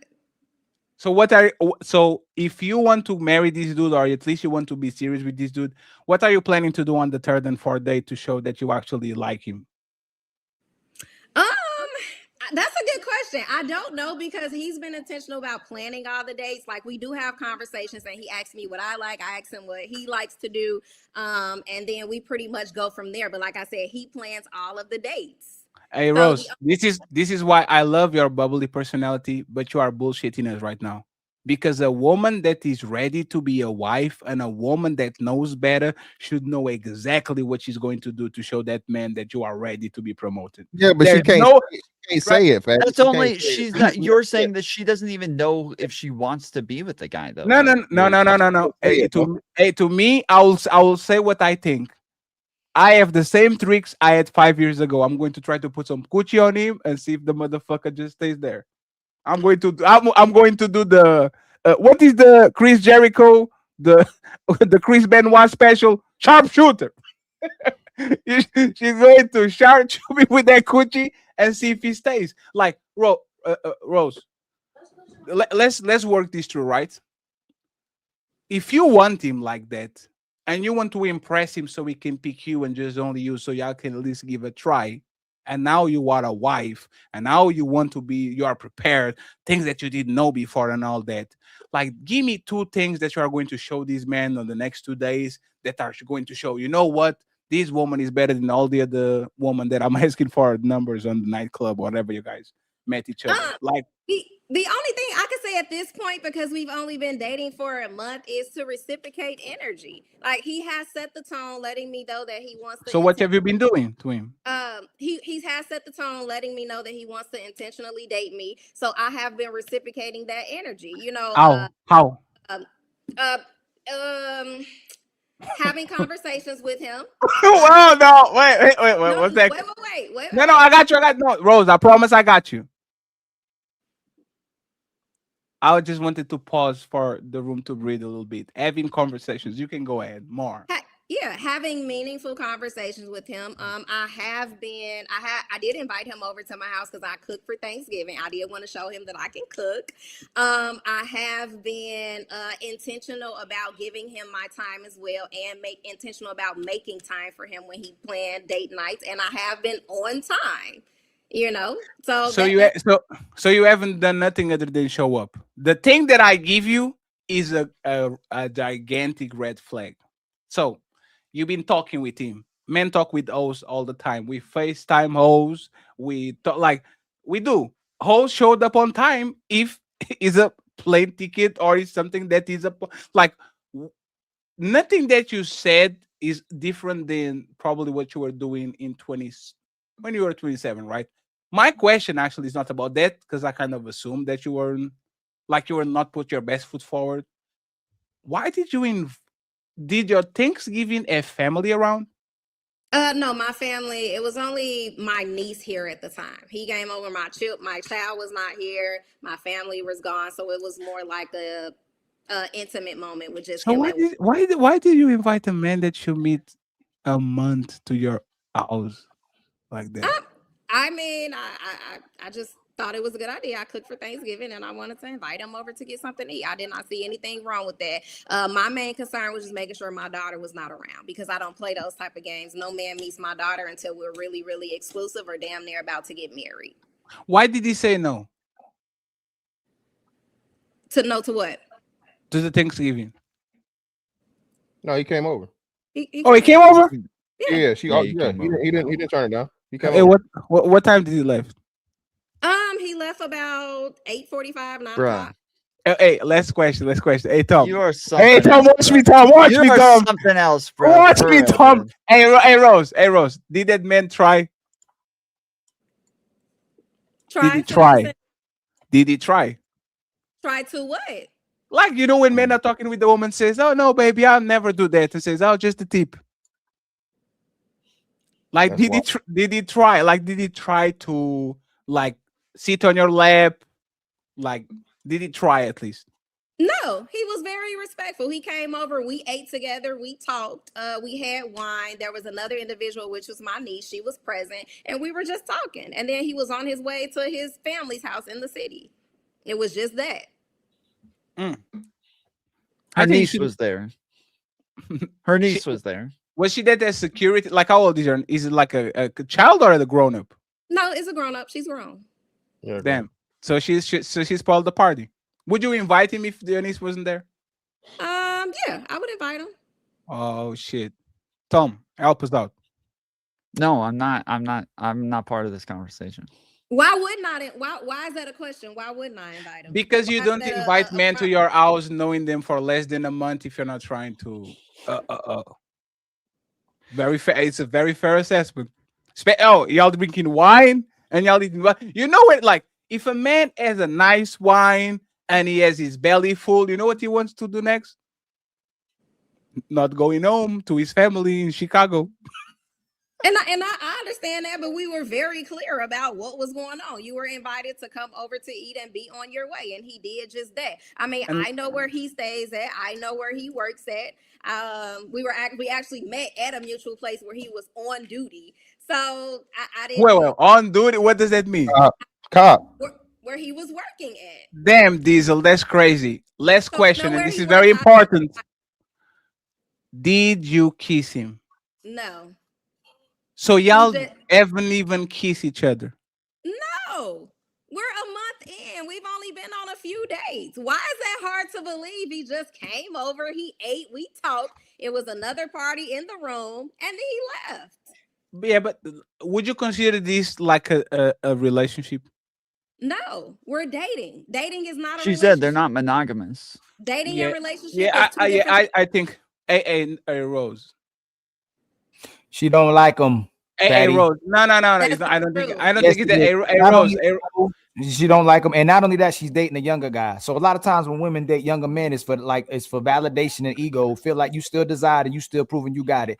And you're more experienced than this guy. Women typically date older. They want an older man. When he's younger, he's more impressionable. He's somebody you can mold. So that's why I say it's a red flag. When women date younger, it's definitely a red flag. And the fact that you bring the niece over there for security, if you are actually like, is the first time y'all ever dated? The first time y'all ever got together? No, we had been on 2 previous dates, and the niece was not invited over for security. She was she's a family member from out of town. She was already here. So he was invited knowing that she was here. And actually, when I met him, I had no idea he was younger than me. I actually thought he was my age or older.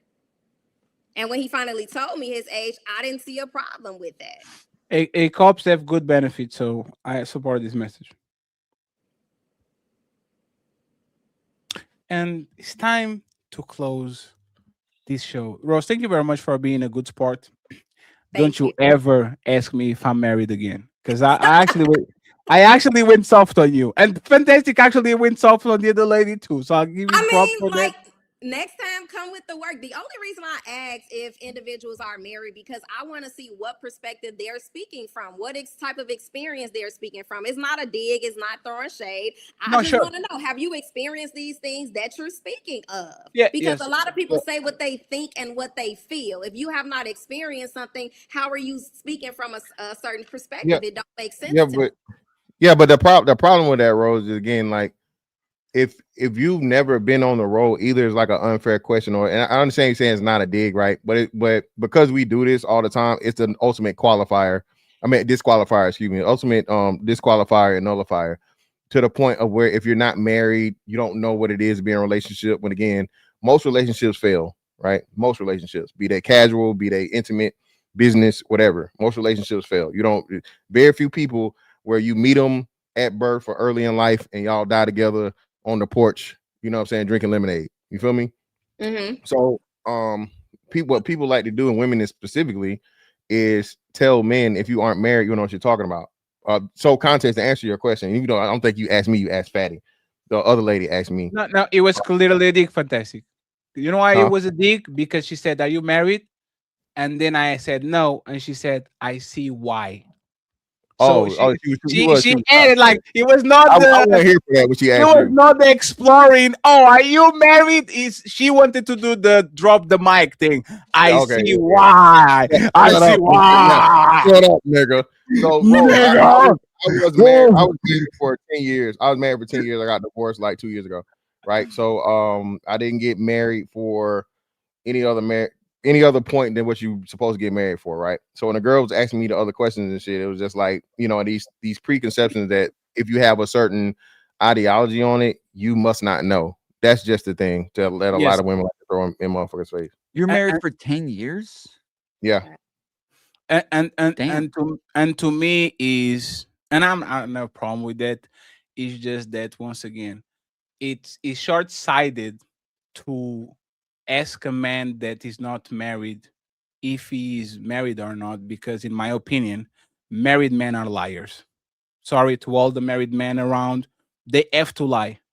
Why do you think a married man is going to pull up and says, "Yeah, my woman suck. She denies me sex every 6 weeks. Like, she only cooks twice a week." Like, man, it is my job to protect the reputation of my woman. So I'd rather actually listen for men that are either single or divorced because they can speak freely than actually getting PR, media trained replies about women and all that shit, when we know a lot of men, most men in society are pussy whipped. Most men are little, like, if you notice, and this is something that I actually noticed, every time anybody on this space did a show with couples, the woman talk 80% of the time, and the men were looking like a hostage, like just looking at the camera, like, bro, I don't understand.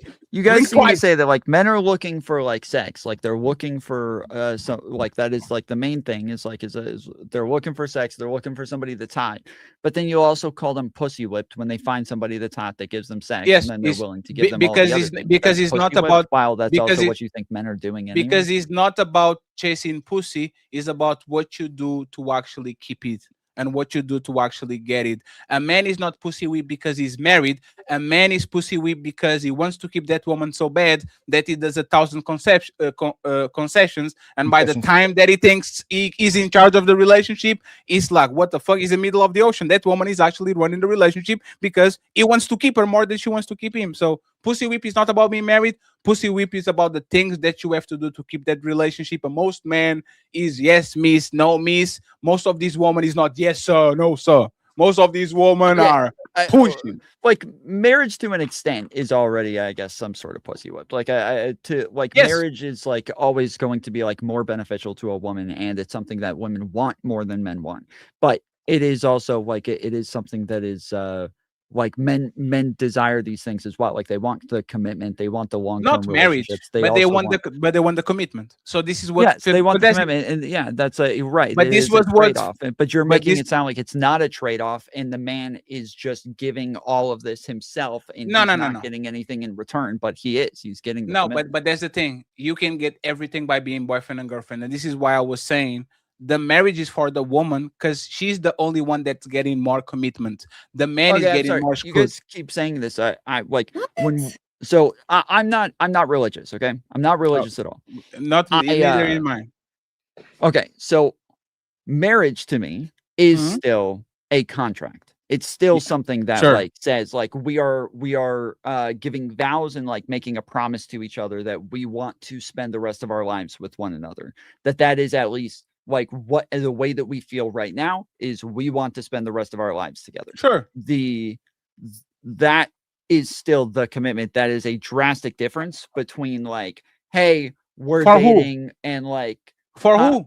For who? For me or for her? I'm willing to die for her. I'm willing, if it's cold, I still take my jacket. I will walk on the side of the road. I will always drive. I will make sure, like, is more commitment for both or for her? Because I don't get nothing that I'm not doing already. I'm already doing everything. What am I going to do more? You having kids?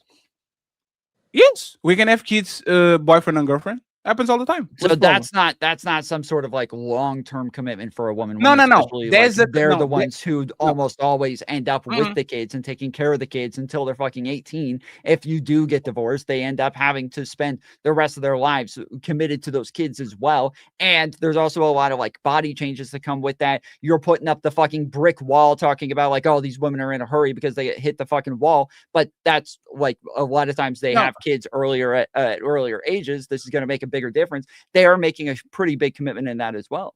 Yes, but it's not a commitment that is going to fuck half of my finances, my house, my assets, and my 401k, and all of the things that I build during my life. Me being a boyfriend and girlfriend. One second, please.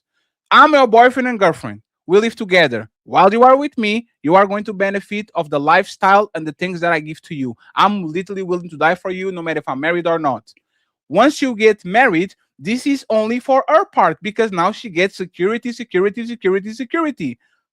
I don't understand what am I doing on this relationship other than giving her my assets or like betting 50-50 that she's not going to leave me and take my shit. Like, what am I giving her other than my money? Well, So, what you get from okay. from a wife that you can't. What, yes, what am I getting from a wife that I you're- didn't get when she was a girlfriend? Please explain that to me. And see, hold on, that's the problem. I feel like women are giving men husband benefits at a girlfriend and a dating stage, and that's what I'm not. I'm not here for that. So how are you going to I feel how are you like- going to You're be not ready. promoted? No. You're not Hey Rose, if you don't show wife material qualities, how are you going to get promoted to wife? If you are a girlfriend, You can show them. You can actually show them, and you should, because a man should not put a ring on. so you're doing wife things, right? Unless she She shows says them. she invited him over to fucking cook for him. As a wife, you're obligated to do those things. As a wife, you're obligated to give your husband mental stability. You're obligated to pray for him. You're obligated to cover him every time. And you can do that as a girlfriend. You can do that, but what I'm saying as a wife, it's an obligation. It's not. If No, you but don't hey, do Rose, it, no, but one second, please. Let me finish. No, it's not, because you know when these women start to fucking man and start cooking and all that shit is exactly when they got the ring.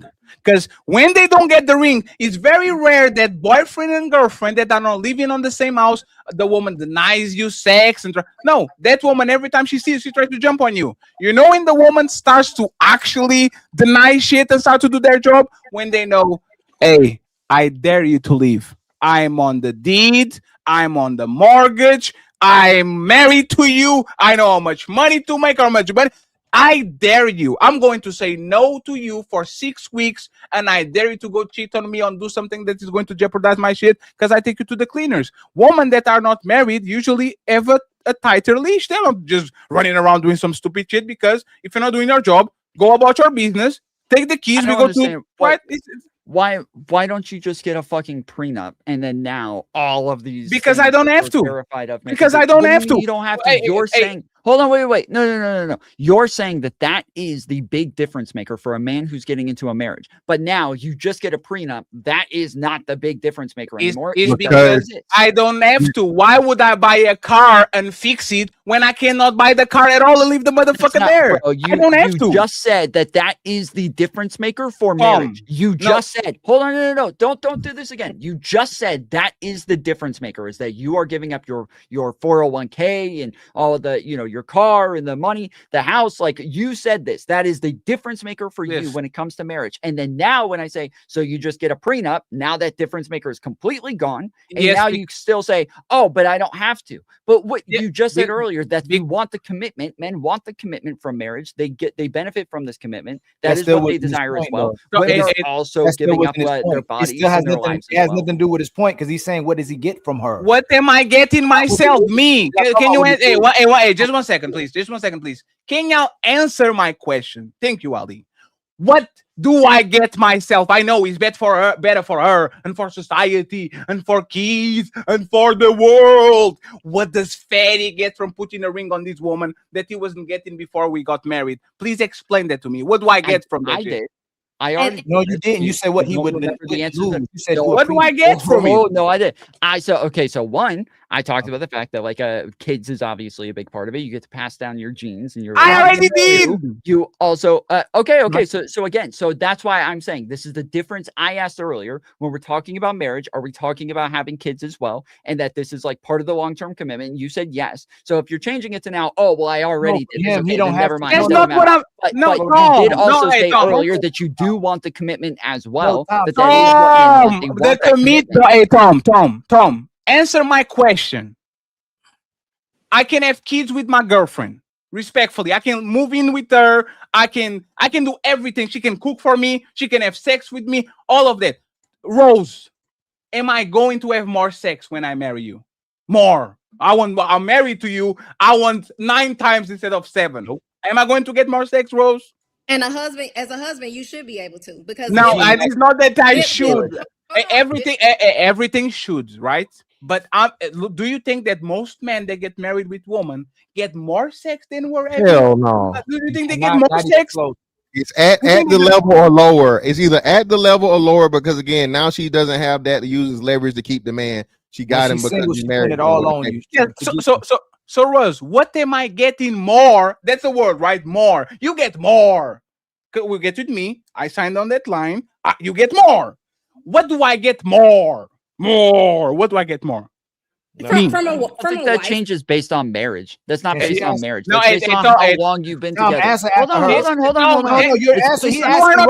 I am not. I've been fucking quiet the whole fucking 2 hours. You're not answering the question, Tom. You're not answering the question.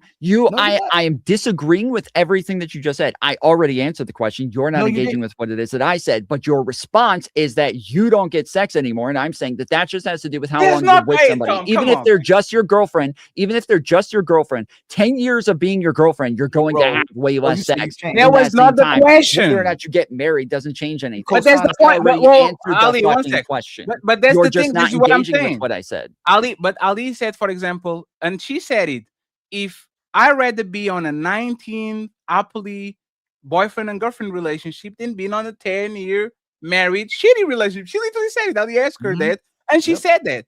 So happy. He said happy. No, happy. Perfect. No, perfect. Perfect. So let's assume that we are on a happy relationship, right? I'm going to give you the best case scenario. Rose, please answer. What do I get more than I was getting on those 9 years that we were boyfriend and girlfriend, living together, having kids, Thanksgiving together, know each other, families, go to Paris? What do I get more when I marry you? You get a woman that's obligated to fulfill wifely duties. You get a woman that provides mental stability. You get a woman that makes your house a home. You get a woman that covers you from a natural and a spiritual point of view. You get a woman that's, like I said, obligated to cook and clean, to do things for you. Now, I'm not saying that a man cannot do those things themselves, but when you have a woman that just genuinely wants to do those things for you to make your life easier, that's a wife. Okay, let's test it. Let's test. Let's test it. Get a woman that brings honor to your last name, and okay, let's test it. That's an obligation. Girlfriends can turn that shit on and turn that shit off if they Totally fine. A wife, you're obligated. So let's test it, right? If he's obligated, there's a random man and a random woman. They get married. The man wants sex. The woman doesn't. The man takes it.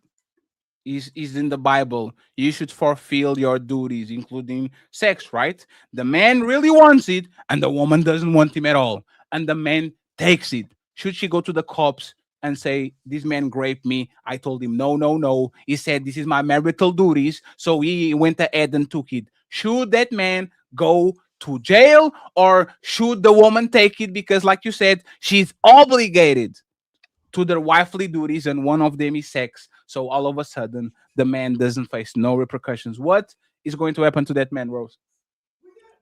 He's gonna go to jail.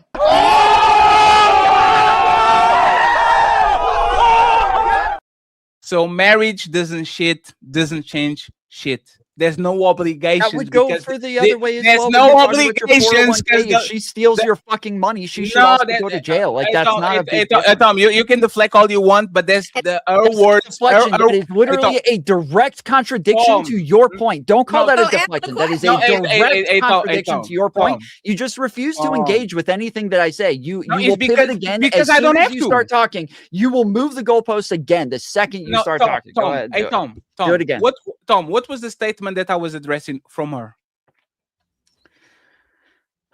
Whether or not you get a benefit from marriage. No, see, you are not paying attention to the conversation. She said that she gave. What? No, she said once I get married as a wife, have sex. That no, she said I'm is an obligation. A girlfriend doesn't have an obligation towards you. Once we get married, it becomes an obligation, and she's lying because I can have sex on the man. Because it's not illegal. It's not illegal. I can make her cook more. I can make her clean more. I can make her love more. It's not an obligation at all. She can literally say, I don't want this, and bounce. So he was talking about, I'm not moving the goalpost. I'm just saying it's not an obligation because, respectfully, a married woman is a powerful woman. You have more power. You don't have less power. You have more power. I can make you do nothing because you know what actually supersedes religion and all these? The law of the land. That woman called the cops and saying, Fatty is not paying the bills when I'm a stay-at-home mom, and he's doing that as retaliation, and it's been 5 months. And you know what's going to happen? Financial abuse. And now I'm in trouble because I stopped doing my obligation. Your obligations are not set in stone. I've never heard of this. Okay. You never heard of financial abuse, Tom? No, never. So Tom, come on. Hey, Tom. Hey, friends. Hey, Tom, I appreciate you, Mr. Fantastic. Thank you very much for pulling up. Rose, nice to meet you. Rose, thank you so much for coming through. You are, they make up their own terms in scenarios, and then thank you so much for coming through. I'm kicking you out. Bye.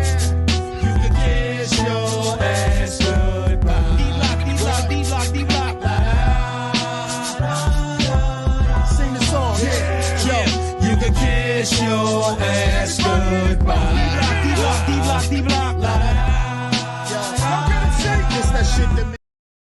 Once again, friends, thank you very much for pulling up.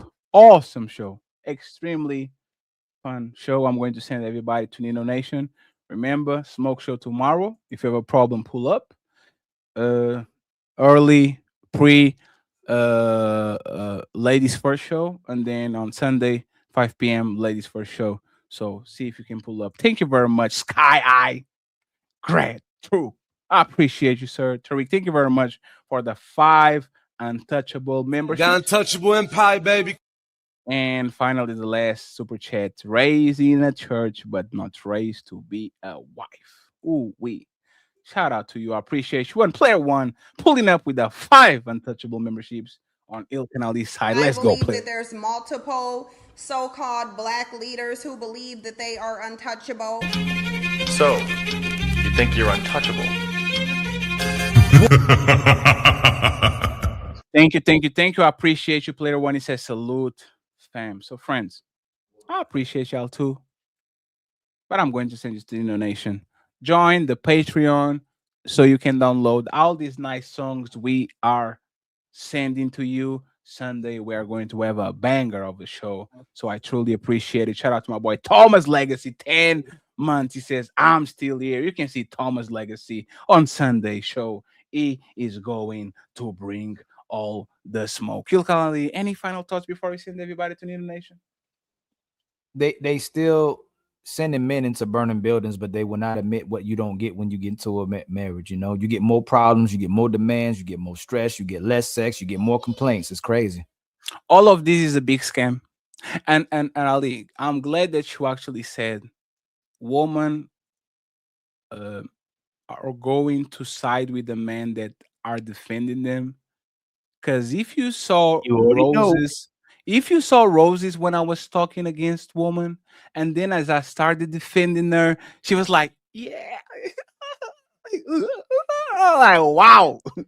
That was motherfucking quick. So when I was outside with you, you said, oh, are you married? I can see why. And as soon as I said, no, she actually did good in leaving the husband, she was like, she was giving the ladies, I don't period. So ladies, Fatty, you can't deny when a man sees an attractive woman, all our body language is similar, right? When a woman sees an attractive man, all their body language is similar. When we come on here and men are lying and their body is adjusting to the lie, no matter how ugly, no matter how attractive, they adjust to the lie, but they refute the truth and can't even stand the man who's telling the truth, no matter how attractive he is. At least they can't stand the truth. You know what they like. Women love lies.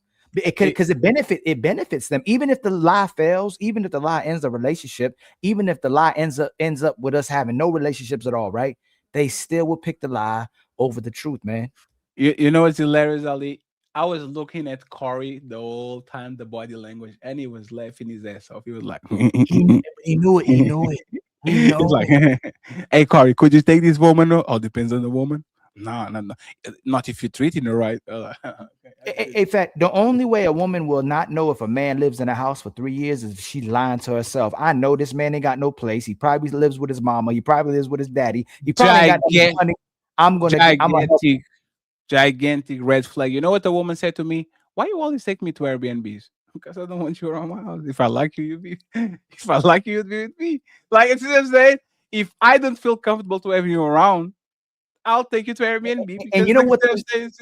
You know what we haven't to put the cement on? If the woman can lie, if the woman's cooking for you, cleaning for you, doing all this cooperation, right? She can change at any moment, right? Most men, if you see where they stay, where they work, and if they have a car, it's not something that it'll just change right away. It's cemented. Like that's actual stability. It's almost permanent, right? This man's gonna keep his job. He's gonna keep this car. He's gonna keep his house. Typically, the women keep maneuvering. She don't have to still stay that same woman every single day. He has to be. He is the same man every day. I didn't know you was a criminal. So you left when you found out, right? No, I straight 3 years. In fact, hey, why you get with him?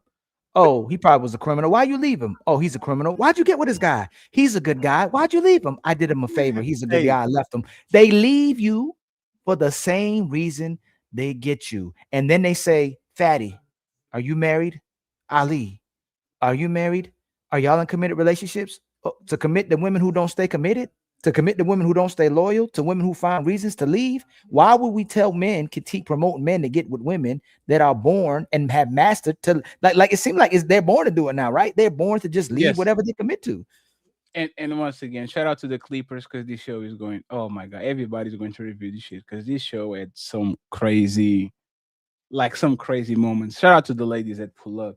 And I appreciate y'all once again, friends. Thank you very much. We're going to Nino Nation. The redirect is on. So click on the link when the music is over and join Fatty Patreon to get access to Discord, main chat, and lounge, and to listen to the songs that we're putting up. Team Fatty and Ilkan Ali signing out.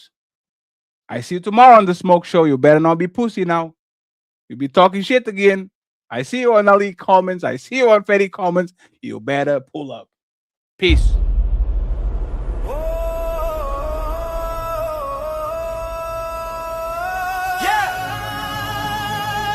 Symphonies in the sky tonight.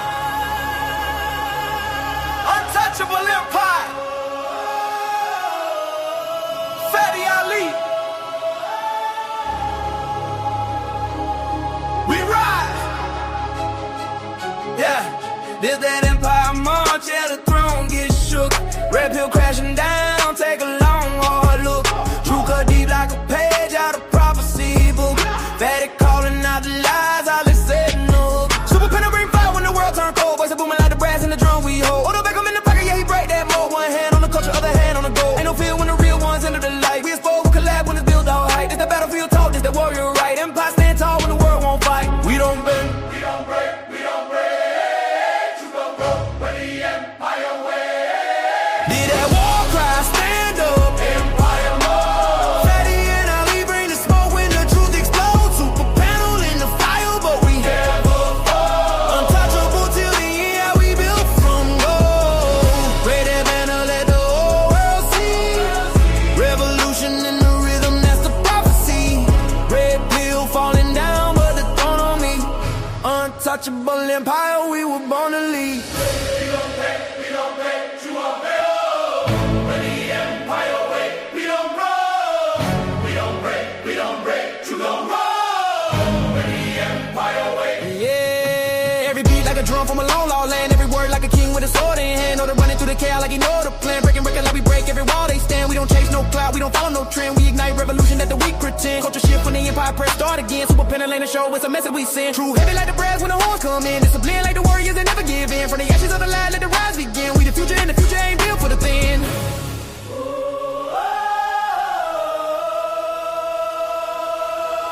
Did that war cry stand up? Empire mode. Fatty and Ali bring the smoke when the truth explodes. Super panel in the fire, but we never fall. Untouchable till the end, yeah, we built from gold. Raise that banner, let the whole world see. Revolution in the rhythm, that's the prophecy. Red pill falling down, but the throne on me. Untouchable empire, we were born to lead. We don't break, you gon' roll.